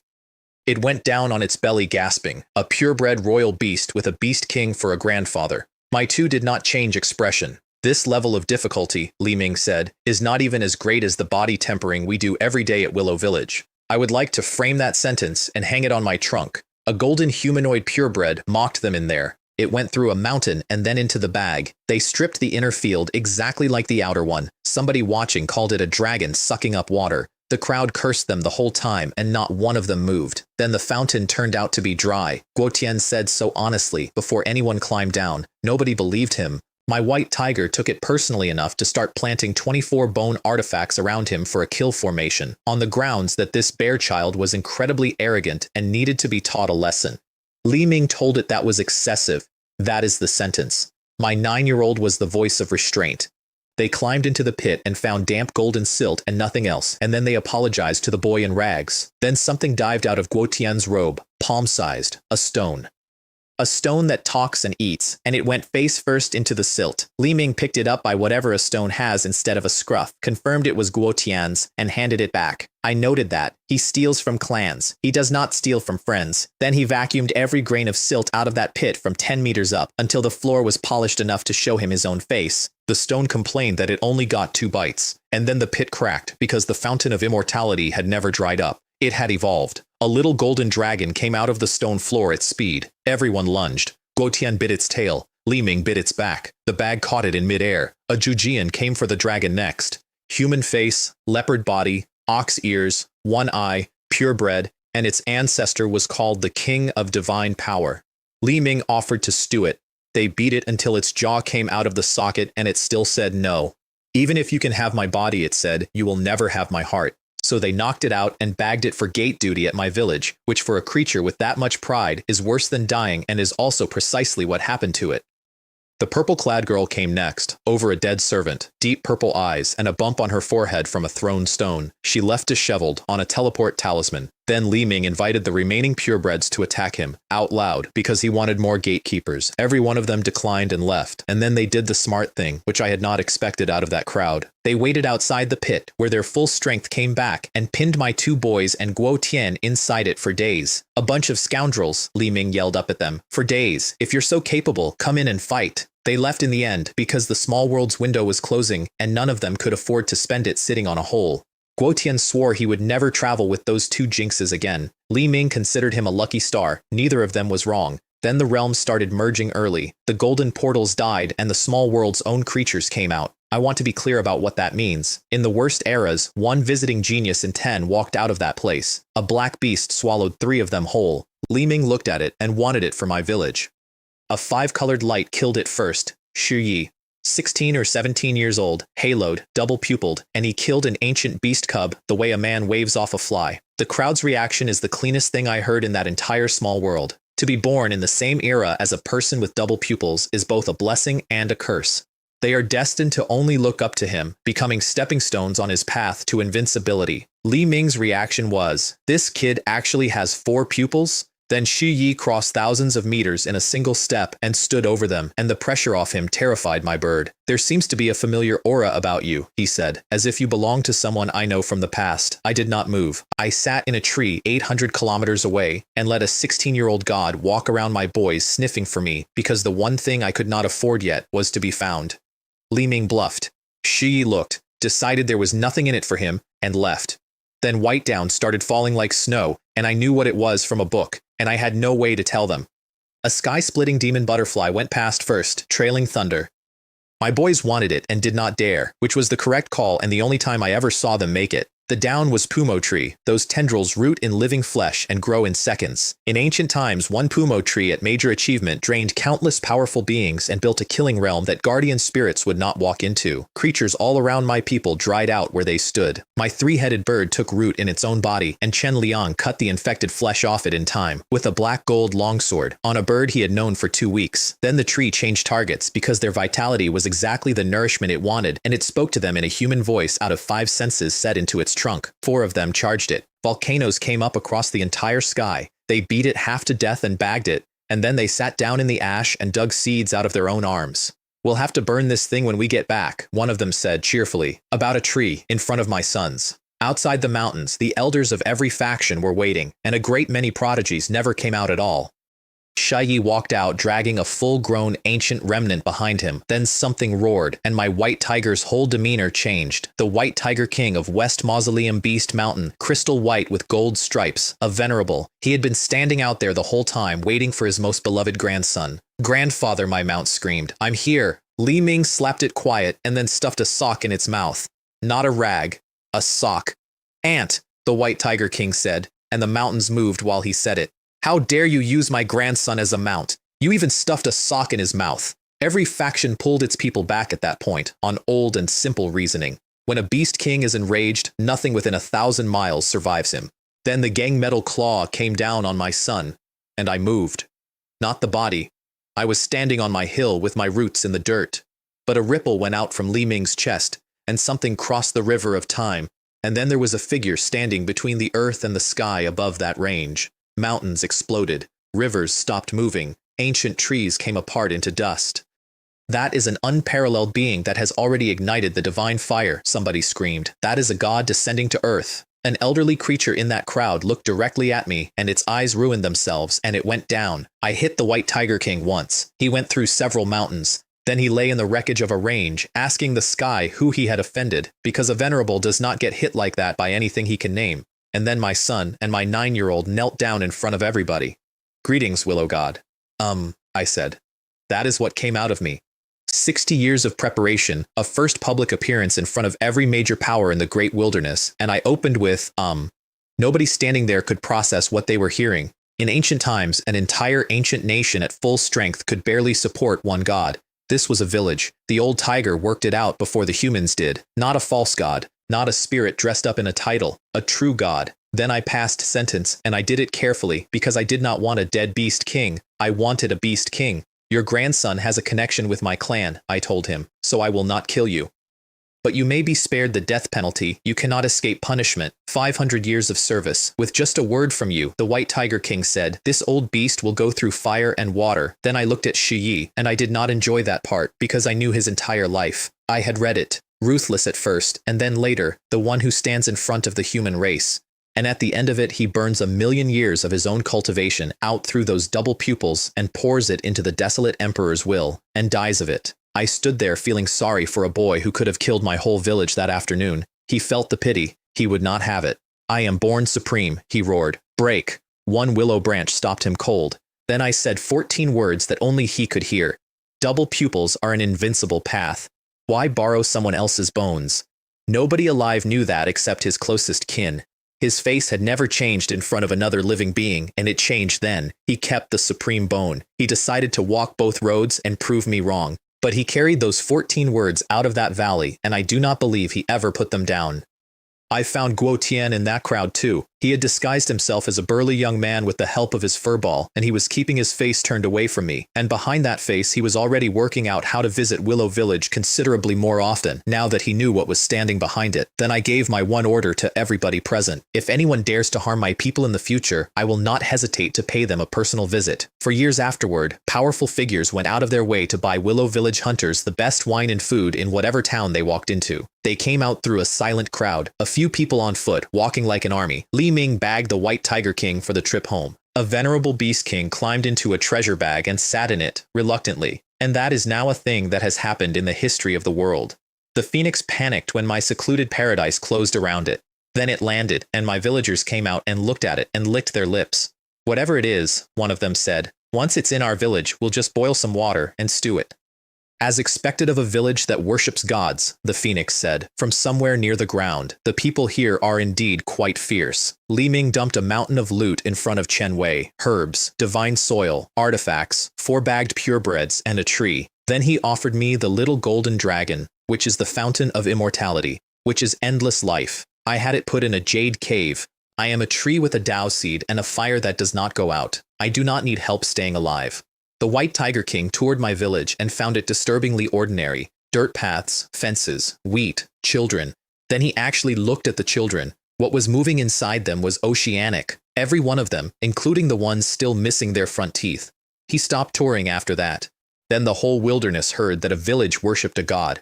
Thousands went looking. Not one of them found me. I watched search parties walk within a mile of my fence and turn around. Inside Heaven Mending Pavilion, one old man knew the truth about his own home. Old ancestor Feng Jing. His pavilion's power had never been its elders. It was the guardian spirit. A vine, ancient beyond counting, and the vine was running out of life. He called it the last glory before the collapse of the empire. I thought that was a good line for a man watching his house die. His plan was Guo Tian's fountain silt, resurrect the vine with it. It worked, spectacularly. Life force went up into the sky and pillars. Stars got plundered. My village came out of its houses to watch the light from 800 kilometers away. I knew what I was actually looking at. The vine was faking. It had spent priceless material to counterfeit a return to its peak. Things were circling that pavilion, and a guardian spirit in peak condition is not worth attacking. I did not intervene, and my reasoning was not kind. That pavilion never did me a favor. Its fall pushes its disciples toward me, and its refugees are, in the words of the Pure Land, mostly mediocre talents, which means every one of them would be a top genius anywhere else in the world. I had exactly one hope, and it was selfish, that whoever came for that place did not wreck my territory on the way in. Otherwise, I would have had to act whether I wanted to or not. I also noticed the thing nobody says out loud about cause and effect. My people killed the sky-devouring sparrow. The seat did not stay empty. Something else simply took it. They lit lanterns to celebrate the vine's recovery. Guo Tian went to see it, hoping for the complete kunpeng technique, and got a priceless golden bone artifact instead. Then the vine said, "Little brat, I'm going to die." It was standing there lush and shining like a god while it said it. It explained the whole thing. The phenomenon was staged to buy time. The immortal spring silt was never going to be enough for a second life. It had lived from the ancient era into this one, and the life was simply spent. Then it gave the boy the only thing it had left. The great wilderness is about to descend into chaos. It may begin with the Patching Heaven Pavilion, or more likely it will end with my own death. In times of chaos, everything is meaningless. Only by becoming strong can you survive. And not only the wilderness. Every place in the 9 heavens and 10 earths. Even gods will die in large numbers. No god was going to help it. Every friend it ever had turned to dust a long time ago. It held that pavilion up anyway, for a promise it made to one man, and then a figure appeared in the room that only Guo Tian could see. Gray robe, a black longsword through the skull. He stood in front of that dying vine and wept, and he could not stop, and the vine never once noticed he was there. The Shadow Lord had come to say goodbye to his own guardian spirit, and he could not be seen doing it. I had read that scene in another life, on a screen, in a chair, with a drink. Reading it and feeling it happen 400 kilometers from my own roots are not the same thing. Guo Tian walked out of there red-eyed and thought about the god of Willow Village. Then he realized something. That guy Li Ming keeps nagging me to come visit, he said, but he never tells me where the village is. Weeks later, unfamiliar creatures started ringing that pavilion's gates, not attacking, gathering information. Then the sky went dark. A golden stairway spread across 10,000 miles. And a black and crimson ferocious bird came down it with moons in its eyes into the seat my people had emptied. Several venerables attacked at once. The old vine fought to buy its pure land time. My village felt aftershocks and nothing else. My white tiger king counted how many venerables were in play, and his legs went weak. Then he thought about it and went back to sunbathing on my hill, on the grounds that a village with a true god in it outranks the #1 power in the great wilderness. Then I dropped the secluded paradise. I opened my mountains. I made my village findable on purpose for the first time in 60 years, and for 2 days, nobody came. So I built something. Yellow millet dream plus the 5 senses gave me a soul body. Full strength, no cultivation lost, it crosses vast distances in a step, and it takes any shape I want. It lasts 3 hours. That is the entire limitation, and it was enough. I walked out of my own territory for the first time since I woke up in the dark. Palaces down flat, canyons torn open across ground that used to be a road, and bodies on the road, not moved, not buried, not counted by anybody. I looted the ancient garden's dead vines on the way past.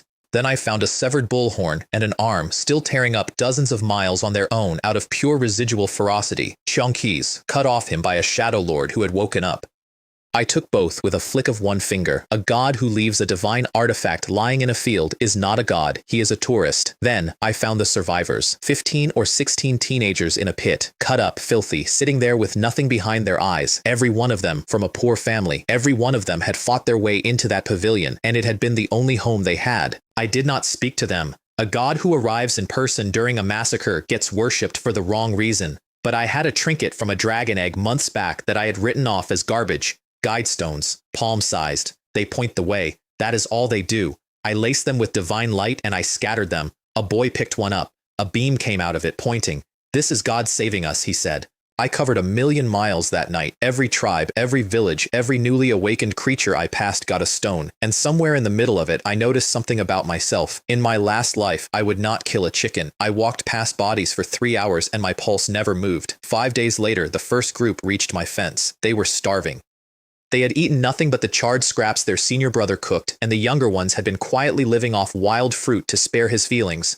"It tastes just like chewing tree bark," one of them said. "And it's not even as good as chewing tree bark." Then they found my boulder. 2 words, painted by an old man 60 years ago, Willow Village. They sat down in my grass and stopped being afraid. This was the only confirmed god in the wilderness. This was the place an ancient kingdom's princess had failed to find. This was, by reputation, the god who pays you a personal visit at the slightest disagreement. A 19-year-old senior sister asked to join. My gate guard saw girls crying and panicked and ran for the chief. From now on, Chen Wei told her, "Willow Village will be your home." Then my middle-aged women arrived with questions and cooking, and it was over. 2 days, and those children were family. Li Ming personally coached Aunt Li on how to get a ginseng inside a chicken. My village went past 1,000 people that month. Essentially, every surviving unaffiliated disciple of Heaven Mending Pavilion now lived in a farming village and did body tempering in a cauldron.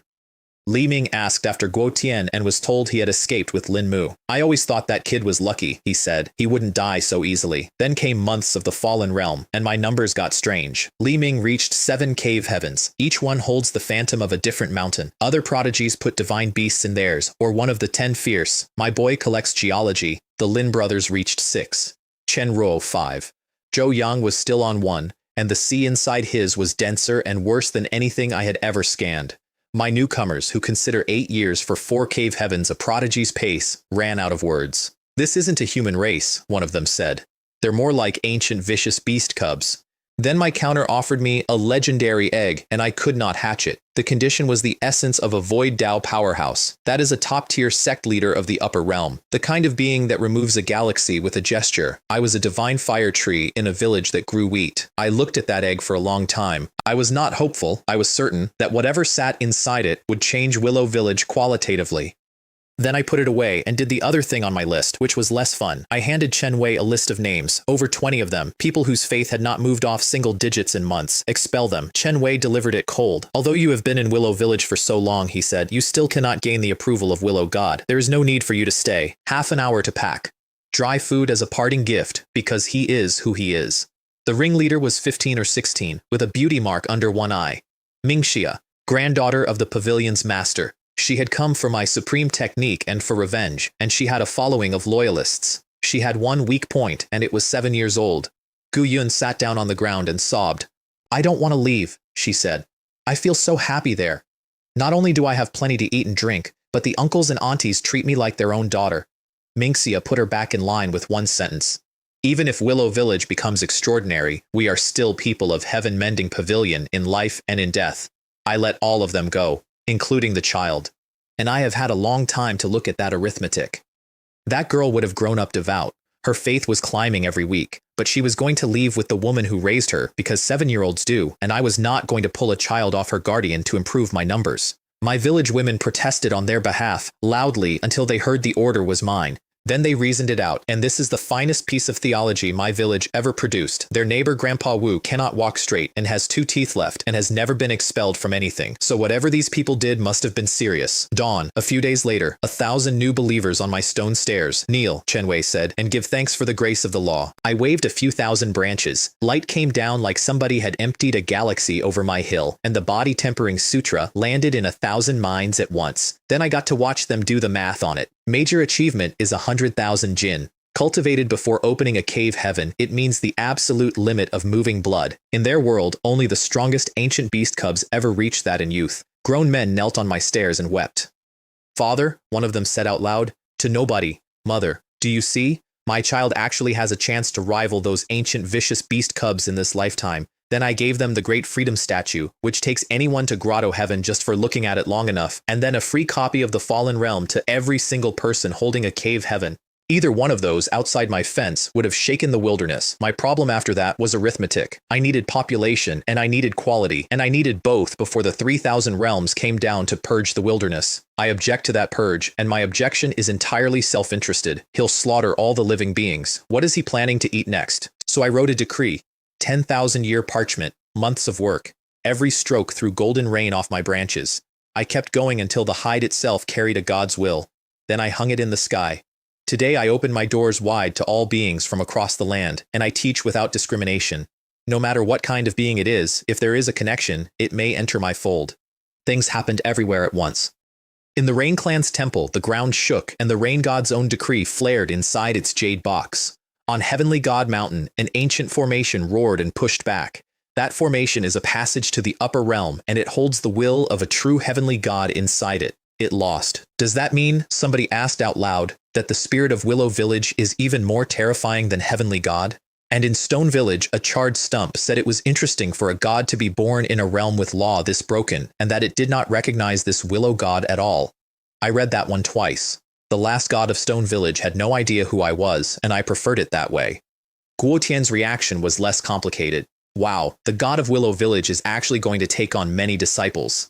He also got his 2-year ban lifted in the same conversation, which I thought he handled with impressive calm. Anything with intelligence understood that decree instantly, everywhere, in its own language.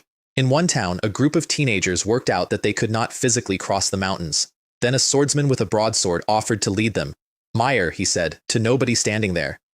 Wait for me. I will go to the gods to ask for a way to revive you, even if it costs me everything. In the Northern Territory, ancient remnant beasts stampeded toward the light. Everyone should try to be a moth drawn to a flame at least once in their life. Somebody said that on the road, and I kept it. Not everyone was glad. In an ancient kingdom, a human emperor wreathed in golden dragons roared that he would lead his nation in a campaign to slay a god. His minister then had to point out, while shaking, that their own nation's guardian spirit had not spoken since the ancient holy war and was probably dead. He flicked his sleeve and let it go. Inside my fence, my veterans reacted like men injected with something. Newcomers were coming, thousands of them, and my people had decided in advance that they were not going to be overtaken by anybody. Then the egg at the bottom of the pool hatched. 1 year underwater, and I had never told a soul it was down there. 10 million tons of ordinary beast meat, 1 million tons of ancient remnant meat, 10,000 tons of purebred meat, the Taiyue ancient steely.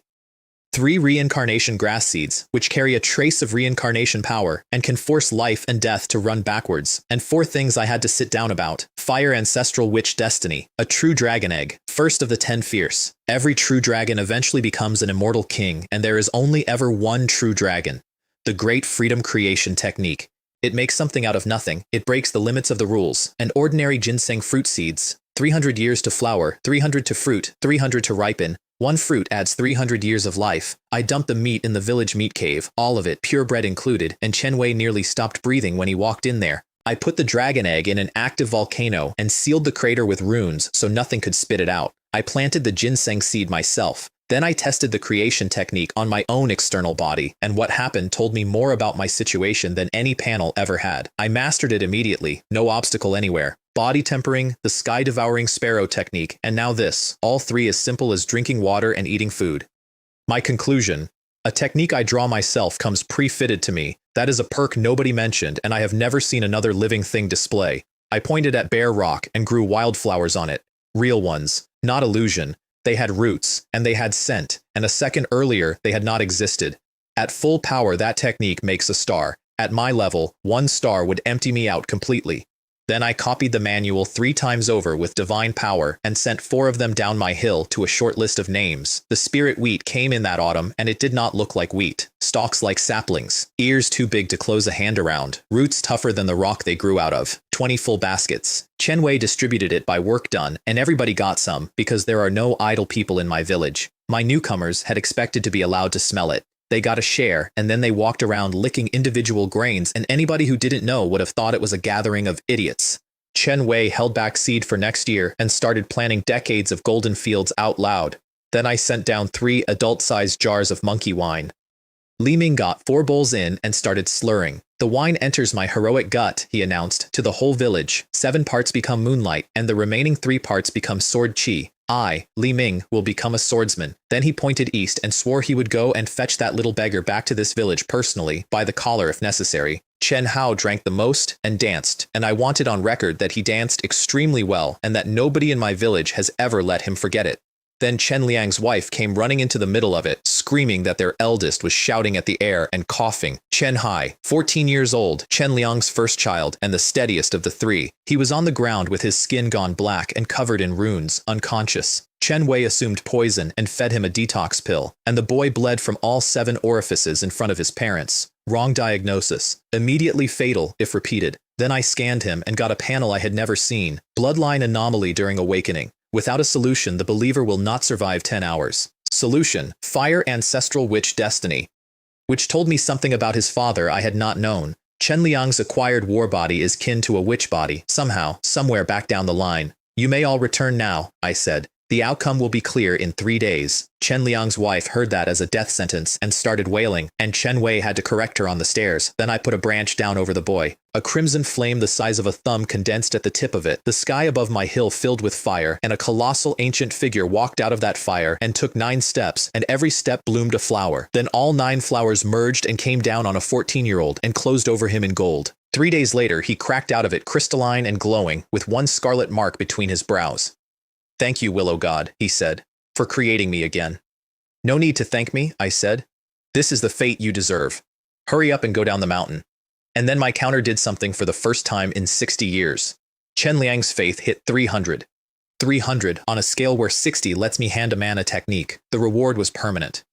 Every experience contribution that man makes from now on carries a fixed 50 times critical hit. I had been grinding a village for 6 decades, and I had just been shown the shortcut, not more believers, deeper ones. Meanwhile, my boys went back into the Void God realm and found a master class in progress. 2 old men, surrounded. Fei Kong Master and Ling Long Master with Rain Clan and Tuoba Clan men demanding Guo Tian's location. They quoted a price. Then they staged a fight, and by staged, I mean Jingbi physically picked Fei Kong Master up and threw him into the crowd. I call this a preemptive strike, he explained. Fei Kong Master's Crimson Bird then flattened the attackers with a lake of flame, after which the price doubled and became payable in ancient remnant essence only. Even Li Ming wanted to rob those 2, watching it. He didn't, and his reason was instinct. Both men were far older and far stranger than they were pretending to be. The clans paid 30-odd jars. Then came the reveal. Guo Tian had sent word telling those 2 to fleece the clans and split it 60-40. He was standing in the crowd the entire time, disguised as a middle-aged man. When Jingbi's howling got too pitiful, he dropped the disguise, grabbed every jar, and ran. Li Ming tackled him. Why did you run away? He said. What, are we scarier than those great clans people? It's all the same, Guo Tian said from underneath him. It's all the same. Then the Rain and Tuoba clans politely asked my boys to hand him over. Who do you think you are? Li Ming said, trying to order me around like Li Ming. He offered a wager instead. They're combined prodigies against the 2 of them. If the clans won, Willow Village would stop interfering. Then he named the stake, and the stake was Guo Tian. Shouldn't you ask for his opinion, Guo Tian said, before using someone else as the prize? The clans smuggled noble phantasms to their people mid-fight and condensed a falling star out of the sky. My two took it on their skin and came out of it red. Then Zhou Yang reached into the void with a giant glowing hand and stole the artifact's spirits. Everybody not thrown clear ended up stacked into a neat human pyramid with Xia Ziwei on the top of it. The Rain clan celebrated beauty, a born spirit who perceives karma, bruised, disheveled, and on top. Their love of human pyramids has never changed, somebody in the crowd said, and neither has their ruthlessness toward flowers. The ransom for the artifact spirits opened at 100 jars. Li Ming mimed eating one to make his point and settled at 30. Remember to call us, he said. Next time there's a good deal like this. The Rain clan would not drop the hunt. Even if it weren't for that being, their elders said, for the future of our Rain clan we must exterminate him. So Guo Tian attacked them. You've let me go, he said, but I haven't let you go. Li Ming flatly declined to help. That's your business. And he was right, because I could see the same thing he could. The boy wanted this war. The Rain and Tuoba clans had been among the ones who besieged Heaven Mending Pavilion. Then he unveiled Kunpeng entering the sea to become Kun. A boundless black fish came up out of an ocean that appeared behind him. One flick of its tail rained runes across a crowd and detonated them. A bronze stele gave him a title and fragments of the primordial divine book. The Rain clan answered with a divine decree of their own that bent the initial land's rules against him. His body ruptured. And in the middle of dying, he opened his 9th cave heaven, reached for a 10th, and got speared out of the sky. Everybody wrote him off. My two boys did not, because they had both felt the life force surge on the way down. Days later, hunted by every clan in that realm, he opened 10. The initial land went silent. Then he went berserk. Nothing stopped him. Ancestral artifacts came out and did not matter. He razed the clan's ancestral grounds inside the realm, subdued a dragon, sat down on it, and started carving dragon meat off it for soup. Li Ming's private accounting is the thing I remember from that week. When they met, this kid was a baby drinking animal milk. My boy was years ahead of him. Now my boy had watched him get slammed into the sand and get back up bigger. We and he may eventually have a showdown, he thought. We'll have to determine who is superior. Then he walked over and said, "This dragon meat soup smells so good," and suggested carving off a few more pieces, which the dragon underneath Guo Tian did not appreciate. Yanjing arrived with black iron cavalry and got greeted as the big fat guy. The purple-clad girl arrived with a mist-shrouded elder from a sacred mountain, and news, a Kunpeng tomb in the middle of the sea. They brought that home to me, and I turned it down. I knew that story too. The last Kunpeng was ambushed by true immortals in the early chaos. It crippled 4 of them. It took the Celestial Palace's curse of immortal severance for its trouble, retreated to the lower realm, and died here. Its nest is in the desolate North Sea, and it holds a life-bound weapon and a complete technique. And the nest was opening for one reason. Kunpeng's remnant will was choosing a disciple before it faded out. Entry needs 10 cave heavens. In the chaotic ancient era that was ordinary, now it is nearly impossible, which is exactly why one barefoot boy was going to get it and nobody else. So I ruled against it.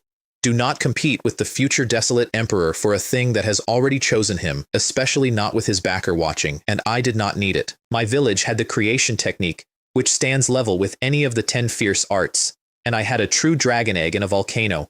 The true dragon technique is the top of the 10 fierce, not one of them. The top. It hatched on an ordinary morning and my whole mountain range heard it. A dragon roar came up out of the volcano. Lava went up in pillars. A heartbeat drowned out thunder for a full minute. I released the runes and a crimson figure several meters long erupted out of the crater, wrapped in flame and divine lightning, roaring. I had to cover my ears. Me, a god. I had heard the 9-headed lion roar in unison, and it was not in the same category. Then it shrank to the size of my palm, flew up, landed on my neck, and licked the back of my head. The panel, the true dragon, whose true name must be taken. Lineage, first of the 10 evils. Unlike the other 9, it has no innate defect. It reaches adulthood, and it enters the immortal king realm. That is the whole path.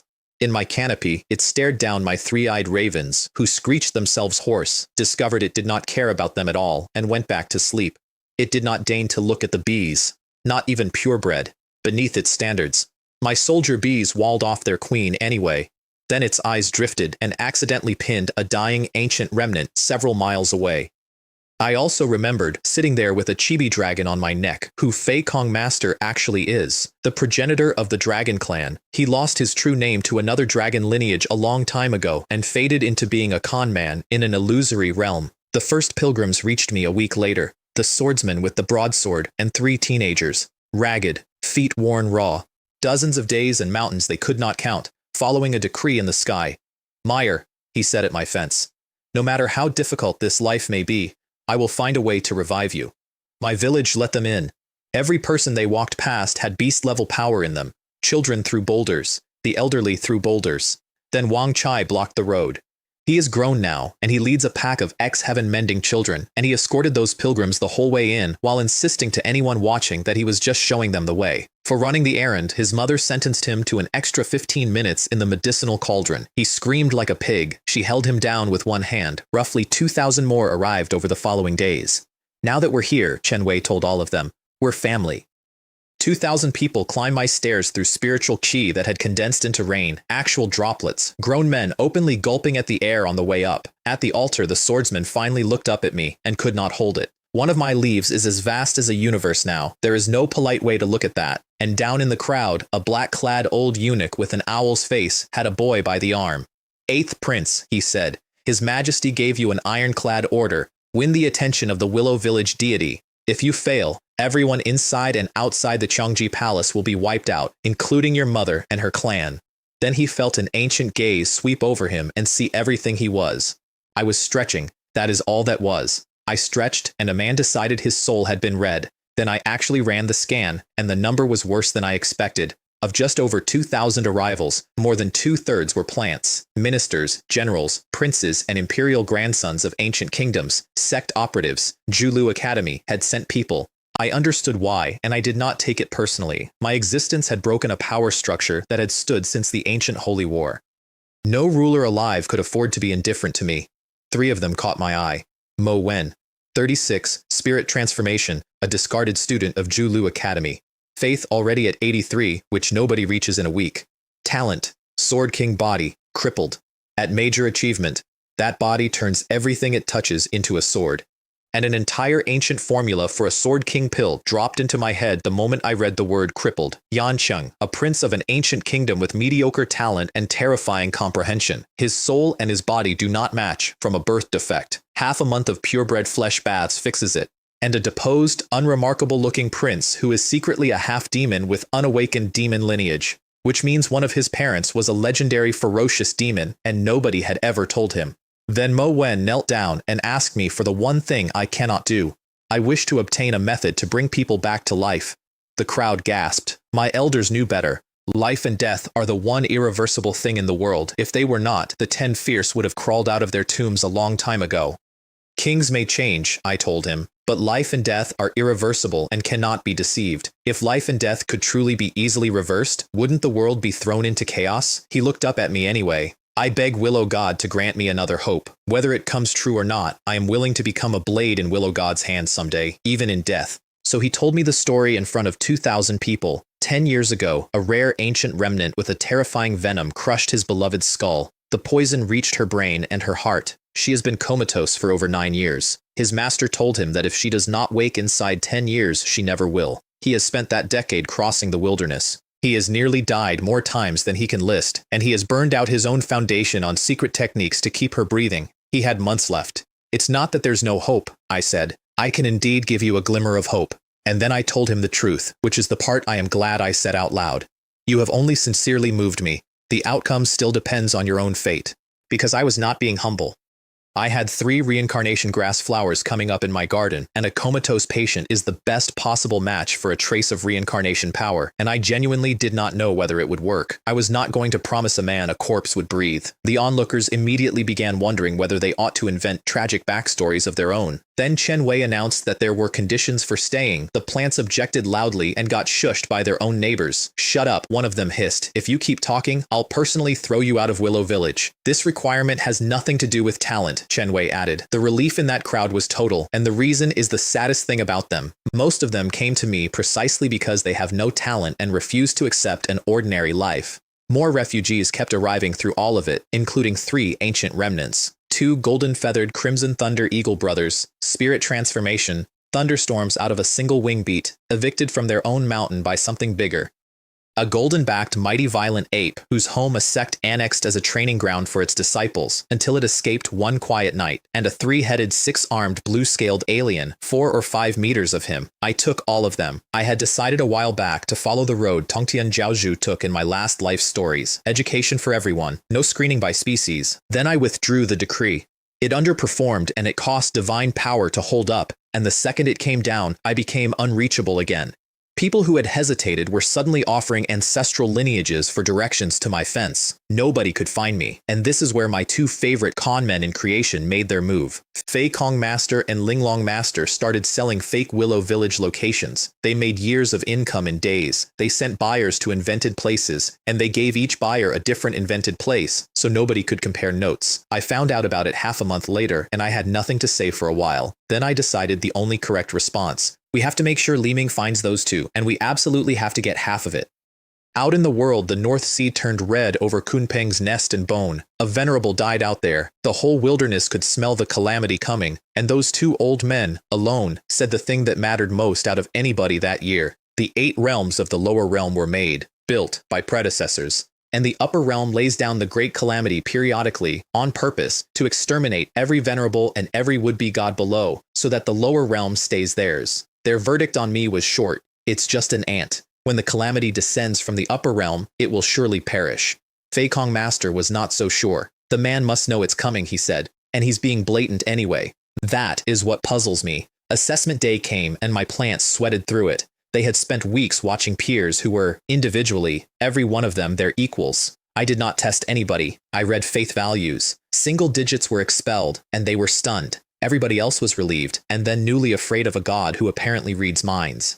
Then I raised every remaining person to 100, devout believers, all of them, at once.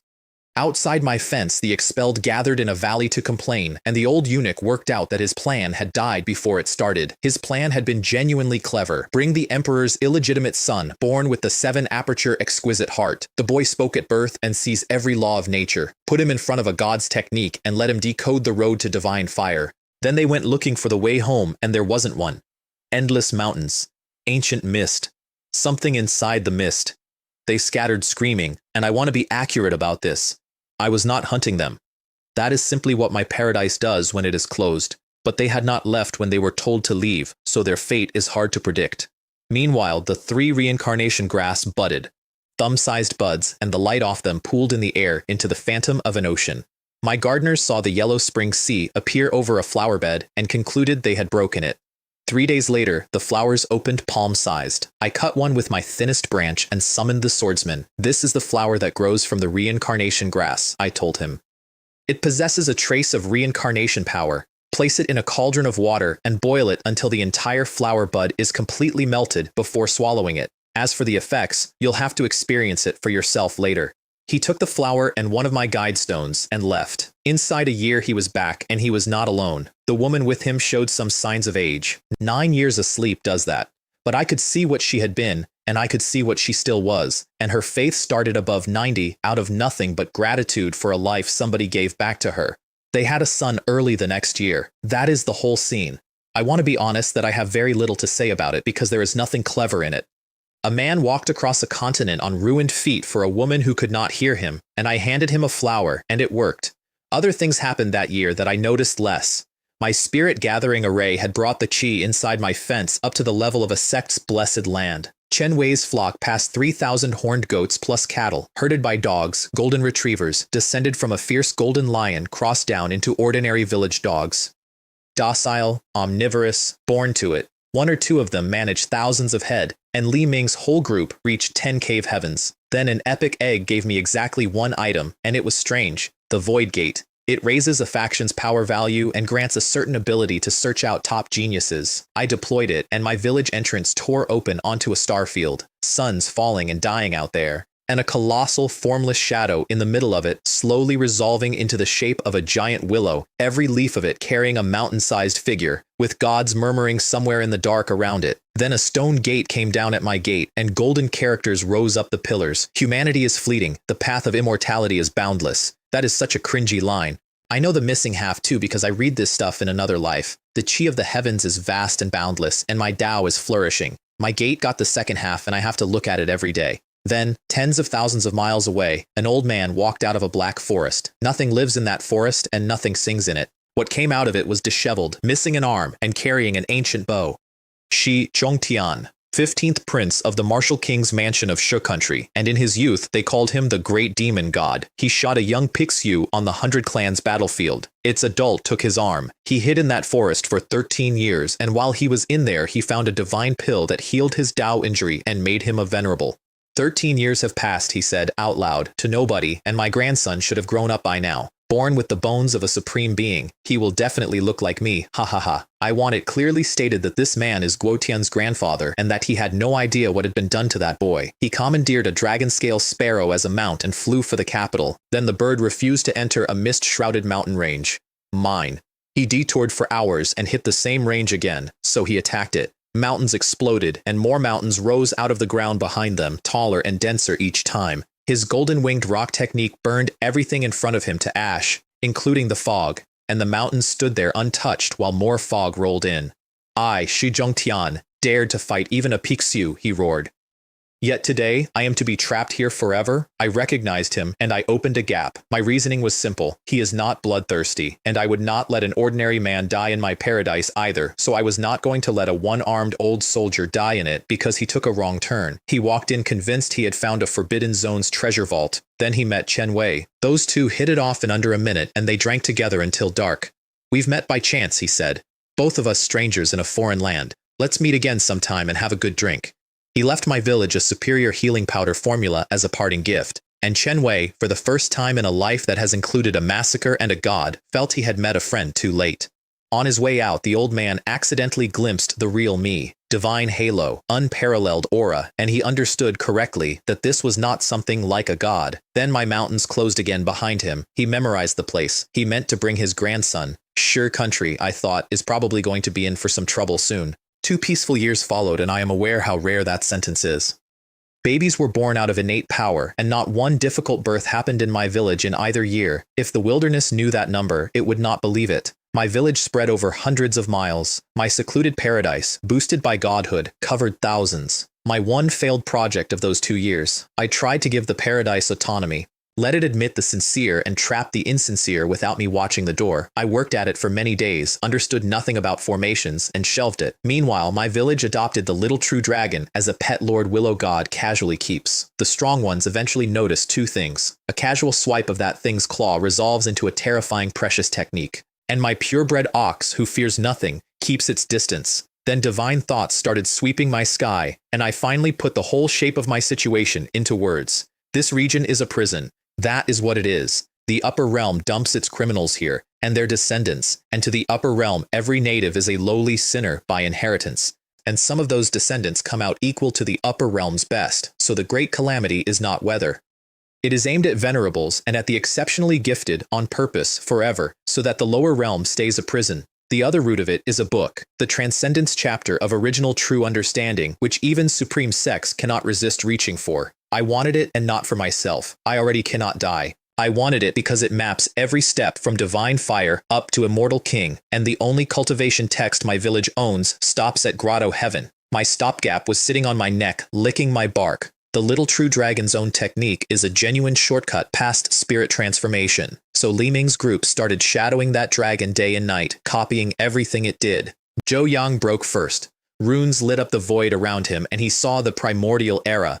A beast roaring the moon apart, a phoenix fighting temple guardians, palaces falling out of the sky like meteors, and ancient ants annihilating stars with a punch. He came out of it with an incomplete rune mark, a few strokes. Guys, he said, I think I've had an epiphany. Then he hit the wall. It is a paper wall, and it is as immovable as a mountain, and I could see his imprint already drifting out of him. So I swung a branch like a divine whip out of the immortal ancient era and took several drops of living essence out of my own true dragon. The dragon pouted, it complained, it was promised purebred meat as compensation, at which point it became philosophical about the whole thing. I put 1 drop on each of their foreheads. The vision came back bigger, a figure walking across the stars, an axe splitting heaven and earth, and a dragon's breath melting a continent, turning great religions into ash on the way past. Zhou Yang absorbed his drop and sat down like a stone. The others got a seed planted for later, and none of them knew it yet. Then Zhou Yang worked out his own path, and it is the smartest thing anybody in my village has ever done without my help. Everybody else's ceiling is 10 cave heavens. He has only ever had one. So his ceiling is 1 cave heaven tempered 1,000 times, and 1 round of his is worth 10 rounds of theirs. His breakthrough phenomenon terrified my entire village. A crimson volcano, so vast that a single corner of it ran for countless miles.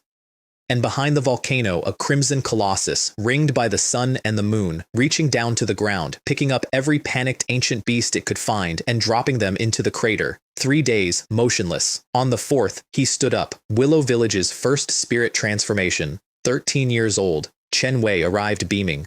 Then the parents of my village started comparing children again, and my whole valley filled with the howls of thrashed bear children, loud enough that the wolf pack outside got confused for the 3rd time in 60 years. My newcomers knew exactly what 13-year-old spirit transformation means, so somebody said the word Shi Yi, who did it at the same age. One weathered old man insisted nobody can match a double pupil. We are all one family now, another one said. Why should we boost the morale of others and undermine our own? The whole village agreed with him, and that is how theology works here. Li Ming was humiliated into a frenzy and went to work on his 10 mountains. That is all his cave heavens have ever held, mountains. They differ only in shape. 1 cloud-wreathed, 1 jagged, 1 snow-capped with lava underneath it. I do not know the height of the blue sky, he announced, or the width of the yellow earth, but I know that this mountain is the highest, and I stand at the summit of this mountain. Then his 10 mountains lit up and started to live. Seasons turned inside them. Flowers opened, ancient trees came up, apes appeared, and fish. A frost giant was born on the snow peak and a fire dragon in the volcano. 2 days later, he broke through. My second spirit transformation. The Lin brothers followed soon after, and I want to record one thing about them. Their cave heavens hold ancient beasts and divine weapons, and they tried repeatedly to condense the image of their own Willow god in there instead. It collapsed every time, at the last moment, and they never stopped trying. Chen Wei grinned for days. 2 of them were his sons. My draws that season were 3 abilities I could not give anybody. 10,000 swords returned to origin. I tested it casually and leveled tens of thousands of miles of mountains into rubble, and every cut in the wreckage was perfectly smooth. Demon transformation, great art. And Starshift, a footwork art that crosses 2 realms in 1 step. All 3 demand talent my village does not have yet, so I held them back. I did note that 10,000 swords would suit my swordsman perfectly if his crippled Sword King body could be repaired, and I still could not find every ingredient for the pill. Then a woman in a gray robe walked into my range. Every step of hers crossed hundreds of feet. The aura on her came out of a far older era than this one, and her eyes were veiled behind a restriction that nobody in this world can see through. My 5 senses see through everything by nature. She has double pupils. I knew who she was immediately. She survived out of ancient times. She fought in the ancient war. There may be an emperor standing behind her. And later, not yet, but later, she takes Shiyi's body out of Demon Spirit Lake after the Battle of the Twin Stones. And here is my honest opinion about those eyes, since I am the only person in this world who has read the ending. Double pupils are badly underrated. They stand level with the supreme bone. Shi Yi ruined himself by putting his own gift down to cultivate a borrowed bone, and don't bite off more than you can chew applies to gods and prodigies exactly like it applies to everybody else. That is why he loses the Battle of the Twin Stones. That is why a soul-destroying needle gets into his soul. That is why he comes within an inch of being refined into medicine. I said 14 words to him in a valley once, and he decided to prove me wrong instead. Then she stopped mid-stride because something was watching her. Those pupils have warned her nearly 100 times across the ages, and they have never once been wrong. She blazed them across my mountains and found nothing. That alarmed her far more than finding something would have, because under double pupils, even the boundless universe is fully revealed. Fun, she said. Fun. She went deeper. And at the wall of my secluded paradise, the warning stopped being a warning and became fear. Not even the forbidden zones handed down through the ages had ever pulled that reaction out of her, so she forced both pupils to their limit, black and white together, and pierced my fog for exactly 1 glimpse. What she saw was a titanic altar spanning the center of the universe, so vast that the stars can only wander in the gaps of it, and inside the altar, an ocean, scarlet, roaring, with the whispers of gods around it that sounded like curses out of hell, and stars falling into that ocean one after another, like dumplings dropped into a pot, each one making the water darker. Her own pupils severed the connection to keep her from being cursed. She recognized the flavor of it, and that is the part that made her leave. The end of the immortal ancient era, when the alien races rose, the 9 heavens and 10 earths shattered, and every immortal king died. I'm afraid this world is truly about to descend into chaos, she said. She memorized my location and left without coming any closer. She had only come to the wilderness in the first place to meet the boy who shares her eyes, and who might, unlike her, one day master them completely. I got curious about what had horrified her that much, so I looked at it myself. The fog opened onto the dark universe, the four-cornered altar, and the scarlet ocean, which surged happily when it sensed me and calmed down when I soothed it. It is a transformation pool. It was an item I drew months earlier. It hides inside my array, strengthens the array, and refines the purity of a lineage. At high purity, there is a small chance, 1 in 10,000, that a creature bathing in it rises 1 or more ranks. The panel says, Transformation Pool, Fragment. Legend has it that this item was formed from the skull of a supreme being. When he died, the world returned to chaos. Countless stars fell, the universe collapsed, and the entire sky turned scarlet. The life-bearing planets it looked like it was devouring were condensed by my own divine power. They were not real stars. I made them for the same reason anyone decorates. A woman who fought in the ancient holy war left my territory certain the apocalypse was inside it. It's just a transformation pool. What's the big deal? First user was Xiao Long, and he got it on seniority. My first believer. It is only right and proper. I found him sunbathing, obviously. 1,000 meters of him wrapped around a peak scales the size of a man's chest. 6 months earlier, he had awakened his lineage, inherited his line's precious technique, and broken into the inscription realm, Marquis grade, able to hold a line against an array formation old ancestor. This animal is either on his way to sleep or on his way to find somewhere to sleep. If he did not look like a snake, I would have assumed he was a pig spirit in a previous life. I yanked him into the void and he panicked. Master, he screamed. Master, are you there? Someone has infiltrated our village and kidnapped me. Told it was an opportunity, he dived straight in. Then he screamed again. Master, it hurts so much. Master, you're not in pain, I said. Master is perfectly fine. Master, he said, it's my pain. He held on for one reason, which was that I mentioned my ox had not made a sound. He absorbed until the purity dropped to 23%, came out swollen and pitiful, and spent months digesting it. Then he shrank, 1,000 meters down to several hundred, denser, sharper, with scarlet totem-like bulges on his cheeks. Netherworld King Mang, rare, lineage, purebred. The purebred Netherworld King Mang is something that couldn't be seen even in the primordial era. Congratulations, you have broken the norm. My little true dragon, meanwhile, hit half-step array formation in 2 years. My 3-eyed raven took centuries to get there. Nobody in my canopy has ever mentioned this to the dragon's face. Around then, Guotian became headline news across Sher country. The martial king's abandoned offspring, back for revenge. And I remembered that I had unfinished business. 2 old men had made a fortune selling fake directions to my village. I wanted half. My boys found them mid-pitch, running the double act. What he says is fake. You old bastard, when have I ever lied to anyone? Most of the crowd had come purely to watch that part. Chen Hao fronted the sting. He bought the location from both of them, got 2 different fake answers, and then asked for payment. What the heck, Jing Bi said. We have to pay. I enjoyed the fight more than I should have. Those 2 are genuinely terrifying. Techniques that flatten mountains, plus the Crimson Bird's Lake of Flame. 4 Willow Village men were simply more. I watched both of them take a punch to the face and stagger. Damn it, Fei Kong Master said. You bunch of brats. Don't you know how to respect your elders? They say they love children, Jing Bi added, but you 2 didn't hold back at all. He handed over the whole purse and complained the entire time. I really don't know what you guys ate to grow up like this. They bluffed to the last second. Even if the gods of your village came, Fei Kong Master said, they could only stand there and listen obediently to our teachings. Then Jing Bi challenged Li Ming one-on-one, and Fei Kong Master immediately cheered him on and refused to go himself, on the grounds that he was afraid of getting ganged up on. The pair left to hide until the storm passed. Then the crowd swarmed Chen Liang, asking how to join my village, having missed the decree entirely. Wait for the next one, he said. I let them keep waiting.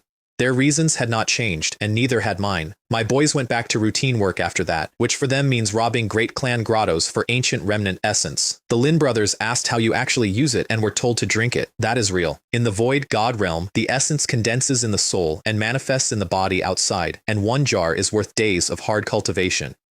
So 4 grown men stood in a looted grotto and drank a clan's inheritance like water. Chen Hao wanted to rob more. Li Ming refused on business grounds. He has a standing tribute arrangement with those clans, and pushing too hard would make them destroy their own blessed lands out of spite. My 9-year-old grew into a boy with a supply chain. They also learned Guo Tian's full story out there. The Marquis lineage, the supreme bone cut out of him as an infant by his own relatives. Chen Liang's takeaway was pure Willow village, a prodigy who was supposed to stand with the heaven-rank beasts, he said, murdered by his own blood relatives. Willow village is still the best. Neighbors and villagers live in harmony. Nobody picks up lost items on the road. No need to worry about somebody suddenly stabbing you in the back. I have never been prouder of anything I built. Then they went up to the second level of the realm, and something there said the quiet part out loud. That level is bigger and more ruined, with a cracked sun overhead left from an ancient war. A blonde, golden-eyed youth of Demon Spirit Lake blocked their path. A few humans from a dilapidated mountain village, he said. Is this the kind of floor you're allowed to come to? Li Ming and Chen Hao genuinely mistook him for a pig. A golden pig, Chen Hao said. And it's actually a pig demon? Damn it, the youth said. I'm a spider, not a boar. Then he told them the thing I needed to hear. Their god is a false god. No native can ignite divine fire in the lower realm, so he must be a wounded god who fled down here to recuperate, running at less than 1/10 of his real strength. The massacre of gods is about to begin, he said. You can all just wait to kneel and beg for mercy. I sat in my canopy 800 kilometers away and thought about that for a long time. He was not guessing. Demon Spirit Lake and the ancient divine mountains had divined it with an ancient artifact, and they had agreed to kill me, and they wanted my resources to carry them through the calamity, and I understood the logic perfectly, which is the annoying part. Why should someone be allowed to break rules they spent generations building? The fight went badly for him. Golden hair like spears, which my boys tore out in handfuls while it regrew. A golden demon spider dharma body. A web that blotted out the sky, which they ripped open with their hands. Then he worked out that every one of them was spirit transformation too, and tried to run, and Zhou Yang closed a world in his palm and crushed him in front of everybody. A purebred being, somebody in the crowd said, was simply crushed alive like that. Li Ming's only regret was that they had no soul-slaying needle, so it did not count as a real kill. We can just ask Lord Willow God for permission to attack, Chen Hao said cheerfully, about a great power. At Demon Spirit Lake, the youth coughed up green. His grandfather is a crimson demon spider venerable, and he moved the god-slaying plan forward. One clan declined to come. On Heavenly God Mountain, Yun Changhai, patriarch of the celestial race, his people were once one of the 10 imperial races of the 3,000 provinces and have been declining since their main god fell. His argument was better than everyone else's. The others are only doing this to strengthen themselves before the calamity, he said. And although they've performed numerous calculations, it's just an inanimate object. Who can truly know its accuracy? His alternative was patient and clever. Heavenly God Mountain's protective formation is a passage to the upper realm. It is damaged, it is repairable, and it is keyed by the divine arm guards, which Guo Tian had just taken off his granddaughter Shu Ling, who bit his ear wrestling him for them and goes red when she thinks about it. There's no need for him to come back, Yun Changhai said. We can just invite him up the mountain when the time comes. Months later, Zhou Yang came up on the inscription realm, where you stop borrowing runes off beasts and start inscribing your own. He needed to glimpse a god's runes to break through. I made a note of that and could not solve it yet. Meanwhile, strange banners kept appearing in my territory. Demon Spirit Lake and several ancient divine mountains. Their weakest member was a marquis. Several venerables at the head of it, sweeping the western regions for me, grid by grid. How dare an ant dream of slaying a god? And I want to put down what I noticed about myself while I watched them search, because it is the second time it happened. In my old life, I never killed a chicken. My mind has changed and I do not dislike the change. Everyone in that valley was destined to be either fish or meat, and I decided a while ago to be the one holding the knife. The Nanyun Divine Mountain Venerable was losing patience down there and privately afraid. Then I brought the pressure down. They lashed out blindly in every direction, at nothing, in every direction at once. And then the sky filled with emerald light, willow leaves, sharp as blades. Everyone run, somebody screamed. It's that god who made the move. Everything shown on the delay screen is wrong. Bodies they had trusted for centuries turned to tofu. Not one of them ever saw an enemy. Is this the power of the gods? One of them said on the way down. I refused to accept it. I looted every corpse and every treasure on that field, and I did it like a locust swarm. Venerables of ancient sacred mountains are very likely purebred, and purebred meat nourishes my followers. My village woke up the next morning to a mountain of beast corpses at the gate. Chen Wei identified a crimson demon spider as purebred, bowed toward my hill, and had it distributed. Spider parts for the children's baths, the rest into storage, to be paid out for merit.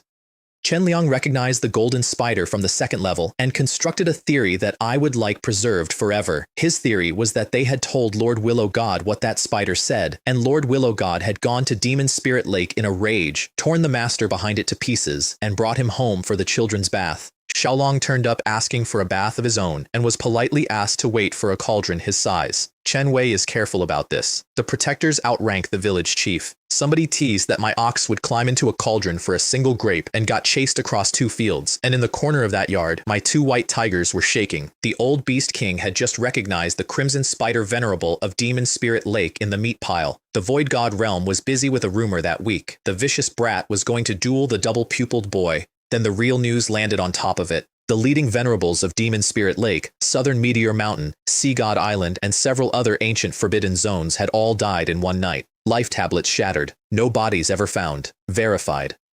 And then the reason came out, which was worse than the deaths. They had planned to slay a god. The initial land went silent, and then it did the arithmetic out loud. A group of ants dreamed about killing a god, and they did not even leave corpses behind. The golden beasts who had been threatening Chen Hao on the con men's behalf that same afternoon changed their position completely. So you're guys from Liu Kun, we really didn't recognize you. You can chat for as long as you like. Then they left using both hands and both feet. Guo Tian was standing nearby in disguise, about to cash in on his own hype, and got completely upstaged by the words Willow Village. My boys reported that his head looked about to come off. Then he showed up in person, nearly 13, and no longer little. He greeted Li Ming warmly, confirmed that the grudge with Shi Yi was real, and confirmed that they would fight fairly. Li Ming's response was to produce a table from somewhere and open a book on him, 1 to 10, then 1 to 20. Plus a 10-coin membership fee so that he profited either way, while Fei Kong Master and Linglong Master watched their own business get stolen by a teenager and muttered about it.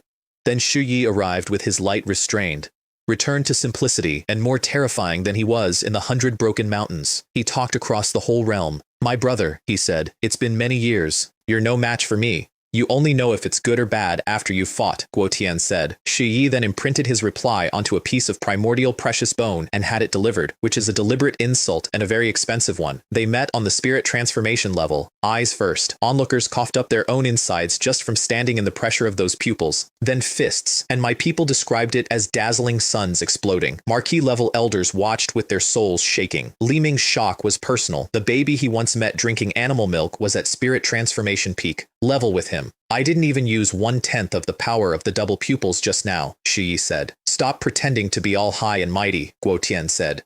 Then the world itself stepped in.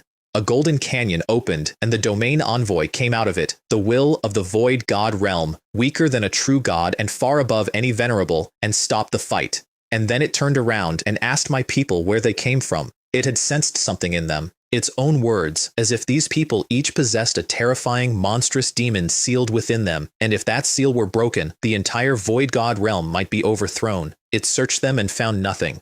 I would like to note that the monstrous demon is me, and I was a tree 800 kilometers away doing nothing at all. It's ruling. In 1 month, the sky battlefield opens. A god-level arena where ancient Sangreed warriors and gods fought each other. Rewards accumulate, and whoever finishes it takes a great gift. Li Ming addressed the will of an entire realm as Old Man and asked if his people could come. If you want to go in, you can, it said. But unless you're a truly top-tier genius, you're very likely to suffer a humiliating defeat. Guo Tian asked whether his bronze book was in there, since a steely he once smashed had cost him 2 years. Of course, it said. But you have to win. My next legendary egg had a condition that made me laugh out loud in a canopy. 98,520 waterings of rootless water. Rain. Each one at least 5 minutes long. No weather system on this planet produces that. And then I remembered that I own a true dragon, and a true dragon summons wind and rain many times better than the entire Rain Clan. Master, it said, do you have some glorious mission for me? Of course there are good jobs, I said. It spat rain until sparks came off its cheeks. It was conscripted for months. It has not forgotten. The hatch produced one thing, a tomb the size of a small mountain, suppressed by black rune chains like divine iron. God Tomb Training Ground, rare. It hones combat skill and precious technique proficiency. Internal time acceleration, 1 to 100. A separate small world, containing the will and remains of countless fallen gods. What I actually wanted out of it was divine runes, the exact thing Zhou Yang needed. And if they did not get one on the first attempt, we would go in 1,000 times. I also noticed the phrasing, a true deity. which I take to mean a god whose fire cannot go out and whose lifespan has no end, and since that is my own situation, I stopped worrying about the word. Meanwhile, my boys had a public relations crisis. Tens of thousands of bettors surrounded them demanding refunds since the duel got stopped. Linglong Master was in that crowd disguising his voice, stirring them up, having hedged both sides and lost anyway. Li Ming ruled that the bet stayed live until the sky battlefield settled it and promised to appear in the initial land personally to pay out. I have no notes. That is exactly how I would have ruled. They came home and asked my permission to attend. The Supreme Bone and the Double Pupils both represent the peak of this era, I told them. The sky battlefield is the accumulated work of many powerful beings. You are welcome to observe and perhaps even glean some insights. I also wanted to watch it myself, and I did not mention that part. Then, without warning anybody, I threw the whole group into the god tomb, plus a hand-picked list. My swordsman, my half-demon youth, my deposed prince, and Chen Hai, in like dumplings into a pot. A patrolman ran down to Chen Wei in a panic, reporting that Tiger Cub and Liang Go had suddenly jumped in like madmen. Then my ox went in, then Xiaolong, then the three-eyed raven. The wails coming out of that thing kept him from getting any closer. Chen Wei covered smoothly, posted a notice in the square, and did not ask me a single question. Thanksgiving came round while they were in there. My village holds it twice a year, and there is no ritual to it at all. Everybody eats and drinks. Children led half-meter golden retriever puppies around on leashes, each of them convinced that only theirs could evolve into a dog king. My elders had caught those pups partly as future guards and partly as full-time playmates, because with these bare children's energy, the adults genuinely cannot handle it alone. The women with good voices sang out over the wilderness, and I sat over the top of it and I was moved, which does not happen often. In my past life, I was always busy working overtime. In this life, having become a tree, I have finally found peace. Then I blinded the 5 senses of my entire village, materialized my own body, walked into a kitchen and ate a roast lamb leg with my hands. I was a carnivore in my last life. I have been drinking sacrifice out of the dirt for 60 years. Thanksgiving ended early that night, partly because everybody was drunk, and partly because Chen Wei discovered that several roast lambs were missing. 10 days inside the tomb is 1,000 outside. They came out bruised, filthy, and refined many times over. That ground pairs every entrant against a black shadow that wields every technique they own, perfectly, over and over, forever. I went in too, and I want to be honest about my time in there. I was completely absorbed in it. I also kept hearing furious cursing in my ears, which was clearly somebody getting thrashed by a beginner. The prize went to Chen Hai. Somewhere in one of his fights he drifted into a state he could not describe, and a roar came out of the shadow. Death falls like stars, life is like morning dew. At the end of all things, even the gods will wither. Then he saw a short, unremarkable figure standing like an immortal peak covered in blazing runes. He woke up with a divine rune imprinted in his soul and on his forehead.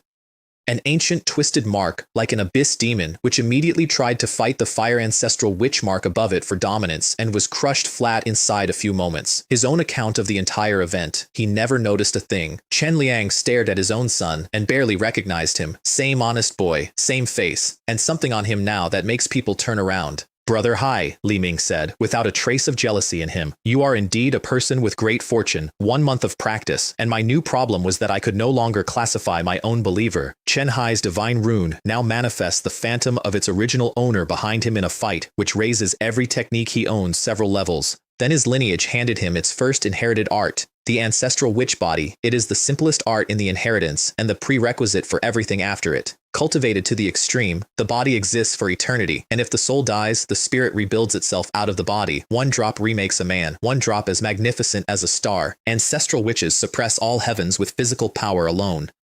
I rate that art level with the desolate emperor's undying scripture, and I am not exaggerating for effect. 10,000 swords returned to 1 went to my swordsman. The demon transformation great art went to my half-demon boy. Chen Hai's whole body filled up with totem veins nobody could read, including his own uncle. Nephew, Chen Hao said, which realm do you belong to now, Lord Willow?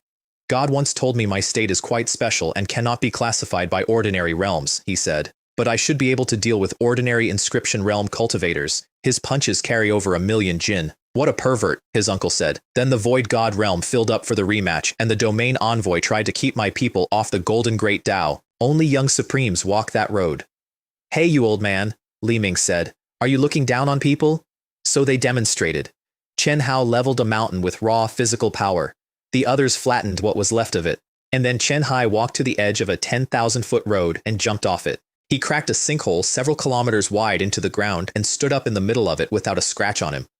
A stele came up out of the road, dragon flying, phoenix dancing. Physical body can become saintly brute force unparalleled in the world. Willow Village. Some onlookers considered copying the jump and were talked out of it. When others go down, one of them explained, the earth shakes. When you go down, you'll be shattered. Instead of a stone tablet to remember you, you'll get a tombstone. The envoy admitted out loud that it had misjudged them. Every one of my people had maxed their realm instead of rushing it, and Chen Hai's landing had destabilized that world's law wall. Then Li Ming bagged the golden lotuses, and the spirit springs off both sides of a sacred road while the will of the realm shouted at him. Where did they come from? Aren't any adults keeping an eye on them?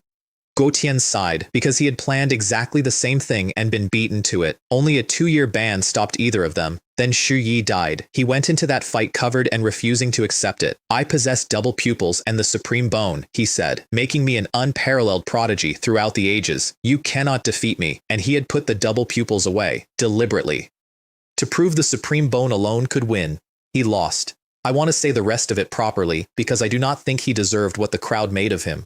Shi Yi was genuinely an outstanding man. He kept faith with his own beliefs. Later, as an immortal king, he stood in front of ordinary people who could not stand up for themselves. He was also young and arrogant, and he lost his road, and by fighting the way he fought, he personally helped the desolate emperor master a second supreme bone that had only just finished growing. A mending heaven sect crone had an old man fire a curse at Guo Tian in the middle of it. That kind of curse kills invisibly, and even gods have trouble detecting it, and I filed that away with interest, because a stronger caster's forbidden curse could assassinate a supreme emperor. Guo Tian's second supreme bone froze time for an instant and shrugged the curse off. Without it, that curse would have landed. Then came the soul-destroying needle and the soul-suppressing tower, and Shi Yi's body came apart, and he was dead for real. The myth of the innate divine being broke that afternoon, and the whole wilderness felt it go. And every powerful spectator on that field left disappointed, which is the part I have never forgotten. They came to see the ultimate secret of the double pupils. Even dying, that boy never used them.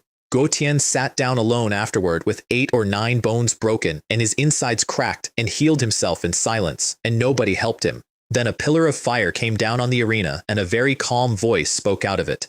Is this the legendary Sky Battlefield? It looks pretty good quality. The Divine Flame Man. From beyond the realm. 3 lifelong hobbies: collecting beautiful women, collecting exquisite techniques, and collecting famous generals. He opened by trying to recruit Guo Tian as a servant. What a coincidence, he said. I happen to have a habit of collecting things too. Why don't you follow me? Then he pivoted mid-fight to court Qingluo, the Mending Heaven Sect saintess. Miss Qingluo, he said, how many times have we met already? It seems we are truly destined to meet. You lecherous rogue, she said. He fought her to a draw and then pivoted a 3rd time, to my village. I already knew what he was, roughly. Probably the reincarnation or the descendant of the 6th reincarnation immortal king, carrying a fragment of the reincarnation disc. That fragment is a chaos artifact that absorbs a domain envoy's rule power, and a god would want it. I also knew what becomes of him. Up in the upper realm, he turns into a nobody who cannot crack his own sect's top 10 and gets thrashed by Guo Tian's heavenly horned ant, which is precisely why I found him interesting. Very little karma attached. Decent talent, capturable. You lot, he announced to my people. From today onwards, you shall follow me. You're even more arrogant than me, Li Ming said. Quickly state your name, or I, Li Ming, won't kill nameless nobodies with my fists. Then he threw a fireball at them, casually, and an invisible hand closed over it and snuffed it out. And I walked onto the Sky Battlefield, straight through its restrictions with lotuses opening under each step. Lord Willow God, my people said. The crowd could not process it. A god, standing in the lower realm. On a field the domain envoy administers. The envoy itself braced as if an enemy had arrived, which was correct of it. How dare you lay a hand on my own people?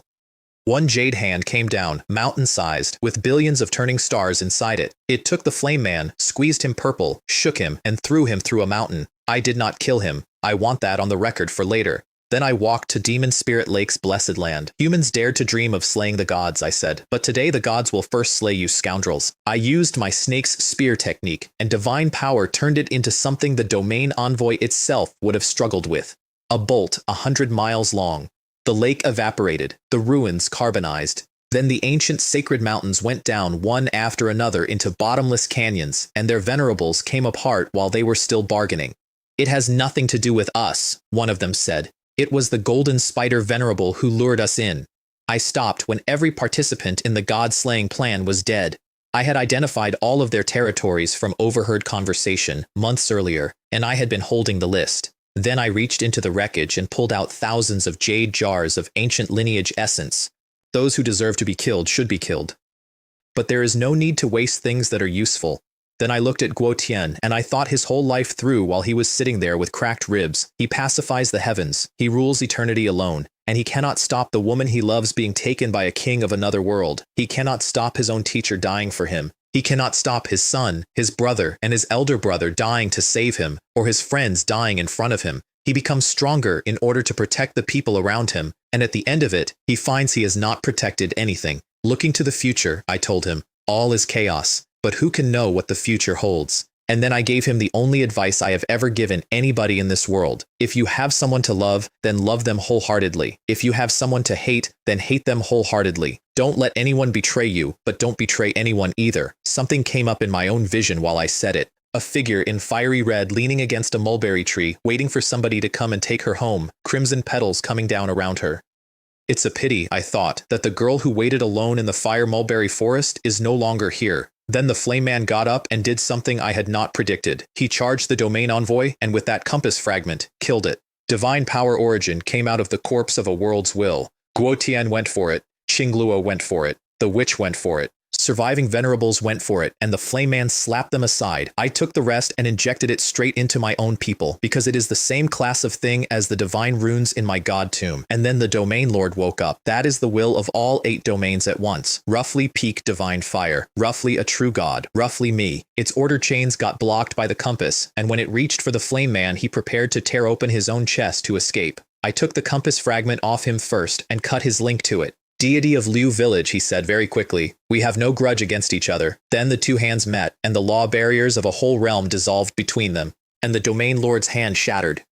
Qingluo and the witch finally understood why this god had never hidden and never fled up to the upper realm. Guo Tian, who was about to be swept up in that will and erased by accident, survived because I was standing in front of it. Wow, he said, that's amazing. When will I ever have that kind of power? I tore a black hole in the collapsing order and took everybody home. The domain lord expelled every spectator from the realm, with bans running from months to years, which left one man who had genuinely won on the sky battlefield unable to collect his bet from a 9-year-old's bookmaking operation. Back home, everyone carrying divine essence went into seclusion and stopped eating and drinking. The flame man I sealed and put to work feeding my scale horses. His character was lacking. I have a tireless heart for teaching. Feeding the horses was the first step. 10 odd days later, my whole group broke into the early inscription realm, and Chen Wei threw a feast with purebred flesh and monkey wine. An emperor of an ancient kingdom cannot obtain purebred flesh, not for lack of wanting it, because he cannot hunt it. Then Chen Wei got tipsy and started arranging marriages, and Li Ming volunteered himself. Grandpa Chen, he said, I already have someone I like. Interrogated on the subject, my boy went scarlet and produced a description consisting mostly of adjectives he then withdrew, and Chen Wei ruled on it before he finished. Willow village is a completely different place now, he said. Grandpa Chen is going to propose marriage to you right away. I listened to all of this from a mountain and had one thought about my own protagonist. Men's lust knows no age. I also knew something about the woman in golden armor that I did not say. She is a minor character. She never appears again after Heaven Mending Pavilion.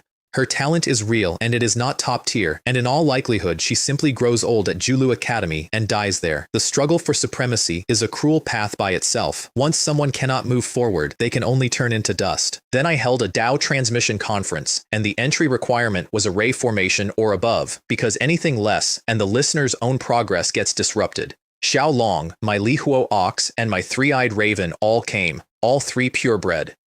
All 3 newly at array formation, the raven already at middle stage on arrival. Purebreds can take human form, those 3 never do. Their lineage is part of their pride and they wear it on the outside. 3 days of teaching, then my raven drew lightning tribulation. Only a foundation of exceptional depth attracts that. She took 2 bolts and the second one head on, with her body grown out to hundreds of meters, and she survived it nearly in pieces. I compressed the key above my hill into rain dense enough to rebuild her in hours instead of days. Venerable realm. The ceiling of an ordinary cultivator reached in my canopy by a bird that started out copying children for fun. Xiaolong was humiliated and went into a cultivation frenzy. I value that snake for seniority rather than talent, and I am not embarrassed about it. Nobody else can replace him. So I dropped a willow leaf on his forehead carrying a divine ability I invented myself, out of one technique from the true dragon's devouring art and one from the creation art. At major achievement, it enlarges the body a billionfold and swallows the sun, moon, and stars in one bite. All 4 of those beasts keep 8 feet clear of my little true dragon at all times. Then it was deep winter, the coldest day of that year, and nobody in my village cared. The caves in my back mountain held enough flesh, purebred included, to feed twice our number for decades. Children ran around red-cheeked, adults shoveled snow. And I want to state my actual position here, since I have spent a lot of this story describing power. I am not seeking invincibility by abandoning everything. I enjoy what I have now. Time is merciless, and if you wait until you are standing at the very top and then look back, there may be very few people left on the road behind you. That winter, my group fused the fierce ape body and the Jiao snake spear into a new art, by hand, over weeks. I could have merged those two in an instant. I refused to, because the deducing is the learning, and a technique handed over finished teaches nothing. What they built was the fierce ape lightning strike. Giant body, wrapped in thunder, riding a thunder spear. I feel so accomplished, Li Ming said, and he had earned it. Then my white tigers came trotting up the hill. The little one has fully embraced being a mount, and now considers it a symbol of glory. And the old white tiger king, who had barely spoken since the day he arrived, asked for an audience. He knelt. I, Bai Ruba, am willing to go through fire and water for Lord Willow God, and I will do anything to gain the qualification to continue climbing the great Tao. Then he asked for the real thing. Raise my lineage, and the reason he gave is the whole story of my village in one paragraph, said by a venerable beast who worked it out on his own. Lineage is fixed at birth. It thins with every generation. For his kind, it determines absolutely everything, and there has never been anything anyone could do about it. But in Willow Village, he said, this law, which has been passed down for countless millennia, seems to exist as if it doesn't exist at all. His own ancestor ignited a divine fire on the power of slaughter alone. His line has been declining ever since. And he wants to be the first purebred white tiger king there has ever been. I was willing. Faith like that pays double experience. I was also out of pills. And there was a second reason, which I will admit to freely. A deity should possess some divine dignity and a sense of mystery. You cannot simply hand a thing over because somebody wants it. He is not a freeloader. I can help you become a purebred, I told him. But before that, you need to prove your worth to me. One wave of a branch and a beast king was standing at the bottom of my hill, thinking about it. Meanwhile, in Stone Village, Guotian finished healing and got dangerous. He comprehended the god marks he had absorbed in the void god realm, strengthened his kunpeng, broke the limit of the inscription realm, and entered array formation at 14. A king at 14. He also learned 3 heads and 6 arms off his furball, but my 14 words kept coming back to him, so he told his own willow god everything, and that is how the other willow god came to my mountains. Her read on me was immediate and correct. Whoever this is walked away calmly from a domain lord's own command, so he has real backing, and she could not place me anywhere, though I use her title. Could it be some of my former friends? She asked him, hopefully. Then she answered herself. In the war against the alien race, she survived on her own lightning method alone, and every friend she had died on alien soil. She took Guotian and came. At the heaven-mending ruins, the boy grieved for the elders and the junior brothers and sisters and the kind old vine, and she patted him with willow branches and said nothing at all because it was a calamity that had to happen. Then she found my anomaly, and outside my mountains she took human form in front of him for the first time in his life. A tall barefoot woman in vivid green with a shrunken divine tree floating over her head. Her face was fogged. Her eyes showed the past and the future at the same time. These mountains seem to be a formation, she said, containing a feeling that even I, the original being, find terrifying. She went in alone. She was the first guardian spirit of the immortal ancient era. She reached immortal king. She took the offerings of billions of kingdoms. She is in nirvana now, at under 1/10 of that strength, and she can still rival a lower realm sect leader. She started by stripping her own defenses to bait my formation. Nothing happened, so she attacked it. Golden branches leveled my whole outer range and dug ravines with no bottoms in them, and the invisible energy did not weaken by a hair, and she watched the mountains reform in front of her. Her formation theory is sound, and it did not apply. Every formation needs energy, and attacking it drains that energy. She attacked more than 90 times. Is this woman out of her mind? My paradise restores itself infinitely. She was going to wreck the entire district before she got tired. So I turned it off. She took that as sincerity being rewarded, and admitted to herself afterward that without it she might have been trapped out there permanently, not the lower realm. She had never seen a formation this bizarre even during the war with the alien races. Its operating law, she decided, seemed to be inconsistent with everything known. That is because I do not know anything about formations. I keep meaning to learn. Then she walked up my road, and my gait stopped her cold. The Taiyue Ancient Stele, 1 of 5. Collect all 5 and they synthesize into something I have not been told about yet. Guotian's little bone tower came out to inspect it. So did his god-striking stone, which tried to carry it off. I should say what that stone is, since nobody in the story knows. It is the last of the 10 fierce, an immortal king race, the one who could fill mountains and seas with a single grain of dust. Li Ming picked it up with hands covered in fish slime. "Let me go," it screamed. "You can't imagine my origins, and I must not be desecrated." It screamed for some time, then it gave up and played dead, and the little bone tower, watching all of this, noticed Li Ming looking at it next and hid in Guotian's hair at a speed I could not follow. She was astonished by my spiritual qi reign, then by the patrol team's physical power, then by everything else in order for 2 days. Chen Wei served purebred flesh as guest food. She could not let that go. "How often?" she asked. "About once a month," Chen Wei said. "If there are certain holidays in between, it might take a few more times, so on average it would take more than 20 days. The upper realm's Dao leaders cannot kill a purebred a month. There are not that many purebreds in the whole wilderness to begin with." She sat with that. Then Xiaolong came around for the smell, and she stood straight up out of her chair. A purebred netherworld king python? She once tamed a netherworld king ancestor whose lineage was infinitely close to pure and which never completed the transformation. And in all the long years, she said, she had never seen a descendant surpass its ancestors. "This is naturally the work of our village's deity," Chen Wei said, smiling, standing there in a farmer's coat. "Not only the black serpent protector, but even the Li Huo divine ox. Then I received them, and I did it as an ordinary-looking man. No illusion. My body needs no help looking plain. I made a stone table and a steaming tea set out of nothing while she watched, because I wanted her to see the creation art, and I did not want to explain it. The bamboo splits open to welcome guests from all directions," I said, "and we raise our cups to toast those who have never been defeated since ancient times." She drank. Then her hand stopped in the air. "Is this tea real?" It was. Created, not illusory, laced with creation power and divine radiance, and roughly comparable to monkey wine. "What is false may be true, and what is true may be false," I said. "Just know that it's enough to cleanse your palate." Her objection was the reasonable one. A fake cannot become real. The so-called truth and falsehood, I said, are nothing more than people's self-awareness. Just like light and darkness. When light fades, darkness follows. When darkness gives way to dawn, light arrives. But what if darkness cannot be broken by dawn? If people believe that light will follow darkness, I said, then it will ultimately be light. But do you know what kind of darkness I'm talking about? I am aware of that. I think you probably don't. The village children who had crept up to watch a god have tea were completely lost by that point. "It's so troublesome when adults talk," one of them whispered. "Why go through all this roundabout talk?" She asked my name. I do not have one. I did briefly want to call myself the Breeze Overlord, and I would like it understood that I talked myself out of it. Then she asked the question she had crossed a continent to ask. "Do you know me?" "I'm sorry," I said. "Strictly speaking, we don't know each other." "It seems that I was just deluding myself," she said. And for one moment, in the setting sun, an immortal king who took the offerings of billions of kingdoms looked lonely. Her one wish in this world is that her old friends be reborn and come back to her. I was not going to make a joke in that direction. Then she asked me the only question anybody has ever asked me that I had to think about. "If one day these believers have to experience birth, aging, sickness, and death, what will you do?" "If I have the power to reverse life and death," I said, "I will naturally help them to live another life. But that day will eventually come, won't it?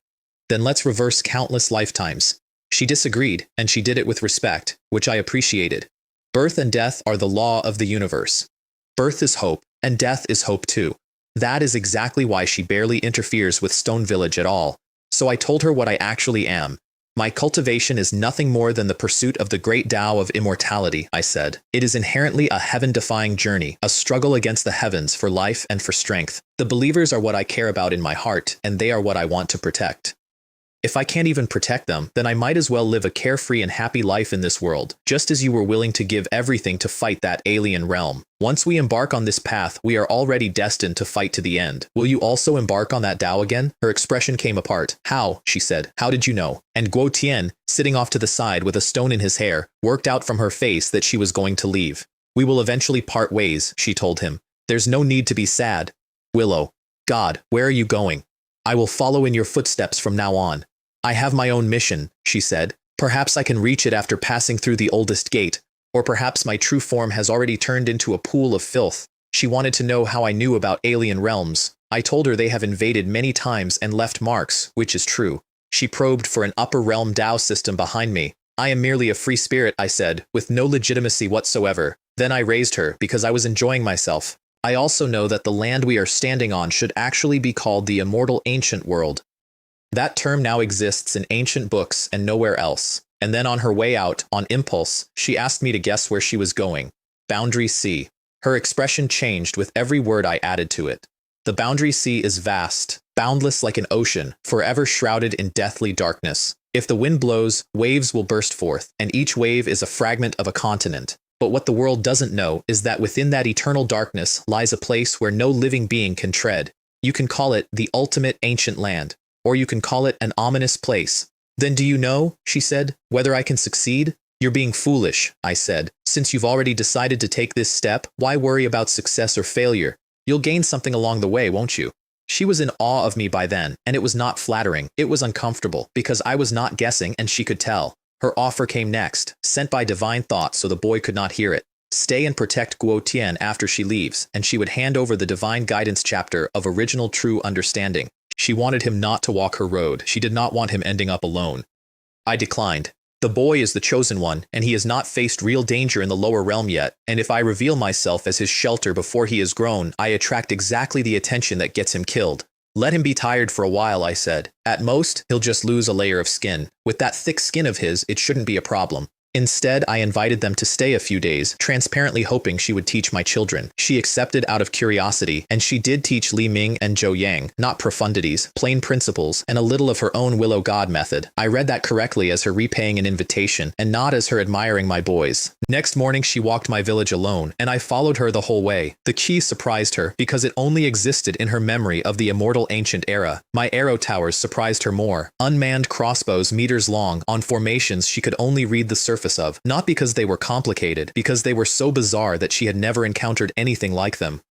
Then my Lihuo ox strolled past chewing stolen medicine, took one look at her, bristled, and fled, leaving its favorite food on the ground. Then she reached the training ground. Hundreds of boys and girls under 15, with oceanic power and armor made of their own strength, and several of them already touching the ultimate stage of their realm. That is rare even in the upper realm's ancient sex. She was looking at it in bulk, in a field, next to a wheat crop. Who exactly is this god of Willow Village, she said, that he can make all his followers act like ancient ferocious beasts? Then she made her decision out loud. Well then, since we've met, let's leave a few sparks of hope. She set up a Dharma altar in my arena and preached for 3 days. Her reason was not generosity.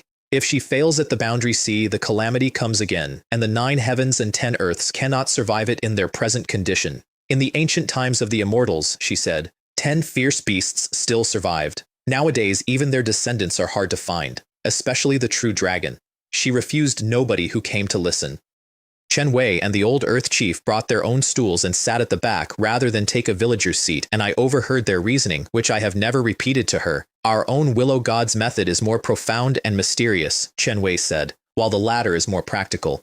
Guo Tian snuck up my mountain during those days to ask the way to the Boundary Sea. Don't you know my rules? But I'm not from Willow Village. This has nothing to do with whether you are from Liu Kun or not, as expected of a notorious troublemaker. I almost choked him. I told him plainly that he would rot out there at his current strength. He deflated. Then he straightened up. A journey of 1,000 miles begins with a single step, so I told him. There is an ancient gate between heaven and earth, which existed since the time of chaos. It is known to all as the Gate of Origin. Stepping into it will allow you to reach the Boundary Sea. Then he asked, what is out there? And I gave him the shape of it. Every wave that rises in the Boundary Sea is a broken small world being born, and every wave that falls is one collapsing, and the people inside them live a few hundred years and end. And in the deepest part of it there are 3 continents with complete laws, the Otherworld, the Immortal Realm, and the 9 heavens and 10 earths. All 3 came out of the oldest original world, and the first 2 are the strongest. If that's the case, he said, then I really don't understand. We are all from the primordial great realm, so why does the alien world insist on attacking my 9 heavens and 10 earths? Why can't we live in peace? It is useless for you to know now, I said. If one day you are qualified to know, then I will tell you. I have kept that promise so far by the letter, and I am aware of how that sounds. After her 3 days of preaching, she scanned my crowd, and she found things unaided that took me a full system panel. The 7 aperture exquisite heart, the half-demon body, both extremely rare, she said, comparable to the supreme bone and the double pupils, and gathered in one place, which even the Immortal Valley era would have been hard-pressed to produce, and then the Sword King body. She had seen one once, at the end of the Immortal Ancient Era. Its owner, at mere supreme realm, turned every raindrop in the sky into a god-slaying blade and killed an alien who had just entered the Immortal Tao domain. Then she noticed mine was crippled. It is said that once the Sword King body is damaged, the late stage cannot be reversed, she said. The possessor may even become worse than an ordinary person. She was quietly sorry about it, because on the alien battlefield, that man would have been a god of death. I said nothing. I had 5 failed pills ahead of me, and I did not know that yet. My next epic egg got stewed in my village square while an immortal king watched, baffled. The condition was 10 fierce-grade ancient hearts, 20 liters of marrow, 100 liters of essence, and 10 days and nights of fire. She assumed it was a great elixir. She could not fathom why an egg does not melt after 10 days in a cauldron, or why my villagers handled the process as if on a pilgrimage with a hint of fanaticism. The hatch produced exactly one thing: a sun-devouring golden toad cub. Once it reaches adulthood, it can enter the realm of Immortal King and become part of the Immortal King race. Evaluation attached. If the moon swallows the golden toad, all things will be fine. If the sun eats the golden toad, great misfortune will befall the land. It was palm-sized and blindingly gold, with one black eye and one white, and its first words came out in a little girl's voice. "Master, hug me. Master, hug me." Then it licked my hand, hopped onto my shoulder, and fell asleep. She crossed my square in a single step and recognized it instantly. Could this be the Immortal King race, comparable to the 10 Vicious? "It's just a little spirit pet," I said. Then she asked where the giant eggs come from, and she asked it seriously. "This may concern the future survival of the 9 heavens and 10 earths," she said. "Is it really impossible to discuss this openly?" I gave her silence and a smile. "It seems that I was just indulging in wishful thinking," she said. On the day she left, she gave me the Divine Guidance chapter of Original True Understanding anyway, unconditionally, after I had refused her deal. "Although the Original True Understanding is precious," she said, "it is no longer of use to me. I hope your excellency can pass it on to the future hopes of the village." Then she gave me the one piece of advice I flatly rejected. "Send them out to bleed because it is impossible for you to protect them forever." "I am aware of this," I said, "but I am confident that I can protect them forever. Under my protection, all beings of Willow Village can roam freely in the world," she answered tactfully. "I can only wish that one day you will have the opportunity to realize this great aspiration." Privately, she thought it impossible even for her, and she was probably right, and I said it anyway. Her farewell was better than mine. "Green hills, unpainted, paint a picture for 1,000 autumns. Clear waters, stringless, play a zither for eternity. If fate allows us to meet again, I will invite you to share the fragrance of plum blossoms in this prosperous age." Even she thought, walking away, "He's a banished immortal." Then Guo Tian said goodbye to Li Ming. "Come to Liu Chun again when you have time," he said, "and I'll prepare the best barbecue for you." Then he asked for some barbecue now, in case years went by first, and Chen Wei handed a future emperor 200 or 300 pounds of purebred flesh and told him to come back for more. And then my little true dragon dropped onto my shoulder and bared its teeth at the sleeping toad. I had to separate them onto opposite shoulders. These little ones are good, but they compete for favor, like concubines in an imperial harem. She turned around mid-departure. "This is actually a true dragon cub, and a purebred one, which only the firstborn of a true-named true dragon can be, and she knew it on sight because she fought beside the true-named true dragon for years." "Where did you obtain this? Please be sure to tell me. I just happened to find it in an ancient secret cave." "If that's really the case," she said, "then your excellency's luck is a bit too good." She asked to touch it.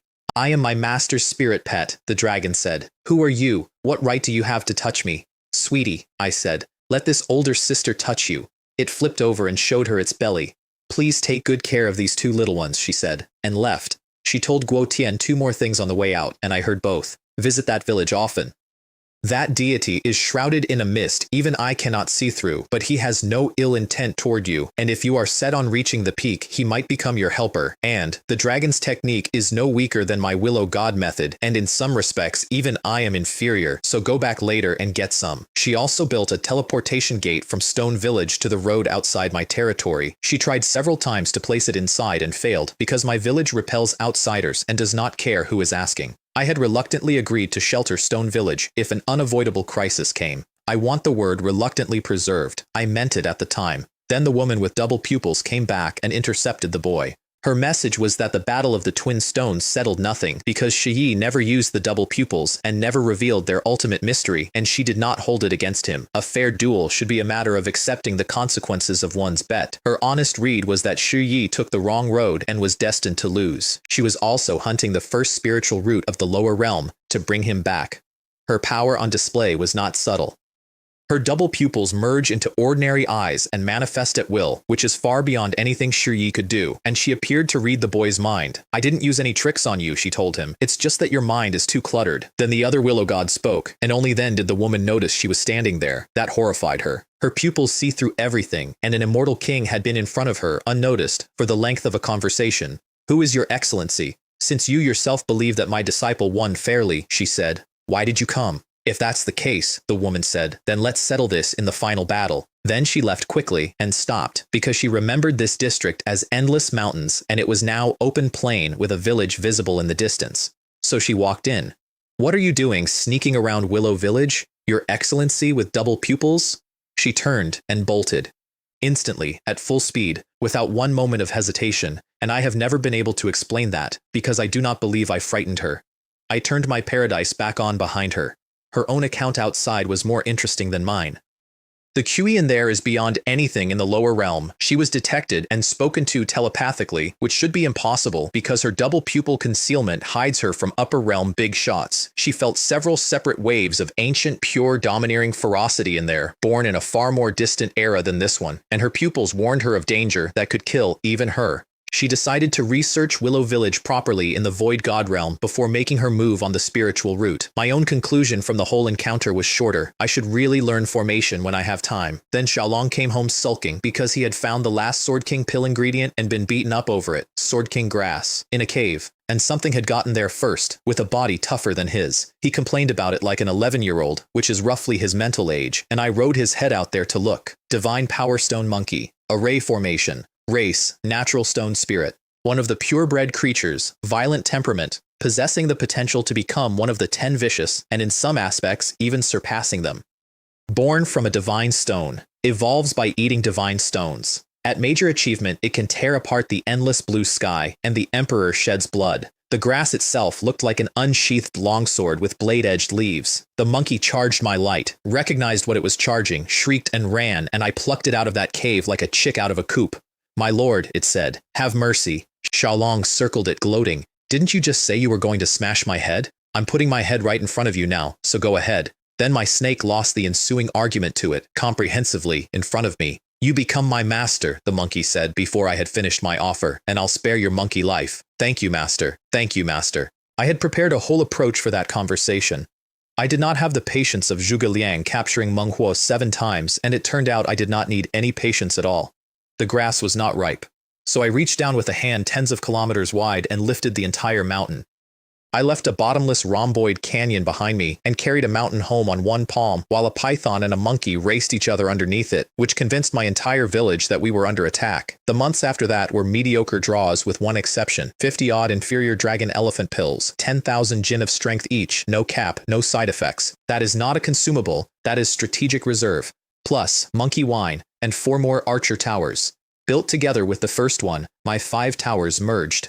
They snapped into each other like tiles in a puzzle and became a crossbow tower. Under the crossbow bolts, divine fire realm cultivators also shed blood. 5-minute charge. My farming village now owns a god-killing weapon, and I did not lift a branch to make it, and I immediately started wondering what 5 crossbow towers would merge into. The Huai wood seed I planted years ago is an arm-thick sapling now. It flowers in high summer. Ripe Sword King grass looks like crystal and cracks the rock around it with loose sword energy. Picking it split the cave in 2. I sealed its edge and handed the whole thing to Chen Wei. That was not humility. He and the elders refine powders every single day, and they are better at it than I am, and I have never seen a reason to pretend otherwise. Pill grades run low, medium, high, top, celestial. Past skill, the top grades need the right cauldron and the right materials, so ordinary tools cap out at high. I had material for 9 attempts. I needed one. They failed 5 times, on heat and on timing. It is inevitable, since it is controlled by human power. On the 6th attempt, 11 days and nights went past with no explosion and no black smoke. Chen Wei is inscription realm and can go a month without sleep. He was gaunt and bloodshot anyway, because he had been at maximum tension for 11 days over 1 pill for 1 man. Should this be considered a success, he said, and opened it. A peanut-sized emerald pill holding all its light inside itself, as if countless sharp swords had melted into one place. Sword King Pill, low grade, restores a damaged Sword King body. Single use. Everyone is doing great, I said. And those old men knelt down, because my saying that is worth more to them than anything I could have paid them, and I have known that for 60 years and I still do not entirely understand it. Between them, those old men are nearly 600 or 700 years old, and they are usually quite childlike. When it comes to crucial matters, they all get the air of a man who is old and can still eat. Then I summoned the swordsman and told him the name of the pill. He could not work out how I knew. The Sword King body cannot be seen with the naked eye and needs a specific spirit treasure to detect. He had met me a handful of times in his life. He swallowed it at the foot of my mountain without hesitating. Later, he admitted that if it had been poison, he would have swallowed it just as fast because I had handed it to him. His body began to revive under him while he was still standing there, and he knew the precedent, which is why he wept. An ancient Sword King whose body was damaged searched every forbidden zone in the world for a cure. He wiped one of them out with a single sword and never found anything. He faded out of history and was eventually killed and ground into ash. Lord Willow God will last forever, he said. A grown man with a will like a blade stood in my grass and cried, and I let him, and I did not make a joke. Original true understanding went out to my core after that, and everyone's ceiling came loose at once. Combined with the fierce ape art, the thunder serpent art, the creation art, and the true dragon art, my people stopped having limits I could predict. They spent almost all of their time in the god tomb, which is harsh and not lethal since fatal wounds heal on the way out, and they deliberately maxed the inscription realm instead of rushing past it. If the previous stage was not solidified, it will inevitably affect the next. They only understood that properly after reading Original True Understanding, which told them what the ultimate of each realm is actually worth. Then, Li Ming, Zhou Yang, Chen Liang, and Chen Hao all entered array formation. Kings, at 16 and 17. And they stabilized instantly what costs other people years. My swordsman followed days later. Tally, 7 king-grade beings in my village counting Xiaolong and my ox, 1 venerable, my raven, and me. The high-level combat power is still insufficient. I do know that my people can kill venerables anyway, because the measure of a peerless genius has always been fighting above his own level. I still wrote it down as a problem. My half-demon boy and my deposed prince reached inscription, and Chen Hai came out of seclusion in a stage my system will only call Awakening Witch, which no normal realm classifies, punching at 1,000,000 Jin and trading blows with an array formation king. That boy took over 10 years to reach Cave Heaven. He did all of the rest of it in 1 or 2, which suggests the Fire Ancestral Witch talent may outclass the 10 Fierce, and I have not told him that. Stone Village, meanwhile, had been rebuilt, and it was beautiful, and its charred willow had many more branches than the day I first saw her. Guo Tian came home from Heavenly God Mountain with Yan Jing, Xu Ling, a 9-headed lion and a 5-colored phoenix, and his entire village concluded he had brought back wives. Xu Ling had told him the secret. Heavenly God Mountain's formation leads to the upper realm. It can be repaired, and she wanted him to leave with her. The other Willow God refused to decide it for him. Everything is determined by causes and conditions, she said. Where you go and what you follow should be based on your own true heart. His heart said he did not want his homeland ravaged or the lower realms suppressed for generation after generation, and his birth parents are still down here. So she reached down, picked a bald fat chicken up off the ground, and told him to take it with him. Ertuzi. He brags all day about being a god from the upper realm, and he does nothing but eat and sleep. He is Zhou Ming, once called the Peacock Venerable, and he is the only being alive who knows how to repair Heavenly God Mountain's formation. He was separated from Shulan hundreds of years ago by her family. He has been unmarried and hairless ever since, and I want it understood that those two facts are related in his own mind. On the mountain, he demanded that Yun Chenghai come out and kowtow to him 3 times and 9 times. Shuling's 4th uncle tried to have him sacrificed. Then Yun Chenghai walked out, called him a villain, and the truth came out in front of the entire clan. Shulan had sealed herself away for centuries over this. The other Willow God was passing by. She broke the seal so the two of them could meet. Shulan came out dignified and beautiful, with a shocked and poignant smile on her, and Yun Chenghai sighed and said a sister's growth is beyond one's control, and walked away rather than deal with any of it. Then Ertuzi and Guo Tian repaired the formation over several days using the stolen divine arm guards, the last fragment of the array diagram, phoenix bone, and a great deal else. She had followed them to Heavenly God Mountain hunting her own past, and she found it, traces of an old friend. A supreme genius who reached Immortal King, whose obsession after death encompasses an entire forbidden zone, and who is known as the Lord of the Forbidden Area and feared even in the immortal realm. Everyone thinks he died in that battle. She never did, and the formation on Heavenly God Mountain was left by him, a lifeline, deliberately built for the beings of the lower realm. She also reached a private conclusion about me while she was up there, and it is the closest anybody has come. I must be something older than herself, which never achieved immortality, and which is now living a second life. Because in all the eras from the immortal ancient down to now, nothing that gained even a little fame escaped an immortal king's perception, and she could not place me anywhere at all. Then the goodbyes and the formation capped its numbers exactly. Gotian refused to go. Gojiren could not go. The uncles could not go. The aunts could not go. Wang Sire and Ergo could not go. Yanjing trembled when she heard his answer. Shuling told him to keep his head down, since the upper realm hunts venerables and weak creatures are not worthy of their attention. See you at upper realm, he said. You must give me a welcome feast then. You won't be able to shut me up without hundreds or thousands of pounds of divine beast flesh. And then he reassured them with the one thing he actually had. Another very powerful force isn't leaving either, he said. The deity of Willow Village said so himself. Then I fired my second decree, and this time I did not aim it at the great wilderness. It went through the boundary walls. All 8 regions heard it at once. Come to Willow Village, any realm, no limit on numbers. My village went from under 2,000 people to tens of thousands inside a season. And then the venerables started arriving, dozens of them, out of regions I had never touched, the top combat tier of the entire lower realm, walking in through my gate to hide behind a god none of them had ever seen. I want that stated plainly because I still find it strange. The strongest beings in 8 regions chose to be somebody's villagers. Then I hit level 8, Void Realm, 26,635 believers. Mental strength 800, 71 rings, and I skipped 3 whole realms doing it. Shinichi, Holy Sacrifice, Heavenly God, gone, straight past, as if they had never been on the road at all. In upper realm terms, I was now sect leader grade.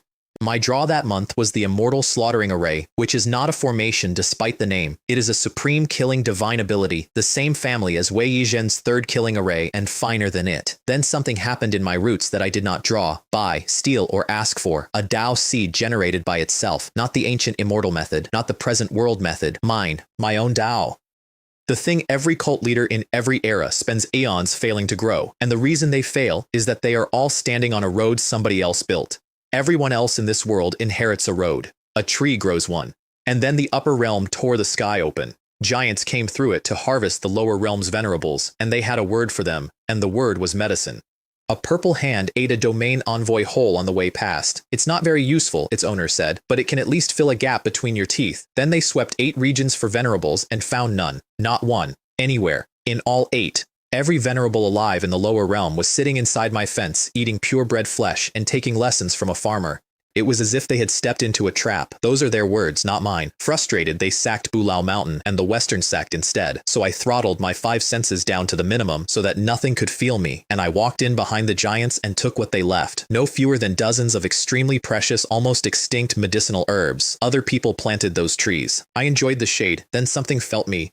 A black origami boat crossed my sky. There was a white-robed figure standing on it, and it looked up, through my secluded paradise, at the exact place I was. Why do I have such a strange feeling, it said, after spanning countless years. And later, it told the woman with double pupils that a certain Tao had been observing the turmoil, and that the other party seemed to have known about her arrival all along. Nothing in 60 years had ever felt my gaze. Not the domain lord, not an immortal king who attacked my formation 90 times. One person on a paper boat looked up. I did not sleep well for a while after that, which is a strange sentence for a tree. Then a big red bird attacked me, Void Tao Realm, Phoenix in its line, Sect Leader grade, which in the lower realm means it had nothing left to fear from anything except me. I slapped it flat. You're supposed to be at the Void Tao Realm, I said. Can't you have some backbone? If I had any backbone, it said from the ground, could I have left here alive? No. Then let's not talk about backbone. It signed a soul pact on the spot and turned out to be the single best hire I ever made, because that bird is a natural-born looter. It went through abandoned palaces, beam by beam, tile by tile, disassembling architecture with genuine craft. I watched it work for an afternoon and then demonstrated the efficient method, which is to pick up the whole palace. We carried more than 20 of them home intact. They are my scripture pavilion and my weapons pavilion now. My village keeps its library in a stolen upper realm building, and nobody there thinks that is unusual. The Western sect turned out to have been running an operation in its basement. Stolen heirs, whole lineages of small clans taken as children, working in the dark under a sect that called it cultivation. Why not just call it something honest, I thought, instead of the Western sect. I broke the doors on my way past and let out everything that was still walking. And out of the lake at the bottom of it, I took a fragment the size of a grain of rice. A relic, and my panel would not tell me what it was for. So I filed it, because a god who throws away the things he does not understand yet is not going to stay a god very long. Then the old Willow god of Stone Village came back, and I sat on my hill and watched an immortal king fight the entire upper realm at once. She was at 50 or 60%. That is what she came back with. She one-shotted the Chaos Corpse, which was the Underworld Lord's descended avatar. She killed 2 of the immortal celestial venerables' 5 real bodies. She annihilated the yin-yang Taoist. Body and divine soul both, which is a thing almost nobody manages, because the soul usually runs. Then she held off the Western sect's leader, the Black Golden Sparrow, the Blue Ox Rider, and the Tao Bell simultaneously, with a little tower helping her, so they deployed the 4th killing formation, and she summoned the Gate of Origin and walked every cult leader on that field into chaos with her. I did not help. I want to say clearly that I could have at that point, and that she never asked, and that we both knew what the other was. She had told me she had a mission, and that it might end with her true form turned into a pool of filth. She went out of this world holding the door open with both hands. Then I stripped her battlefield, Chaos Chi. The yin-yang Taoist's remains, which I kept for alchemy. Everything loose, and a great deal that was not loose. The array formation scavengers who arrived after me cursed the sky. "Who is the one who is so unreasonable?" one of them shouted. "Couldn't they have left us some? Even just a drop would have been fine." My village inventory at that point was roughly 30 venerables, 30,000 scale horses, and several swarms of purebred bees. I had used the word village out of habit for a long time. Guo Tian became the Stone Emperor around then. He escaped a banquet that had been arranged to kill him, and he found his birth parents, Wang Yuhua and Guo Jiming, after a lifetime of not having them. Stone Village lit a bonfire, giant rabbits the size of stone mills, 1,000 jars of palace wine. "We won't sleep until we're drunk," Guoyong said, and they did not. Wang Yuhua was once the holy maiden of the immortal mountain, and she begged her son to go and hide at Mount Bulao. He deflected it. "If something really happens, I will definitely hide. I value my life very much." Then he told her where he would hide. "I will go to Liukun to take refuge." His parents were stunned twice in one sentence, that the village of the divine decrees was a real place, and that the Willow god had gone there personally to drink tea. And there is one line in the boy's own head from that night that I have kept, because it is the whole reason I later did what I did. No matter how far he went or what level he reached, Stone Village would always be his haven. Then the sky went red for 7 days, not sunset red. It wept for 7 days, over 8 regions, with thunder running through all of them. Old venerables who had escaped up out of the lower realm years before could only stand and watch. "Those cult leaders defying the will of heaven," one of them said, "utterly destroying the 8 regions." On the 7th day, a void forge came down the size of a mountain. That thing is forged out of a void beast, and it can cross the boundary, and only beings at or below divine fire realms survive the crossing, and it takes several sect leaders working together to fire it. 7 gods crawled out of it, a silver-haired youth, covered, a golden-winged skeleton, a silver-scaled pangolin the size of a mountain, a golden-bodied human, a transparent creature I could not resolve, a withered old man. Their order came from the Lord of the Underworld, and it had one item on it: kill the human youth Guo Tian before anything else.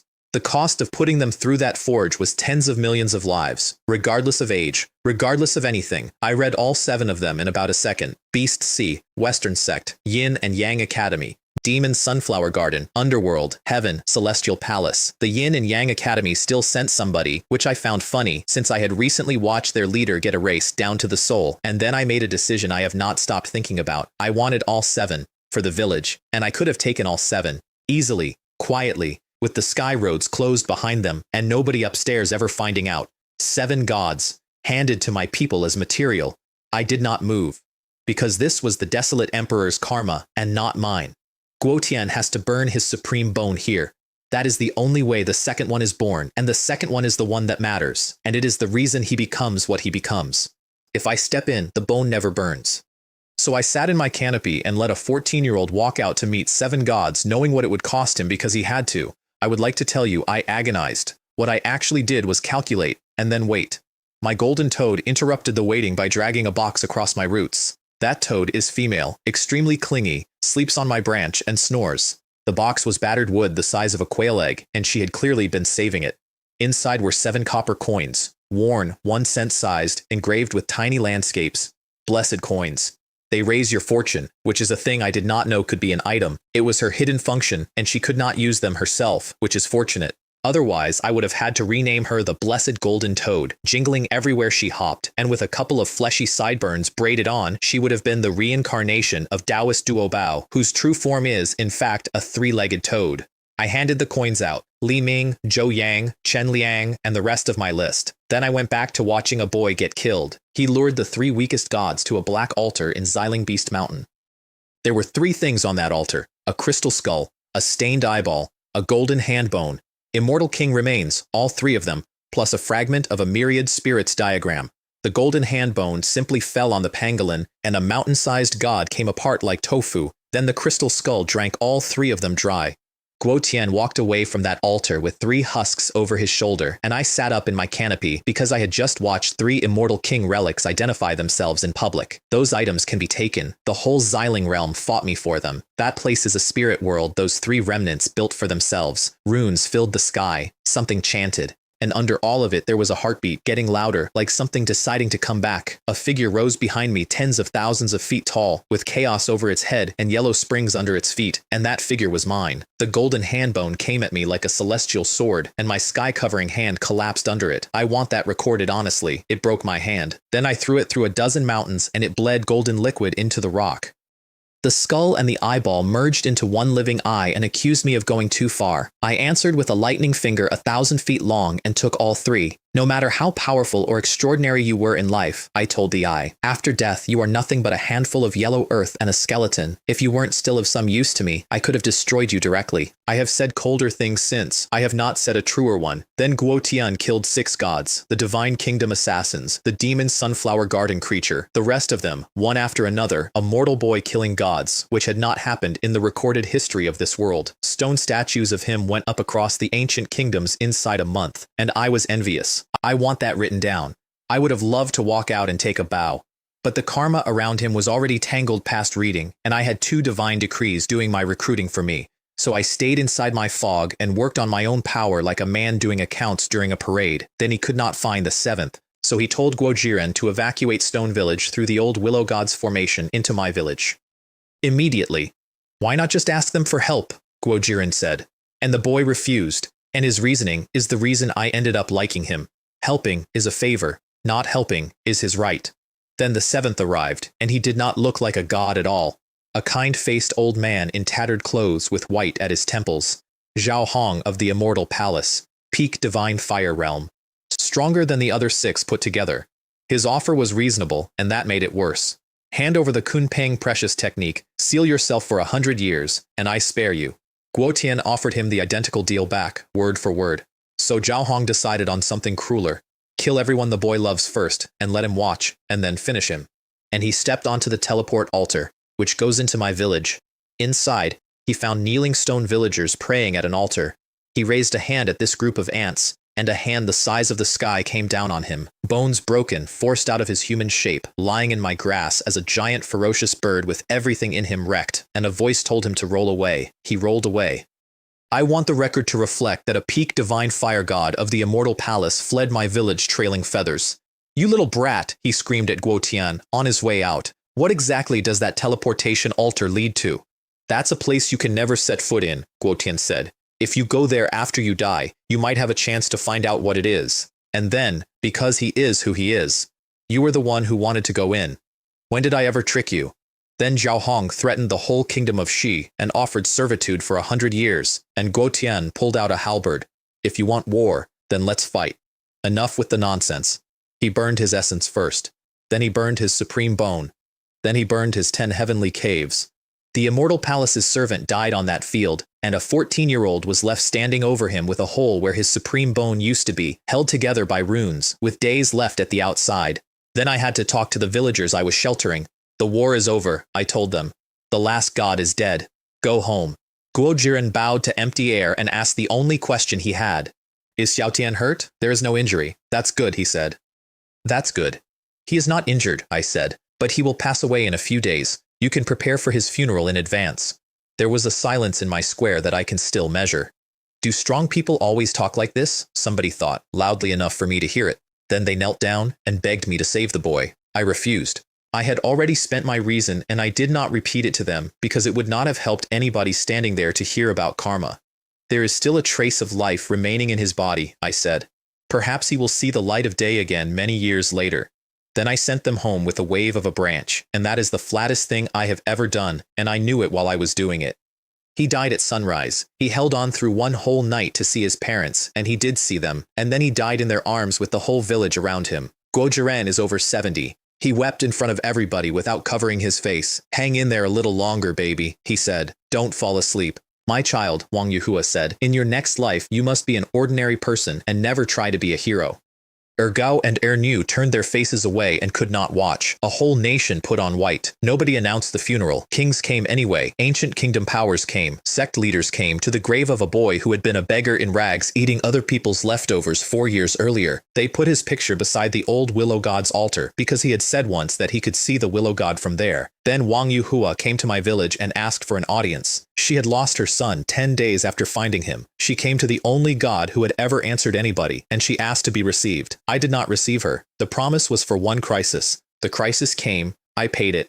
The villagers went home alive, and the karma between Stone Village and me was closed. That is the correct answer. I have checked it several times over the years, and it has stayed correct. It is also the single worst thing in this story that I did, and I did it by sitting still on a hill and saying nothing at all. A year went past. Wang Yuhua stayed in the lower realm beside the grave. Guojiming went up alone, for revenge, which is the other way people carry it. I checked that grave once. The mound was a little shorter than it had been. The spiritual qi around it was much richer than it should have been, and a clump of strange emerald grass was growing straight out of the top of it. I did not tell anybody what I thought about that grass. Inside my fence that same spring, Li Ming, Zhou Yang, Chen Liang, Chen Hao, and most of my core reached venerable. Chen Hai plateaued. His fire ancestral witch body had nowhere to go, because the ancestral witch path needs witch essence as a catalyst, and there is none in this world that I could find, and my half-demon boy had a problem I had to solve fast. His demon side was being eaten by his human side, not fought, digested, so I sealed it. I will see who it is in the future, I said, to nobody, and put a lid on half of a young man's inheritance. Far away in the upper realm, a blue-robed middle-aged man was sitting on a chair made of immortal gold, and he said something I could not hear at the time. How come the trace of lineage I left in the lower realm has grown stronger? It was clearly erased. I did not know about him yet. I know now. Then I did the only full audit of my own holdings I have ever done, because Chen Wei asked for one and because I wanted to see the number written down. 78 venerables, 1,283 at array formation, 2,196 at inscription. Xiaolong, my three-eyed raven, my little true dragon, and my Li Huo ox, each of them stronger than a venerable on their own. The secluded paradise and the spirit gathering arrays. The crossbow turrets, which kill divine fire cultivators and need nobody to operate them. Bronze colossi, which are puppets, and which evolve by eating metal, and which I have not yet found the sealing of. Over 5,000 jars of monkey wine, the Huai wood vine, now as thick as a man's waist, which has flowered and fruited, 6 pale blue fruits the size of a thumbnail. One of my bear children tried one and nearly lost his teeth to the sourness. Ground and drunk, they stopped bleeding on contact. 10 acres of spirit wheat, tens of thousands of scale horses, over 500 unicorns. And about 100,000 chicks in a fenced-off valley, which is the least impressive line on that parchment, and the one my village is proudest of. For scale, the primordial divine mountains, which are the terror of an era, have 4 or 5 venerables between them. I have 78. I wrote all of it onto a parchment and fed the parchment creation power so that it updates itself and nobody ever has to count again. Then I handed the whole thing to Chen Wei. Command of everything except my 4 beasts. A spirit transformation old man in a farmer's coat commanding 78 venerables, none of whom questioned it for a moment. This old man is quite the figurehead, the former Earth Tribe chief said, openly envious. What an honor that must be. Chen Wei hummed off-key Southern opera to himself for days after that. I let him. I also listened to what he was thinking while he hummed, because I am not a polite god. He was remembering when this village was his own family, plus a handful of survivors, when the strongest man in it was at blood moving, and when a bear could have finished the whole settlement on a bad afternoon. And now anyone he passed on the road was a king. Then he did the thing I had been waiting years to see. He called a village assembly instead of deciding alone. He opened the floor. He took votes. He put the question of branch settlements to a public show of hands. That was the test. He had been taking it for months without knowing. Those in power must never allow themselves to be the sole voice of authority. That is a taboo among taboos, and it is the reason I had not handed him anything until then. He passed, and I retired fully behind the scenes, and it is the most relaxing decision I have ever made. My next epic egg hatched in 10 days of cool shade and gave me the item that broke this world, the Ascension Ladder. It connects the upper and lower realms. It ignores the boundary rules entirely. Any ordinary person can walk it, once each, with a chance of hearing a saint's teaching on the way up. The sky roads are severed. Joint cult leaders working together cannot reopen them. Heavenly God Mountain's formation broke. And I had a staircase in my back garden. I walked it myself first. Blue stone steps laid out like the spine of a dragon, ancient, scarred, worn down by feet that were dust before this world had a name. And Tao sound coming from somewhere past the 9 heavens. A few steps in, my understanding deepened without my doing anything. Then I heard one line, and I have not been able to put it down since. The great Tao is silent. The great form is formless. The Tao is vast and nameless. Yet only the Tao can begin well and end well. Then a colossus above the clouds, untouched by dust, karma, or reincarnation. One finger of it started reincarnation moving, and everything went white. What I was left holding was a Tao technique. Turn my first external incarnation into a second true body. Independent cultivation, its own second road to heaven. Starting from nothing, I did it immediately. And then 7 beams of light came down on it. Double pupils, peerless battle stance, original 5 elements, yellow springs indestructible, chaos body, innate, holy body Tao embryo, and a mortal body, which I still do not fully understand. Any one of those makes an emperor. Shi Yi died over one of them. It has all 7. It went from bloodthirst to venerable and ignited a divine fire in the time it takes to describe, and then it slowed, which was the only part that reassured me. I sent it up to the upper realm to grow on its own and to look around. I can make endless ordinary avatars. Only the first one could ever have become a true body. That method fires once in a lifetime, and I spent it correctly. That night, for no reason at all, I thought about Earth. Xiaolei went back there at Sendai 3, so it is reachable. I have no coordinates for it. And going by the timeline I can reconstruct, Earth right now is probably single-celled, so there is nothing to go back to. And I am going to go and look anyway, someday. I will put down what there was, once, and then I will not bring it up again. An orphan, an orphanage, everything I know I taught myself. 20 years that were as calm as plain water, and if you drink too much plain water, it becomes hard to swallow. No girl I liked, no friend close enough to call, no road out that I could see from where I was standing. Until I woke up, and I had turned into a willow tree. 10 days after I walked my own ladder, the great wilderness detonated. The boy who killed 7 gods had climbed out of his own grave. Fei Kong Master and Linglong Master milked it for everything it was worth, obviously. It's absolutely true. Absolutely true. Little Stone really came back to life, and then they stopped mid-sentence and collected money before continuing. I have never respected them more. Li Ming cried, openly, in front of my whole village, a venerable, standing in a wheat field crying about a beggar he once tried to rob. He had a childlike sincerity in his bones, Chen Wei said about the boy. This is the most precious thing, something many people have never possessed. Then Chen Wei decided Willow Village should pay a visit. Having more friends, he said, means having more options. He loaded top-grade medicines and purebred flesh out of the guarded warehouse in my back mountain, which nobody enters without a written order, including him. Venerables from the other 7 regions asked to come along. He let them, and I understood exactly why. Bringing them shows respect and shows strength in the same gesture, and he did not need me to explain that to him. Then they stepped through a teleport formation several kilometers wide, which I had spent 10 days building and had not mentioned to anybody. Stone Village had a broken grave in it and 2 opened coffins. Li Ming was disappointed by the whole place. This is much simpler than he imagined. No mountain for a body, no cave for a tomb, no stream for a river. It does not suit that bear child's personality at all. Then Wang Yuhua came out to meet the delegation, and Chen Wei introduced himself. My surname is Lin, and my given name is Meng. I am the 3rd child in my family. Some close friends like to call me Chen the 3rd, but the people in the village prefer to call me the village chief. Nobody standing behind him breathed. 78 venerables answer to that sentence. Then hundreds of thousands of beings flooded into Stone Village to see a resurrected emperor. Guo Tian had brought an enchanted blue stone path back from his own treasury. Harder than metal, heavier than a mountain. Feet wore it to pieces inside a week. Then Peng King picked a fight with my village in the middle of it. Golden winged rock, a ray formation, and one of Guo Tian's loyalists, which is the only reason he is still alive. You let my emperor face 7 gods alone and die, he said. Cowards. Chen Liang stepped out. Chen Hao stepped out. And Li Ming answered him, and what he said is the thesis of my entire village. Have you contributed anything to us? Have you added anything to our walls? Why should you demand our Willow Village's protection? You have boundless shamelessness. Peng King escalated to, with great power comes great responsibility, and brought a squad of array formation kings out to say it with him. Li Ming hit him once, one wing crippled, true form forced out of him, rock feathers across half a field, deliberately not killed.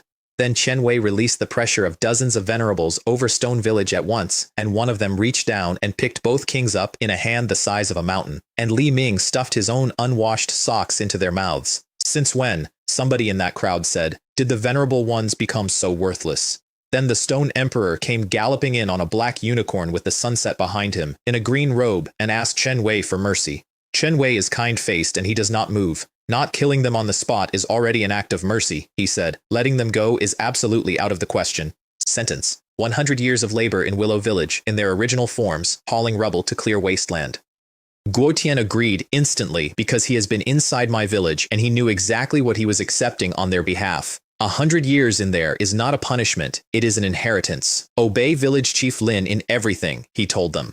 Then he and Li Ming looked at each other for the first time in years, and the Stone Emperor's heart skipped because he still remembers this round-faced young man trying to con him out of Stone Village's black cauldron. Stop calling me Xiao Ding, he said. I'm an emperor now. No problem, Xiao Ding, Li Ming said. From now on, I'll call you Xiao Tian Xiao Ding. The Stone Emperor had no reply available to him. They sat around one fire that night and talked until dawn, and eventually the conversation got to girls, which is where my venerable fell apart. Li Ming went the color of a ripe monkey's rear end thinking about the goddess of war. Then he heard that Guo Tian had held a girl's hand, and had exchanged approximately as many words with her as Li Ming had ever exchanged with anybody he liked. My boy concluded that his own situation had reached a point where it could not be delayed any longer.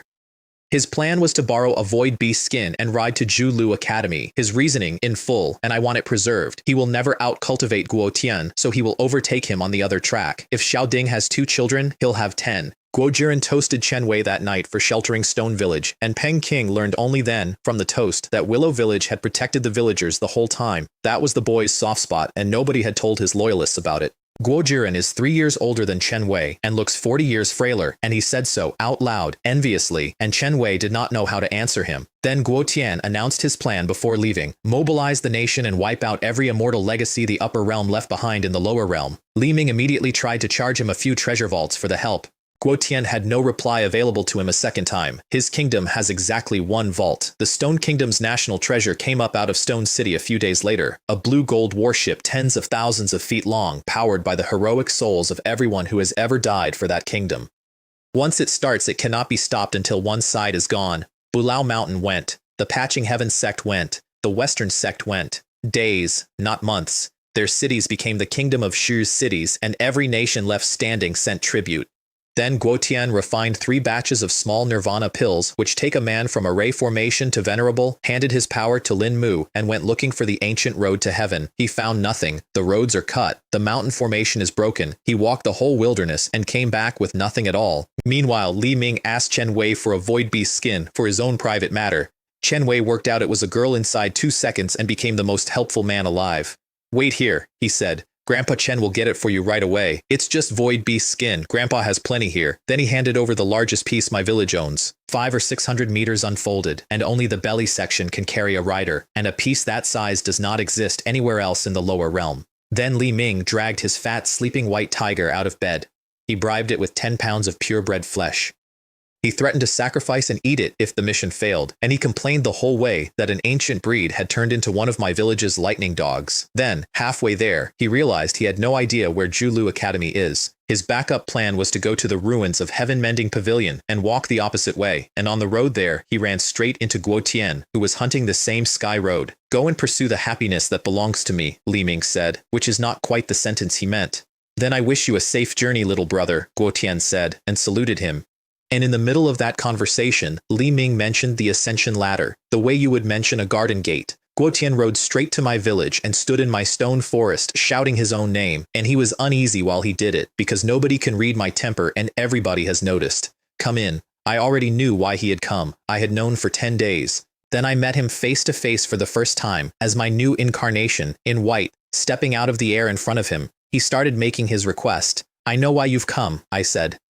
Follow that stone path through a misty land, there you will find what you need. Granted, before it was finished being asked, I had waited a long time to be able to do that. On my ladder he got a projection, an ocean of scarlet, a chained two-horned giant with a burning axe, 3 shouts of the word kill, loud enough to shake a sky that was not real, white bones stacked as a spine into a pagoda, and flesh filling the road to immortality all the way up. He copied half a chi machine off it and walked away with a nameless fragment of that killing divine ability. That art needs no runes. It runs on the user's own essence. One stroke of the character written in the air is enough to hurt a god, and 3 complete syllables would extinguish the life force of heaven and earth. He confessed it to me immediately instead of hiding it, which very few people would have done. You have already obtained it, I said. That is your opportunity. I will not compete with you for it. The one from Liu Village is truly imposing, he thought, going up. And my ladder handed me a copy of every divine ability it gives out on it, which he does not know, and which is the closest thing to a joke I have ever built into a piece of architecture. Set lofty goals and pursue your youthful dreams, I thought, watching him climb. Youthful ambition knows no sorrow. At the top of it, there is a gate as tall as heaven and earth, then white light, then the upper realm, with spiritual energy pouring into him before he had asked for any. The god-slaying stone popped out of his hair up there and refused to be blamed for staying hidden in my village. Just the residual aura he exuded almost made me unable to breathe, it said.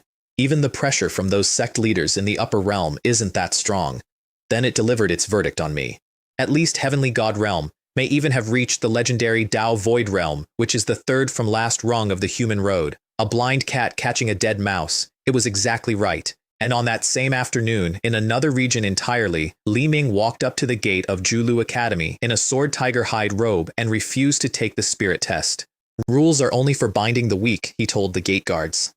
I, Li Ming, always speak only once. Then he flattened the 7 gray-robed bodyguards of a young noble in black and gold with 1 punch each, and the noble pretended to faint. I'm here to see the goddess of war, he said. Those who aren't involved, please step aside. A deputy hallmaster with a famously vile temper came out to deal with him, recognized the robe, and turned unusually gentle. Academy disciples ran screaming for the dean. The dean stayed exactly where he was. Then the crowd worked out who was standing in their courtyard. He reached the venerable realm in his teens, somebody said. A peerless prodigy comparable to the Stone Emperor. And then the doors opened, and she came out fast. And there were flowers on the path and wind in the trees, and I want it noted that my boy stopped talking for the first time in his life. She came out without the golden armor, a lake blue skirt, and she was running, and she ran like a deer. Li Ming has never lost a word fight in his life. He has out-talked venerables, clan elders, the will of a realm and me. He said, it's me. Then he went straight through the wall, because that is the only door he has ever had. I wanted to tell you, he said. I think I might like you. She pointed out that they had met perhaps 3 times, and that she was several years older than him. Big isn't a problem, he said. I just like big ones. I was on a hill 100,000 miles away, and I laughed until my leaves moved. Then she asked the real question, and she asked it steadily, because she had watched him flatten 7 bodyguards on the way in. If I say no, do you attack the academy? No, he said. A real man wouldn't take his anger out on others so easily. So she refused him, gently. You're young. You'll meet somebody better. Then I'll turn Julu Academy upside down. You just swore a real man keeps his word. I'm 16 this year, he said. Not quite a man yet. According to the rules of our Willow village, a man is considered an adult at 18. Then he quoted scripture at her, and the scripture was mine, and I had never said it. Lord Willow God once said, if you can't get it, then snatch it. Never leave yourself with any regrets. I sneezed. In a canopy, 100,000 miles away, with no nose. When did I ever say such a thing? I am not that kind of person. And to her credit, she did not argue with the theology. She argued with the ethics properly, standing in her own courtyard. Have you ever thought, she said, about what if the other party is innocent? And my boy climbed down. I was being presumptuous, he said. Don't worry, I won't do anything inappropriate to you. Then he found his footing again, because he always does. I'm confident I can make you fall head over heels for me. She gave him her name, Xia Bing. He put Chen Wei's jade pendant into her hand and would not take it back. The path of cultivation is long, he said. I will wait until you fall in love with me. Then she asked him the question that turned the whole conversation, and she was not being cruel, she was being accurate. Do you know how merciless time is? If you wait until you stand at the pinnacle and look back, perhaps there will be no one left on the journey. And my boy gave the best speech anybody has ever given in my hearing, and every line of it was stolen from me. When I was a child, he said, I thought that only by becoming strong could I avoid being bullied. But now I feel that only by becoming stronger can I do what I want to do. Only then can I live the life I want to live. The Willow God often said, "Heaven is ruthless, treating all things in the universe like straw dogs. Only by becoming strong can you escape this constraint." Lord Willow God also said that cultivation is a solitary path. Even if I die like a moth drawn to a flame, I will have no regrets. She said it back to herself, quietly, standing in front of him. Even if it's like a moth drawn to a flame, I'd die without regret. Then she turned him down anyway. "I'll be lucky if I can reach the formation realm in my lifetime," she said. "We can never go all the way." He left, and on the way out he said the only thing he had left. "I, Li Ming, have made up my mind. You are you, and I will come back to find you again." Then I took my children up my ladder. Half a month consolidating Venerable in the God Tomb first, then the True Dragon and Creation Arts, and then the steps. Each of them triggered a legacy on the way up, not on the first step the way Guo Tian did it, one by one, at about a 1 in 100 chance per person, and everybody got something. Li Ming got the Great Capturing Hand. At major achievement, it captures the sky and refines it to nothing. Zhou Yang got 8 steps to catch the cicada, crystal immortal cicada speed, invincible inside 8 steps, and past 8 steps it is luck. Chen Liang and Chen Hao both got the same one, identically, which has never happened before. The savage undying body. You burn your own life force, and the lower your life runs the higher your attack goes. That is a life or death skill, and both my sons walked off my ladder holding it, which I have thought about since. I got a copy of all 4, because the ladder is mine. Then they saw the upper realm, and they were country bumpkins in a grand garden, spiritual chi thick enough to hit them in the chest, and a swamp of golden mushrooms 100 meters tall that stank badly enough to make venerables dizzy. They retreated from a mushroom, sat down, and started repairing the incomplete laws inside their own bodies. Lower realm law is shattered. Carry it up there and leave it, and the damage becomes permanent. That takes days. I parked my first true body next to them as a guard, and it was at True One Realm by then, with 7 or 8 heaven-defying talents in it, and it stood there for 3 days doing nothing while my children fixed themselves. Then Chen Wei's council threw away the 7-branch plan and proposed something bigger. "Move the headquarters. I will find an excellent location in the upper realm," I told them, "and then Willow Village will be moved there in its entirety. The lower realm will become a transit point." Half a month of scouting through the Wanzhong Mountains got me a valley ringed by a great river, with trees a dozen men could not put their arms around, and a sea of clouds sitting on the water. Then I moved. The earth cracked for 1,000 miles. Roots came up out of it like ancient divine spears. And my true body grew. 100 meters. A kilometer. 10. 100. 1,000. I stopped at 100 million meters, 100,000 kilometers, roughly 10 Earths laid side by side. An Earth is 12,500 across, and I had to do that arithmetic twice because I did not believe it either. A single tendril at the tip of me is a mountain range. Chen Wei and the elders stood underneath that and cried. "Today," he said, "my Willow Village will surely grow stronger, marking a brand new beginning." The whole lower realm watched a tree fill the sky. In Stone Village, Guo Jiren was teaching bone script to children under a tree when the tremor came, and he recognized the pressure because he had lived under it during the 7 gods. The Fire Kingdom saw it. Zhulu Academy saw it. Xiling Beast Mountain, the Celestial Realm, all of them. And in a waterside pavilion, Xiaobing opened her eyes as wide as they went and could not find my outline. She compared it to a planet-sized beast she once saw, called Roar, which next to this was not as big as a single leaf. Then she had a private moment that I overheard and have never repeated to my boy. She remembered his face when he said the line about the moth, and she let him go. "Things will never be the same as they were in your youth," she thought. "I hope you can realize your dreams," because she would be a formation realm cultivator with a few hundred years in her, and he was going to be a god with tens of thousands. Meanwhile, the illusory God Realm tabloids went feral. A buried thing got forced into the open, and before it died, it left 2 words. Cult leader. Rumors ran that I was the reincarnation of a previous era's supreme being. Then people started betting money on my gender. They could not hear me, and I could hear all of them, and that is the only reason that market is still open. Then I carried the village up. My ladder expands with me. A dark golden hand the size of the sky closed around the whole settlement. Runes lifted it clear of the ground, and I walked the steps at the speed of light with 30,000 people in my palm. 300 of them gained a legacy on the way. Just from being carried, you do not have to climb my ladder on foot. You only have to be on it, through the ancient stone gate, and out into green mountains. From this day forward, I said, my Willow Village will stand here, and the territory extending for 100,000 Li will all be the domain of Willow Village. My villagers cheered and then immediately fanned out to survey what was now, by decree, theirs, because that is who they are. The first scouting party went out the same week. My swordsman led it, with his Sword King body recovered and venerable behind his name, plus Chen Hai and 30-odd venerables. They found a misty zone full of black skeletons, none of them intact. Then they found Scarface and 7 or 8 venerable bandits. The treasure trove on Devil's Island belongs to us brothers, Scarface said. My newest dragon egg skill hides my people's strength, so what those bandits were looking at was farmers. My swordsman gave them one chance. Then he gave them a second one. We gave you a chance to live, he said, but you didn't cherish it. One swipe. Left-handed, no weapon, no runes. That is his legacy technique, and it is called no mercy, and Scarface stopped being a shape. Better to kill than miss an opportunity. That is my village's actual motto, and I did not write it. Then the ground drank what was left instantly, which stopped everybody where they stood, and past that they reached the Silver River. Corpses of gods from several eras floating in it, undecayed, with lightning moving in the water around them. An old man they found on the bank explained it. Formed from the first thunder, or from something that came out of an unparalleled demon lord, it has been rising for a century, and it flows into an immortal tomb. When the last of that water arrives, whatever is buried there wakes up.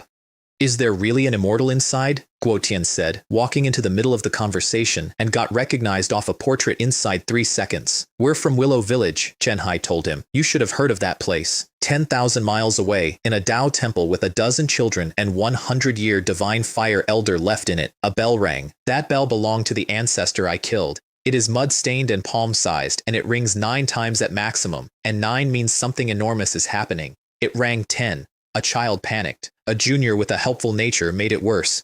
Don't say it'll only ring 10 times, he said. It might even ring 11 or 12 times. Our ancestor's already dead, the elder said. What's it to us? At the same hour, on Bulao Mountain, the immortal celestial venerable came out of seclusion with 2 of his 5 elements corpses left, the other 3 having been killed by an immortal king who used to live in Stone Village. How could the rules of this world suddenly become disordered? His divine thought found nothing. The Western sect found nothing. The underworld found nothing. Heaven found nothing. Nobody can see me.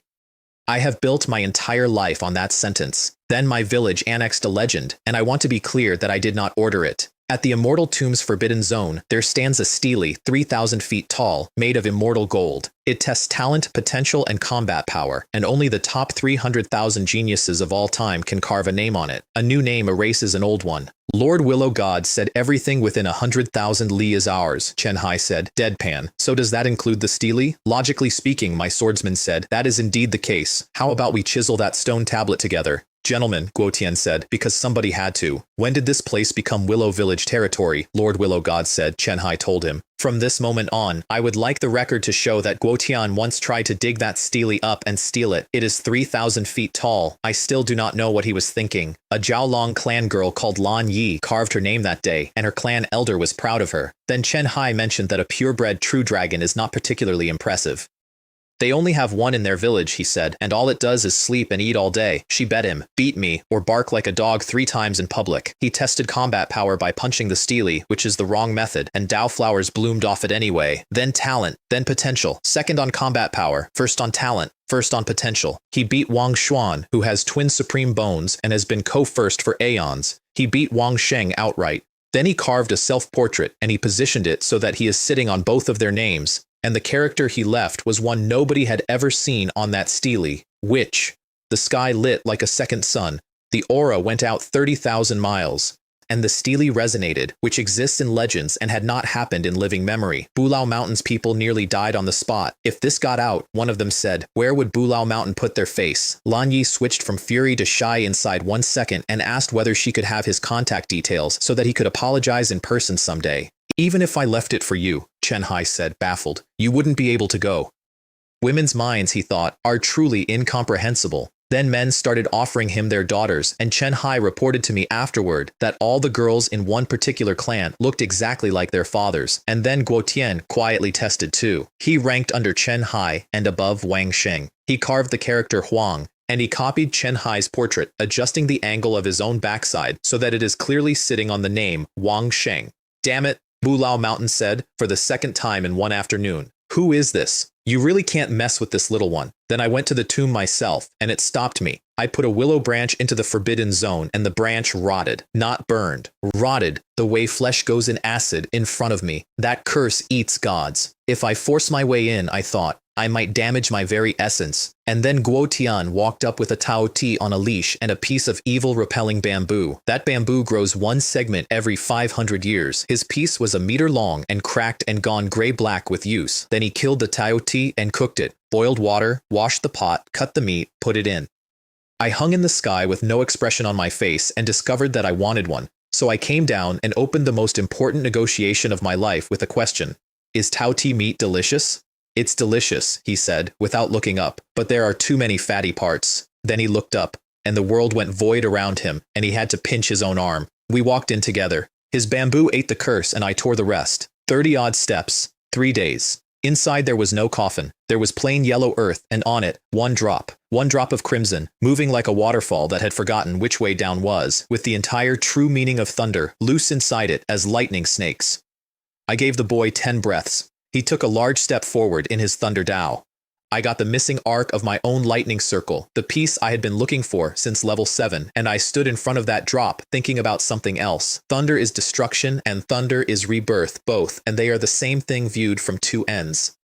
Like a willow in Stone Village with its trunk burned black by thousands of divine bolts cracked all the way through, standing anyway, holding a door open with both hands. Then I looked around at a mountain-sized tomb. The village happens to be short of a burial site, I said, so taking it back will be just right. And I pulled it out of the ground with one hand. This is actually a supreme-level giant, Guo Tian said. I gave him a guide stone with unlimited uses so he could come and use the tomb later. He asked for a jar of the dirt to take back and study. It's just yellow earth, I said, but since you want it so much, I'll give you some. I planted that tomb in a far valley of my territory, at exactly the reach of its own curse, and then I named it. From this day forward, this place will be called the Burial Ground.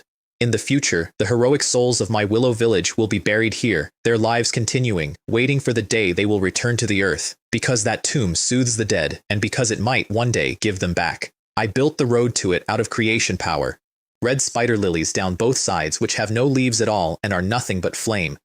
And stone statues with hollow hands, holding everlasting fish oil that burns for tens of thousands of years with a ghost light in it. The light is not for seeing by. I called that road Huangquan Road. Then I tore a 3,000-meter mountain of diamond out of the ground, carved characters 100 meters tall into its face, and poured divine power into it until it hit back at 1/10 of my full strength. A heavenly god cannot survive touching that mountain. The characters say underworld. The living live in Willow Village. The dead go to the underworld. Somebody else invents the real underworld millions of years from now. A chubby boy who is currently losing a fistfight to a rabbit. I built mine early because I liked the word. Then the river followed the tomb home. The whole celestial river changed course. It came at my village like a serpent with its corpses going berserk inside it, and my secluded paradise swallowed the entire thing because it is a self-contained space and it does not overflow. And the river gave my formation the one thing it never had, which was an edge. Anything trapped inside my mountains now has to survive the river and it's dead as well. My villagers panicked for about a minute. Then Chen Wei shouted them down. Don't forget where we are, he said. They went back to work. But the entire upper realm noticed a celestial river vanish, so I threw Yellow Millet Dream over 10,000 miles of my own territory, reversed the sun and moon, changed the sky, hid the river, and then hid direction itself. Outside, everyone screamed that the river was gone and that a supreme secret realm must be being born, which brought the dying. Every half-finished old monster in range converged on me hoping for a lifespan miracle. The worst of them was the Hedgehog King, mountain-sized, 1 foot into celestial god, divine fire flickering out, months left, and he smashed my mountains and roared at them to show him the secret realm. Then the Tianmu clan arrived, and I sat up, third eye between the brows, seized through illusion. Their leader condensed a vertical eye a kilometer wide in my sky and actually found what I had done. Beings have laid down layers of illusions, he said, shielding our senses and blinding us. I was genuinely impressed, so I released one wisp of aura. His face went gray, his robe soaked through. He went down on the ground, and that kilometer-wide eye shattered like a dropped mirror. Go! He screamed, getting up. Hurry up and leave this place immediately. A Tianmu girl argued with him about the opportunity. He glared at her and ran. His read afterward was correct in every particular. A forbidden zone, an ancient terror waking up. And the pressure was a warning because killing him would have cost the other party one thought. The Hedgehog King called him a coward and went back to wrecking my mountains. I've never eaten hedgehog meat before. One hand out of the sky, and there was no hedgehog. And now I will explain why I bothered, because the hedgehog was not the point. I wanted this place famous. Specifically, I wanted it famous as cursed. Work it through. If they think it is a treasure realm, they keep it secret and fight each other quietly for it.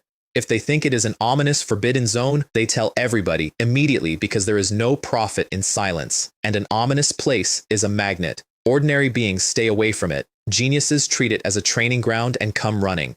Free advertising, no risk. 2 divine decrees cost me months of work and divine power, and a dead hedgehog cost me 1 second. Then a handful of the truly dying refused to run. They exploded their own bodies and gathered what came out into a single enormous warning character to protect future generations from the thing in my mountains. The character said forbidden. If you don't let anyone in, I said, out loud, to nobody, how am I supposed to set up the rest of the plan? I wiped it off the sky with 5-colored light, and there was shrill screaming inside it while it went. You can't even die peacefully, I told them, and you still need me to help you. Next time this happens, you'll have to pay. And I did not believe their heroism for one moment. I had watched their eyes light up an hour earlier when they thought this was a supreme secret realm. Months went by. My village is spring all year round now. I fogged the perimeter and threw 100-meter boulders around the edge of it with forbidden zone carved into them in case anybody had missed the point. Then Chen Wei's favorite dog grew horns. Bolt, leader of the lightning dog pack, previously famous for exactly one thing, which was running fast. Overnight, he came up mountain-sized, with a true dragon's lower body and a life force sublimated past heaven rank, Dragon Mastiff. The cause took me about 4 seconds to find. That dog has been sneaking off with my little true dragon for years to steal meat out of the back mountain cave, and they smell alike now. One who stays near vermilion gets stained red. Every creature has a chance of condensing true dragon essence. Talent decides some of it. Heart nature decides as much, and nobody in this world writes that down anywhere. Chen Wei bred every goat, chicken, duck, and goose in my village, and he has always spoiled the dogs, and he cried in front of everybody. It's a blessing for Willow Village, a villager said. It is the Willow God who protects our Willow Village, Chen Wei corrected him, instantly. Yes, yes, the man said. It's Lord Willow God. What I mean is, Lord Willow God is our heaven. Chen Wei is nearly 70. He is inscription realm, and he still bounces around like a young man, and he is privately certain that I quietly extended his life. He is not wrong. It was the monkey wine and 60 years of standing in my spiritual key, and I have never corrected him about that either. When you lie down, he told the mastiff, you're like a mountain. Old man can't reach you. Then he jumped up onto its chest to scratch the white fur in front of a whole village that was too frightened to touch it, and then my bait landed. 4 first-generation geniuses came to my fog. A purple-haired youth of the Hao clan, with lightning runes on every muscle he has. His clan's howl shakes the sun and the stars down. Peak venerable, deliberately holding his own breakthrough back. A 3-headed, 6-armed boy of the celestial race, 50 meters tall when he expands, who keeps 2 heads' eyes shut on purpose, and who has one former friend now trying to kill him over a woman. The Python woman, serpent eyes that steal the essence of heaven and earth. Look at her for 3 seconds, and you belong to her permanently, and the other 3 would not turn their faces toward her. And the thing in the golden chariot, which is a chaotic supreme artifact and also a coffin, and which floated out of the boundary sea, it whips the soul of whoever it takes.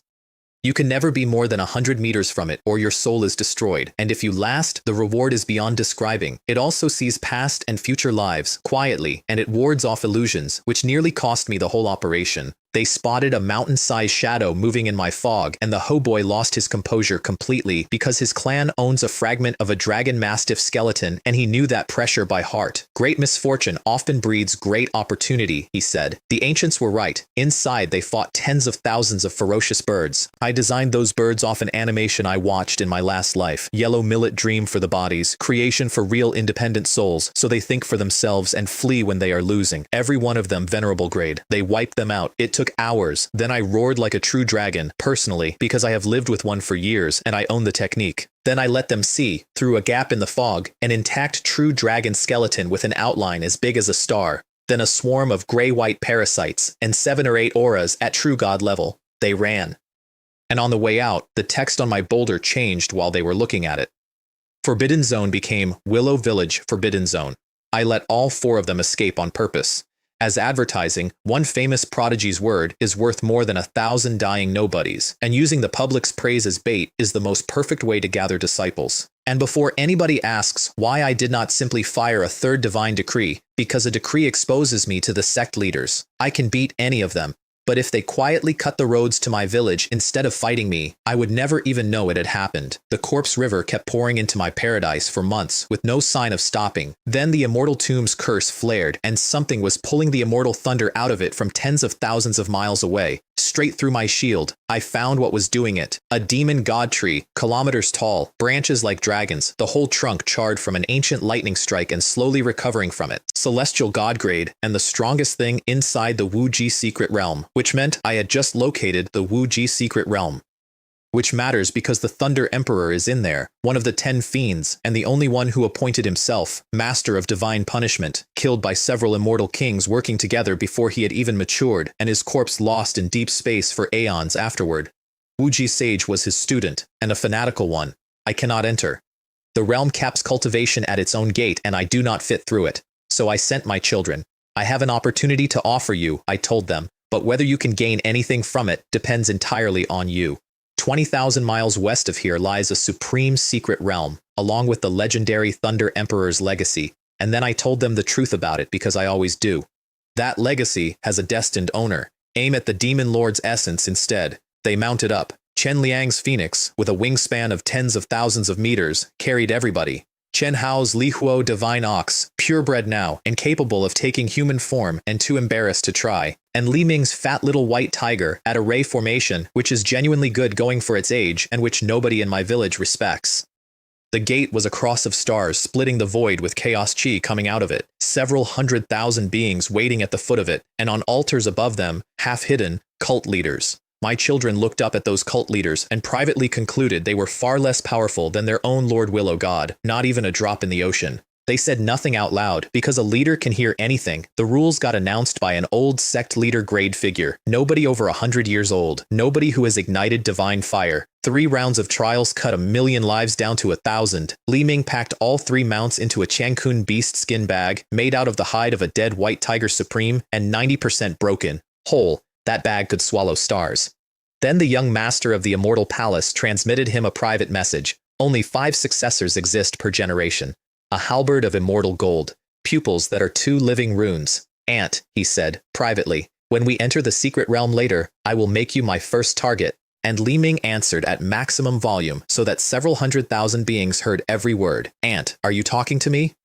Then, into a silence. I don't believe you, you sissy. Also in that crowd, with his face and voice changed by a technique, was Guo Tian, and with him was his grandfather, Shi Zhongtian, the great demon god, rejuvenated out of old age into youth by a single drop of the demon lord's essence, and calling his grandson while looking 20 years old. Inside, the successor attacked immediately. Li Ming blocked the first halberd with a rusty one he picked up off Treasure Distribution Cliff years ago. He actually blocked it, the crowd said, and they were right to be surprised. That man has swept hundreds of duels and usually finishes them in one move. And my boy's entire method is that he never learned halberd technique, so he swings a halberd like an axe. A person of great strength, he explained, can defeat 10 skilled martial artists.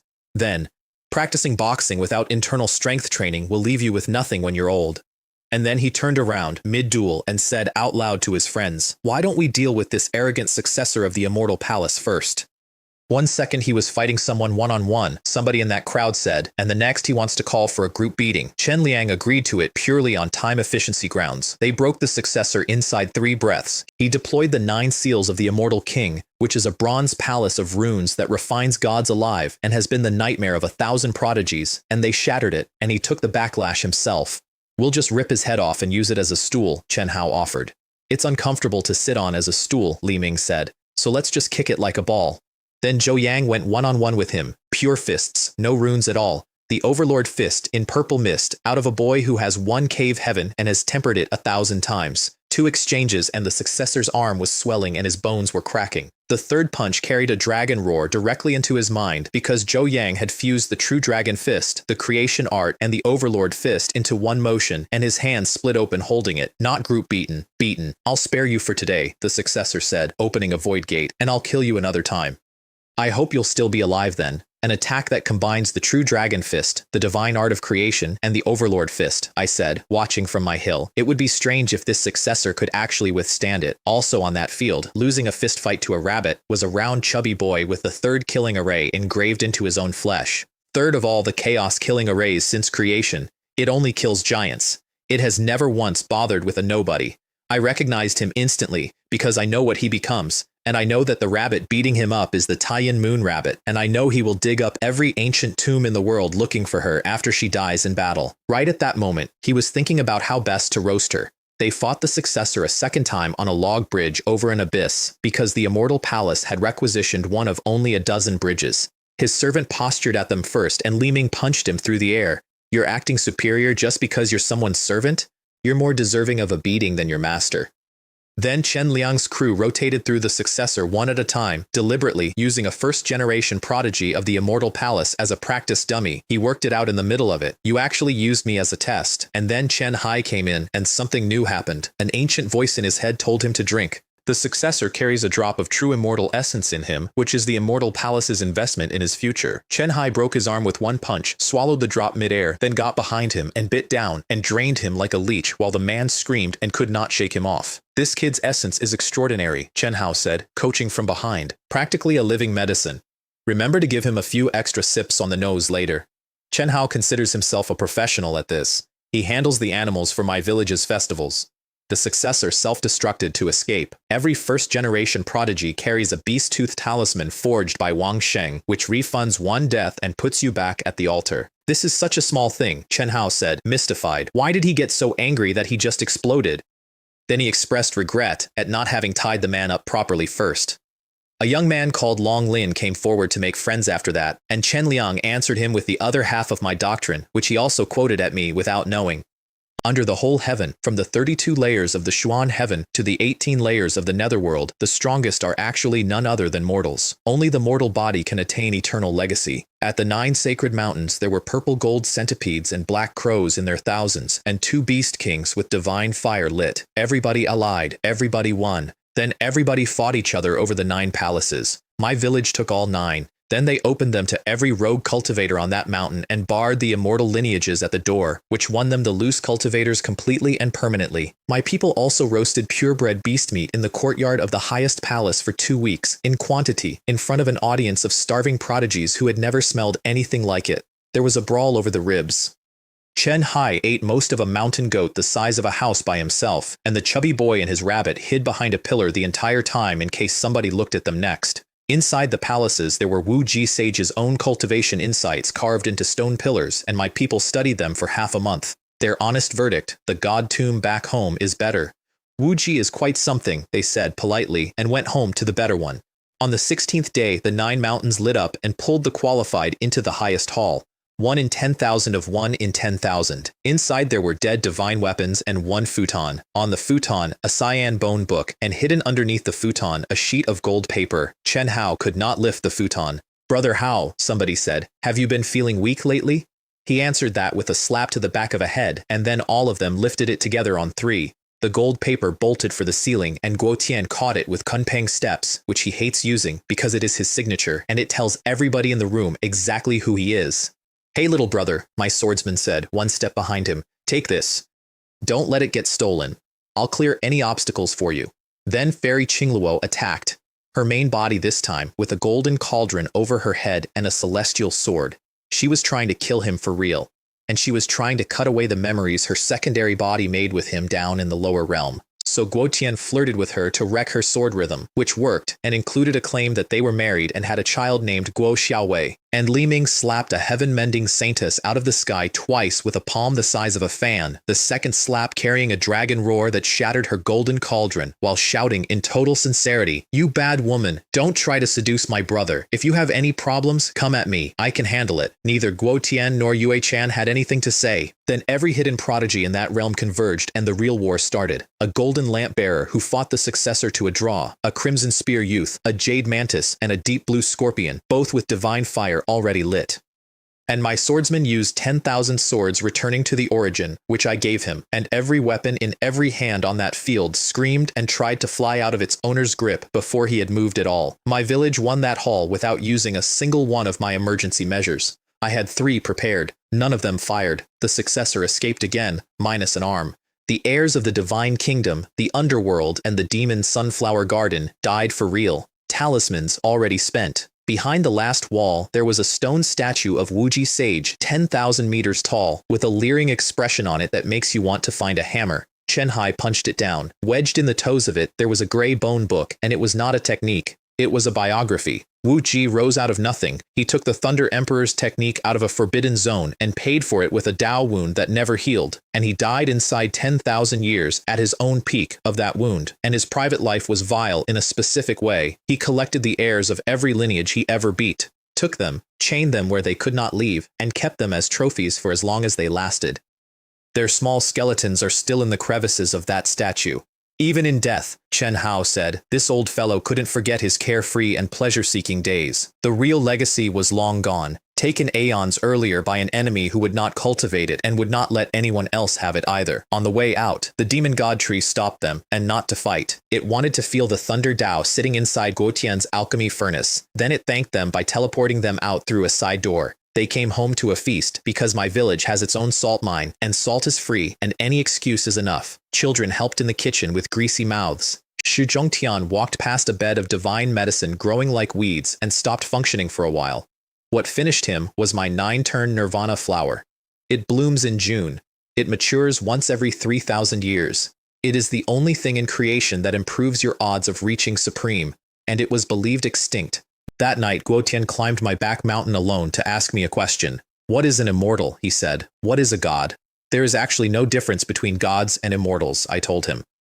The so-called god refers to the eternal spirit after the end of life, while the so-called immortal refers to the immortal who cultivates the Tao during their lifetime. There is actually no true superiority or inferiority between them. He pushed. He always pushes. You see mountains as mountains and water as water, I said. You already have the answer in your heart, and you'll understand it more clearly sooner or later. Then I waved him back to his room, because it was late. He stood in his courtyard afterward, completely bewildered, going over the conversation, unable to work out what he had said wrong. My private version of the answer, which I did not give him, who cares whether I am a god or an immortal, as long as I am strong enough. Next morning he showed everybody the gold paper voluntarily. I glanced at it twice and memorized the whole thing. Since he got it for free, I could hardly be coy about it. Then I fused the Thunder Emperor's treasure technique, my Chaos Divine Thunder and my Thunder Spear into one Tao and gave it a name. Heavenly Punishment. Past the 10 fiends. No ceiling that I can find. And I want to be exact about the name, because it sounds like a claim I am not making. I never intended to punish anything on heaven's behalf. I am just myself. Why should I do things for others, even if those others are the will of heaven and earth? I can fight a supreme now. I cannot beat one. The ladder above me runs Void Tao, then Escape One, then Self-Slaying, then Supreme, and I have counted those rungs more often than I have counted my believers. And in the same season, Li Ming and Zhou Yang ignited their divine fires, gods, in their teens, in my village, next to a wheat field. A divine fire realm expert in his teens, Xu Zhongtian said, and then went and sat down by himself, feeling that he had wasted a life. Then Li Ming walked all the way back down my ladder to ask her a second time. He had doctrine for it naturally, and he attributed it to me. Being dumped once is not shameful. What is shameful is not learning from one's mistakes and striving to make a new record. I have never said that. If I had a stick, I would have fetched it. On his way, he stopped at the abyss where Willow Village used to stand, and I followed him there, and he stood at the edge of the hole where he grew up, lying on that grass with his friends, planning the future out loud, when the strongest man he knew could be killed by a bear. Fortunately, he thought, my childhood friends are still around, and my parents are alive and well. Some of the boasts I made have come true, and those that haven't yet come true are already on their way. At Julu Academy, the guard started shouting at him, and then an elder with a scarred face and a realm-detecting treasure read him and announced it to the courtyard. Not a venerable, a god. A nephew said out loud that this could not be right, and the elder slapped his teeth out and then apologized to my boy personally. Then Xia Bing came out, and he went red to the ears, and he asked again. Wanting to pursue you, he said, wanting to ask for your opinion. She tested him one more time. If I refuse, do you hurt my senior brother? No, he said. Then a long exhale. I will wipe Julu Academy out of the great wilderness, he said, then ask you again. And she gave him her terms, and I have never heard anybody negotiate better than this. I'll go with you, but you can't lay a hand on anyone from Julu Academy. They're all innocent. If you really like me that much, I will give you a chance to get to know each other better. At that time, I might fall in love with you, or I might not. But if I really fall in love with you, I hope that from now on, you can only have me. I'm a rather possessive person. I don't want another older or younger sister. If you violate my principles, even if I really can't bear to part with you, I will turn around and leave, going somewhere you can't find me. He swore on lightning, which for him is not a figure of speech. She is 19. He said so. She's only 3 years older than me. And then, out loud, in front of her, Lord Willow. God said a woman 3 years older than a man is like holding a gold brick. That is Chen Wei's line, not mine. I want that in the record permanently. Then he paid her academy for her without being asked, and nobody had suggested it to him. 100 years of protection.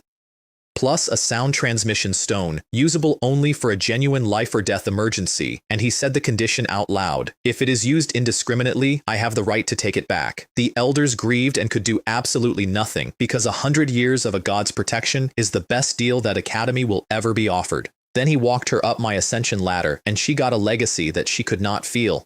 A colorless light that nobody but the owner of the ladder can see. No combat power in it at all. 100 years of lifespan, and a degree of not aging. The immortal celestial venerable of the ageless mountain would weep if he knew that had been handed to a formation realm girl walking up a staircase. She only noticed that she felt lighter, and that she seemed to be standing taller. And then, at the top, the ambush. The entire Lin family. Li Ming's parents and all of his siblings, and the old Earth tribe chief, grinning, standing on the path because my boy had told nobody and my village finds out everything. Chen Liang and Chen Hao gave him a thumbs up behind his back. She worked out inside 2 seconds that she had just walked into meeting the parents, decided the die was cast, and greeted the elders properly, one by one. Li Ming's mother took both of her hands and did not let go of them again that evening. The interrogation started the next morning. When exactly did this start? Zhou Yang wanted to know. Around wintertime, Li Ming said. You've been holed up in the village all winter, Guo Tian said. When did you go out? He declined to answer any further questions, and Xia Bing revised her opinion of Guo Tian downward on the spot. Birds of a feather. Then they told me they were going out again, and they told me why, and the reason was, Guo Tian. He built everything he has himself. My children were handed the God Tomb, the Ascension Ladder, and every divine ability they own. Compared to that boy, one of them said, we are flowers in a greenhouse. They did not want to be my burden. I agreed, partly because they were right, and partly for the reason I did not say out loud, which is that a follower's opportunity feeds back to me as experience, and it only counts if they earned it themselves. The demon god tree intercepted them on the road, and it had been reborn, dead branches replaced with green buds, crimson leaves with lightning moving in them. If it weren't for the lightning techniques you taught me some time ago, it said, which allowed me to be reborn from the ashes, I might not have survived until today. Guo Tian waved it off, and the old tree refused to be waved off. I only did my bit of help, it said. But your help to me was real and substantial, enough to influence my entire life. It gave each of them a leaf as a permanent line back to it. Then it teleported them to the demon continent as a gift, which is a volcanic wasteland whose outline seen from above is a complete skeleton and the most lawless of the 3,000 continents. Half a month later, my con paid off. 3 parties arrived from Yunzhou. The Li family, led by a hunched old woman half a step into true one. The Blazing Fire Gang, led by a 2-meter man with 700-pound twin axes. And the Zhu family. With the Li family came a golden chariot drawn by 8 beasts, 50 or 60 attendants, and 2 cousins.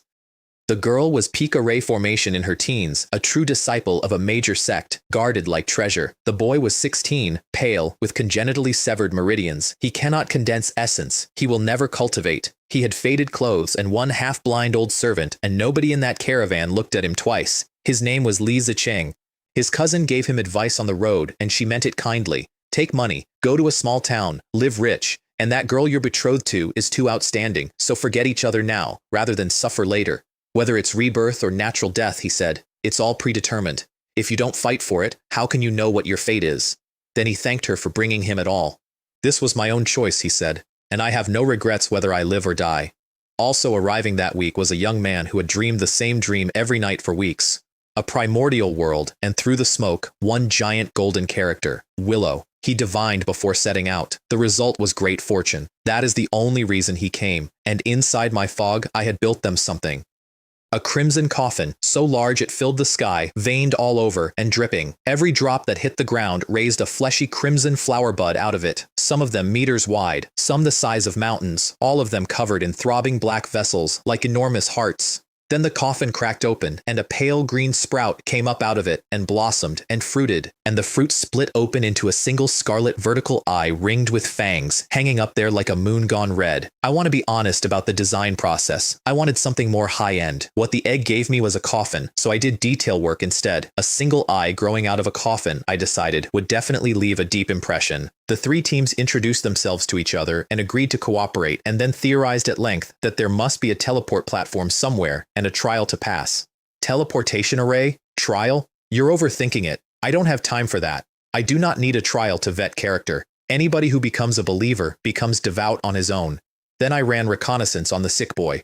Name, Li Zicheng, age 16. Talent, heavenly demon lineage, sealed. A rare and powerful lineage. Extremely rare for even one person to possess it over countless ages. When the seal is broken, it will be the day the heavenly demon reappears in the mortal world. Darkness will shatter the dawn, and mist will blanket the earth. Unsealing method: drink 3 drops of true dragon essence at dawn, which nobody in this world can supply because true dragons are extinct. I keep one in a cave. It steals meat. The boy felt something looking at him from the depth of the universe and turned his head up at nothing at all. Then I read the old servant shuffling along behind him, a cult leader, Void Dao realm, living as a manservant beside an invalid nobody respects, in faded clothes, at the back of a caravan. There is a story there. I am not interested in the story. Then my big vertical eye stared at all of them, and even that old servant, who has lived since near the beginning and can pluck stars out of the sky, felt a fear he had forgotten the shape of.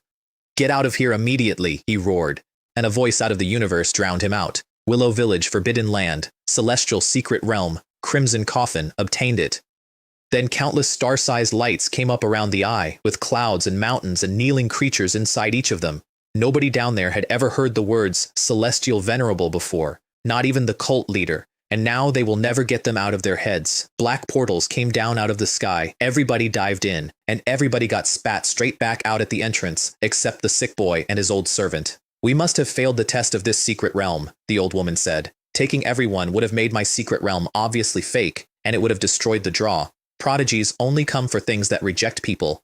Inside, a boy who will never cultivate and a cult leader in a servant's coat stood in an ancient palace in front of a fog-shrouded colossus. "This is the true core of the celestial realm," it said. "You are the ones who will choose the legacy." On the demon continent, meanwhile, my children were being what they are. That place is an ancient battlefield full of bandits and demon birds, several of them with divine fire lit. Most of them took one look at Guotian's group and did not move. The few who tried got eaten, and the ones who ran away had a complaint. "They were just robbing people of their money," one of them said. "But these bear children are robbing people of their lives." Then Guotian learned the name of the era the coming tournament is named after.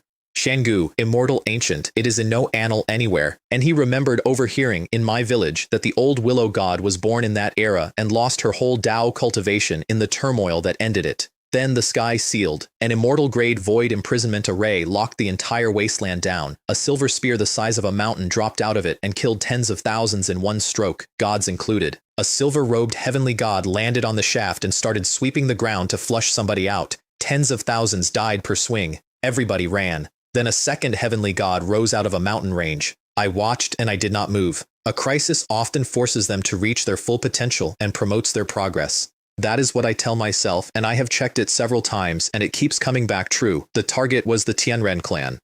Once one of 10 royal clans with supremes by the handful, now gutted, 5 of their 6 ancestors dead or comatose. They gambled everything on 4 destiny stones, fused into 4 of their young, hoping to manufacture 4 supremes out of children. Their enemies combined to kill those 4. The strongest hunter out there had 3 heads, and there were more of them hidden.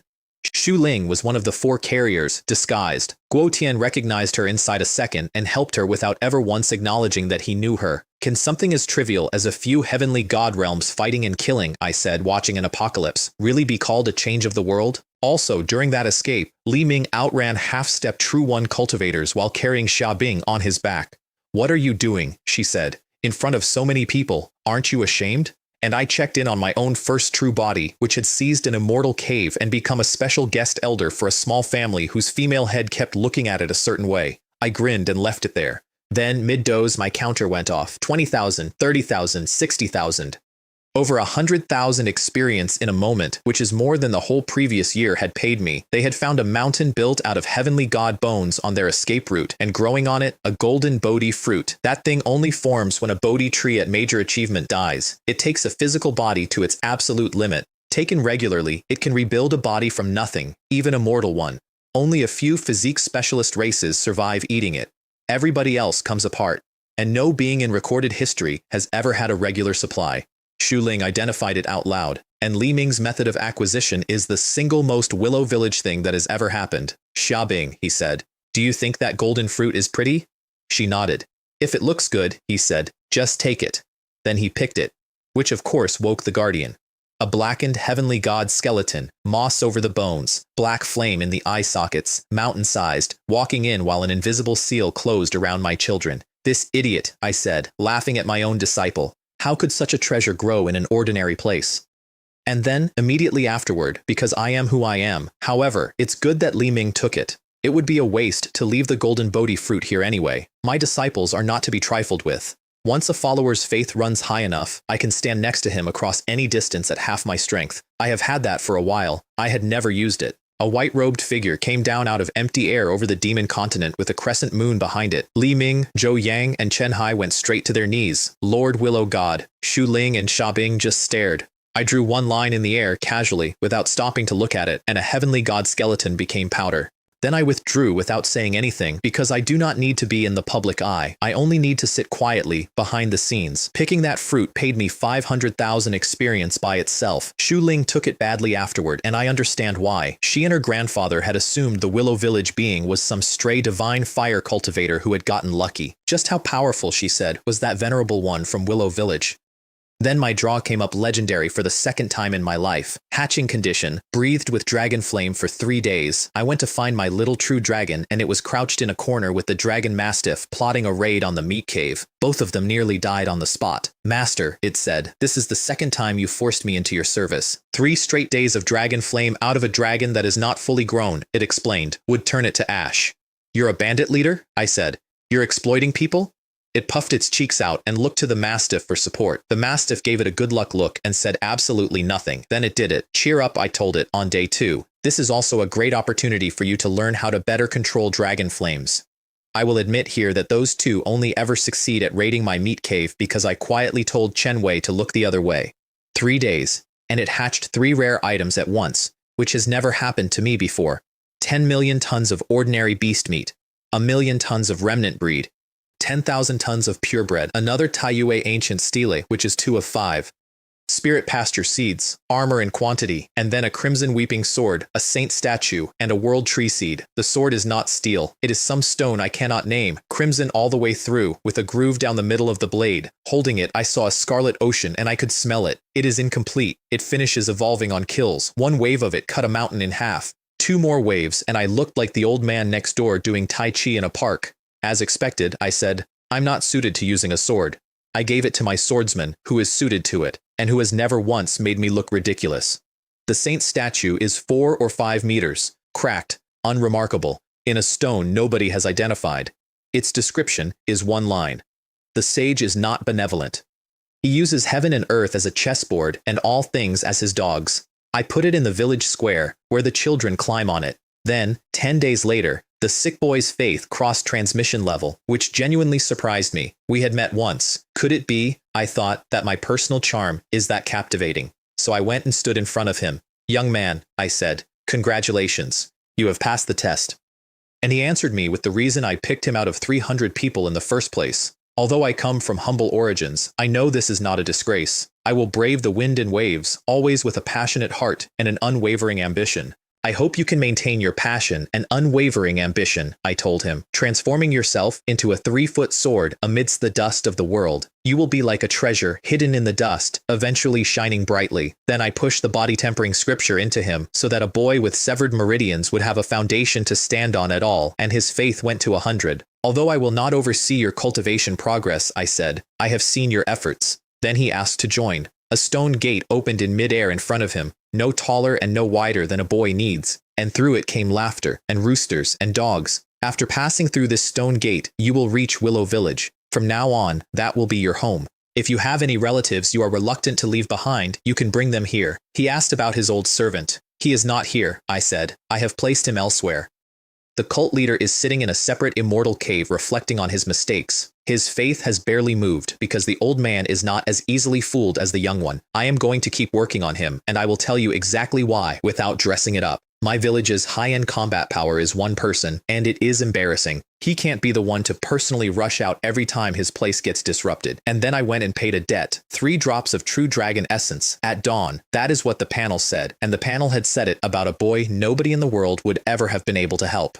I woke my dragon up before the sun came over my mountains, and I want it noted that it did not complain once. 3 drops into a cup, at first light, in front of a boy with faded clothes and severed meridians and one half-blind servant somewhere he could not reach.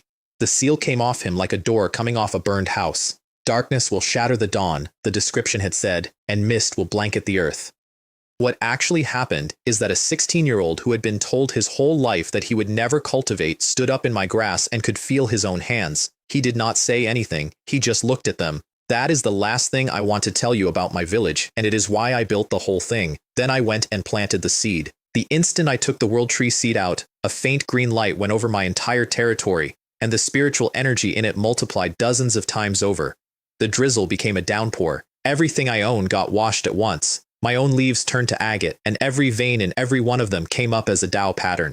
There is a tea in the old records, 1 sip and a mortal ascends, and I looked at my own foliage and made a note to try brewing some of it later, purely out of curiosity about the taste. Grown, a world tree becomes an entire new universe, and whoever planted it becomes the ancestor of everything inside it. Here is the catch, and it is a real one, 100,000 years to sprout, then 1 centimeter every 10,000 years.